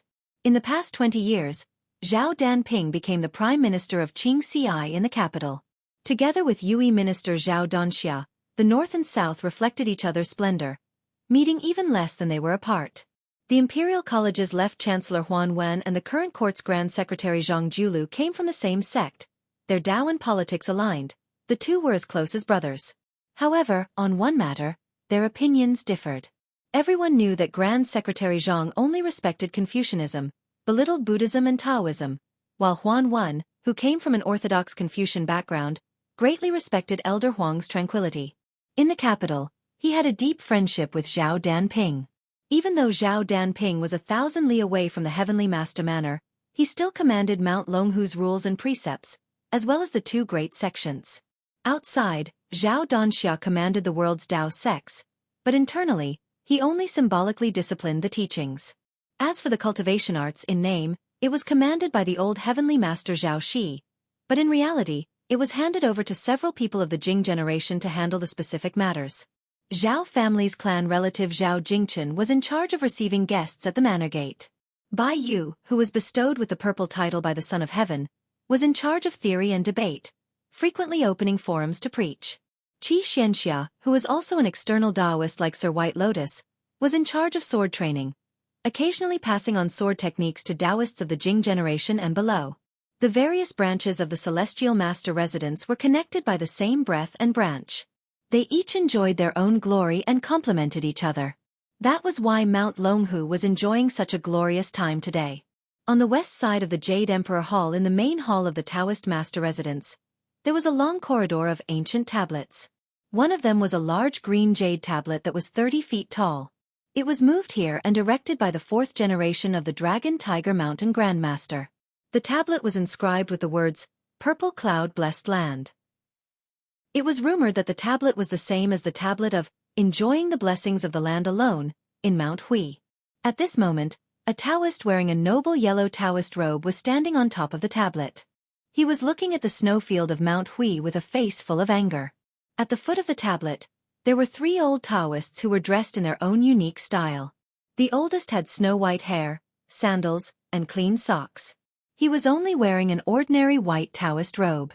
It was not very eye-catching, but at least he was wearing an ethereal alchemist's cloak, which vaguely gave him the aura of immortality. The second oldest Taoist was much more sloppy. He wore a thick green cotton robe that was stained with stains, as if he was afraid of the cold. He wore a pair of thick-soled warm shoes and a cotton cloth wrapped around his legs. It made people wonder how this old Taoist was qualified to stand in the inner residence of the Taoist Master residence. The last one was frightening. Not only was his inner robe yellow, but he also wore a purple robe. It was extremely luxurious and noble. The direct descendants of the Taoist Master residence could wear yellow, which was the case for Zhao Jingchen and Zhao Ningyun. There were very few honorable Taoist masters in Mount Longhu who could wear purple, and Bai Yu belonged to this category. As for the Taoist master who could wear yellow and purple, there was no doubt that there was only one Taoist master, Zhao Donxia. The 4 Taoist masters with the same surname as the emperor, Zhao Shi, who had spent most of his life in seclusion trying to break through. Zhao Shituan, who was talented but indifferent. Zhao Donxia, who was the leader of Taoism, and Zhao Danping, who was good at writing poetry, finally met. The strange phenomenon on the snowy plains of Mount Zhaoyao fell into the eyes of the Taoist masters. It was Zhao Danping who stopped Li Chuangong's sword of prophecy from flying out of its sheath. It was also Zhao Danping who asked the old god of swords to return the sword. After hearing the reply, Zhao Danping was furious, while Zhao Shituan laughed uncontrollably. Zhao Danxia and his father, Zhao Shi, looked at each other and smiled. When Zhao Shituan was young, he was not close to his nephew, Zhao Danping. He always felt that this child was not likable since young. He was gloomy and did not have the magnanimity of a descendant of the surname Zhao. Therefore, the old Taoist master did not hide his preference for Zhao Danxia. Zhao Shituan and Zhao Danping could be said to be the nemesis of fate. Although they were closely related by blood, they did not have a good expression when they met. This time, Zhao Danping left the capital to return home mostly to discuss with his brother how to deal with the latest political affairs of the imperial court. The empire's territory was restructured, and the original 24 districts of Taoism would have to follow suit and make changes. Moreover, after the position of monk Zhang was established, Chongxian Bureau was very likely to leave Honglu Temple. The battle between Buddhism and Taoism, the battle of doctrines, and the battle of fate was on the surface. They could not be careless at all. A small part of the reason was that the crown prince of Bailiang had arrived at Dragon Tiger Mountain. In addition, the king of Bailiang, Su Xiao, had caused a huge commotion in the capital. Zhao Danping did not have a good impression of Su at all. It was possible that he did not have the intention to return to the Taoist master's residence to punish the young crown prince. Zhao Shituan said impatiently, "Zhao Danping, why are you still standing on the stone tablet of your ancestor? Li Chungang did not want to talk to you. It's useless even if you shout until your throat is hoarse. Why don't you use your flying sword and fight with Li Chungang on the snowfield? I'll do my best to cheer for you." Zhao Danping snorted coldly and floated down from the stone tablet. Leaping over the top of the tablet was not appropriate. At that time, he was angry at Li Chunggang's rude and unreasonable methods, so he did not care about his identity. Now that he had calmed down, Zhao Danping did not insist. Zhao Shi, who had been disturbed by Shenyuan Jingqing's forced breakthrough, put his hands in his sleeves and lamented, "This person risked his life to enter the demigod realm. It's really a pity. If he was willing to take it step by step, there's a chance that he could really ascend." Zhao Danxia, who had the most celestial aura, nodded and said, "After this battle, Hui Mountain's luck has been completely destroyed." Zhao Shi's face was full of sorrow. There's no door to misfortune, only man can summon it. The warning of the ancients must not be ignored. Dragon Tiger Mountain should take this as a warning. Danping. Chapter 317. Although Zhao Danping's temperament was extreme, but her martial arts skill, intelligence and talent were all first class in the present age. After hearing her father's rebuke, her original intention to argue with her uncle Zhao Shituan immediately dissipated. She calmed her heart and concentrated her spirit. Immediately the sharpness in her heart disappeared. She no longer showed any sign of wanting to compete with Li Chungang. The Taoist master mansion had been passed down for 1,600 years. Most of the time, it was passed down from father to son. If the Taoist master had no children, he would be succeeded by his brothers and nephews. There was no precedent of a woman taking over. The previous sect leader, Zhao Shixi, had no children. Back then, it was either his younger brother Zhao Shituan, his nephew Zhao Danxia, or Zhao Danping who took over the Qingji capital skill seal, the luck-suppressing sword, and the Titan Emperor scripture. Back then, the sect leader's opinion was not unanimous. Back on the mountain, there was an old ancestor of virtue and prestige who wanted Zhao Shituan to take over the responsibility. Zhao Shituan simply ran away from the mountain and went to Jianghu to live a carefree life. He said that it was better to pass on the legacy to Danxia than to him. That was how Zhao Danxia became the sect leader. The Taoist Master Mansion's Taoist Master Mansion was far from being the Taoist Master Mansion's Taoist Master Mansion. The latter had been recognized as the ancestral court of Southern Taoism for 500 years. After the death of Wang Zhongluo, Mount Wudong was just a Taoist Master Mansion. In the eyes of many Taoists on Mount Longhu, it was just a Taoist Master Mansion. How could it be compared to the Taoist Master Mansion? Fortunately, the Taoist Master Mansion improved under Zhao Danxia's leadership and became the leader of all Taoism in the world. Zhao Danping, who originally wanted to establish his own sect under the feet of the emperor, finally bowed his head. That was why his father, Zhao Shi, said that there was no blessing or disaster. Zhao Danping said coldly, "That Li Chungang returning to the realm of Sword Immortal is a great feat, but he borrowed 1,000 swords from Mount Longhu on the snowfield. If this spreads out, Where will the Taoist master mansion's face go? Zhao Danxia smiled softly and said, Face is lost on Danxia. Let Dan Ping pick it up in Beijing. Capable people do more work. Big brother. Please excuse me. Big brother, you're such a scoundrel. What are you doing? Zhao Danping said helplessly. Her tone was no longer inflexible and stiff. After leaving Mount Longhu for so many years, how could it be that simple to write a poem by the emperor's side? After encountering many coincidences and comprehending the heavenly Tao, he was able to break through 100 armors with his horsetail whisk and compete with the black-robed monk Yang Taiji. Zhao Danping's personality gradually became more flexible. She was no longer as fierce as she was in the prime of her life, wanting to take others down with her at every turn. If it was more than 10 years ago, Zhao Danping would have already gone to Mount Hui to find trouble with Li Chungang. Mysteriously, the harmonious atmosphere in the Taoist master mansion today was largely due to Zhao Jingxi, who had a son in her later years. This child was ranked at the end of the Jing generation. Her talent in martial arts was mediocre, but she had the advantage of being as honest as jade. She was a junior who loved to express her feelings and was not scheming at all. Even the eccentric Zhao Shituan, who did not see eye to eye with Zhao Jingxi, would have to smile knowingly when he met Zhao Jingxi. Everyone in the Taoist master mansion liked to joke about some of Zhao Jingxi's embarrassing moments. What was even rarer was the few most outstanding people in the Taoist master mansion who did not share the same surname.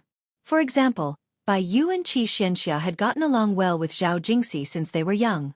The female Taoist nun who cultivated on the mountain was also happy to tease this Taoist master mansion's Wang Huang. Even the female Taoist nun who was just a young girl dared to make fun of him. The old Taoist master Zhao Shituan said that Zhao Danping's greatest merit and ability in this life was giving birth to such a son. Zhao Jingxi's biggest characteristic was that he was absent-minded. He would often be chatting with others one moment and then be in a daze the next. The people on the mountain were most afraid of him reading and looking for answers because no matter how thin the book was, he could read thousands of strange questions. Even the chief, Zhao Danxia, who was a patient elder, could be questioned to the point of being angry. Mr. White Lotus, who had hurt his eyes from reading, was not inferior to Zhao Danxia. He mocked himself for having 3 fears in life: afraid of thunder, afraid of walking, and afraid of Zhao Jingxi's questions. It was obvious how powerful Zhao Jingxi's questions were. Zhao Shituan clicked his tongue and said, Old Man Li has returned to the peak of the sword Dao. It is highly likely that he will have a battle with Wang Xianji. Zhao Shi stroked his beard and smiled. It seems that the battle with Dong Tai will happen in the future. Zhao Danxia and Zhao Danping looked at each other and smiled. The 2 elders in the family were of the same generation as Li Chungang and Wang Xianji. Naturally, they had ulterior motives regarding Li Chunggang's entering into the celestial realm. With their high realm and status, it was difficult for them to find something to take a break from their busy lives except for concentrating on cultivating and attaining immortality and paying attention to the fate of Taoism. The Taoist master was unattainable to the common people. However, in the Taoist master residence, the Taoist master Zhao's clan, it was not much. After all, they were a family. It was the common view of a descendant looking at an elder.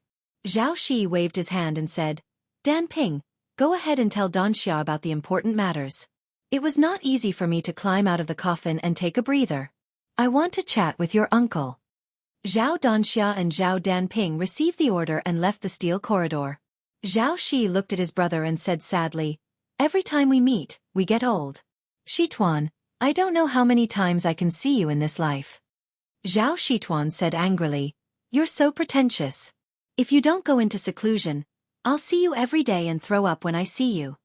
Zhao Shi shook his head and said, Wang Zhonglo has cultivated the big yellow court, but I still can't ascend the Jade Emperor Tower that the old ancestor pointed out.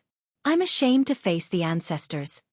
Zhao Shituan said angrily, You don't have the face to face the ancestors because you can't ascend the Jade Emperor Tower and become a celestial? Then won't I anger the ancestors to the point that they have to ascend to the mortal world? Zhao Shi smiled and said, Let's not talk about this. How's your disciple's realm? Zhao Shituan smiled and gave a thumbs up like a naughty child. This. When do you go down the mountain? After defeating Qi Xuanzhen's black tiger, you can go down the mountain. Good. Zhao Shi nodded and said, but then he was a little worried. In the last decennial debate on Lotus Peak, because the white-robed monk was busy, he didn't attend. Our Dao sect also had a hard time winning. If it wasn't for Bai Yu turning the tide, we might not have one. I heard that the 2 Zen temples this time was very strange. Not only did Li Dongxin and a few other virtuous eminent monks not take part in the debate, they even let a little monk represent the 2 Zen temples. That's right, Bai Yu mentioned that this little monk came to the Celestial Master residence with a young lady. Bai Yu said that the little monk is very intelligent. In the future, his achievements will be high and he might be able to stand shoulder to shoulder with Li Dongxin. Zhao Shituan said with a headache, I can't be bothered to worry about this. It's just a battle of words. It's boring to sit on Lotus Peak for a few days and nights under the sun. If it's not suffering, what is it? In the end, it's just a quarrel. There's nothing to be proud of even if we win. Zhao Shi said worriedly, it's not a big deal at first. If we win, we win. We'll just take it as winning some face for our Dao sect. But now the imperial court's arrangement is very mysterious. It's like casting a wide net. If we win, it's fine. If we lose, the fate of the 3 sects will increase or decrease. Zhao Shituan said heartlessly, if the elder ancestor didn't say something about making a small bet with someone, there wouldn't be this trouble. Brother, do you know who the elder ancestor is betting with? What's the bet? What's the bet? Zhao Shi hesitated and said softly, I only know that it's a bet between people with the same surname. They're betting on who will ascend later. The bet is a seal for a seal. The laziest Zhao Shituan felt a headache. Only the elder ancestor likes to mess around. If he was willing to ascend to immortality with Qi Xuanzhen back then, Qi Xuanzhen would have turned into a rainbow in broad daylight and I, Zhao Shituan, would have ascended on a crane. Zhao Shi smiled and said nothing. Zhao Shituan laughed. Actually, I know what the elder ancestor is thinking. Our dragon Tiger Mountain is known to have a great immortal attaining Dao every 100 years. It's our fault for being so disappointing. If the elder ancestor had ascended earlier and no one attained immortality in the next 50 years, we would have lost a lot of face. I guess that's why he decided to bet with that person on who will ascend later. Zhao Shi stared and said, watch your words.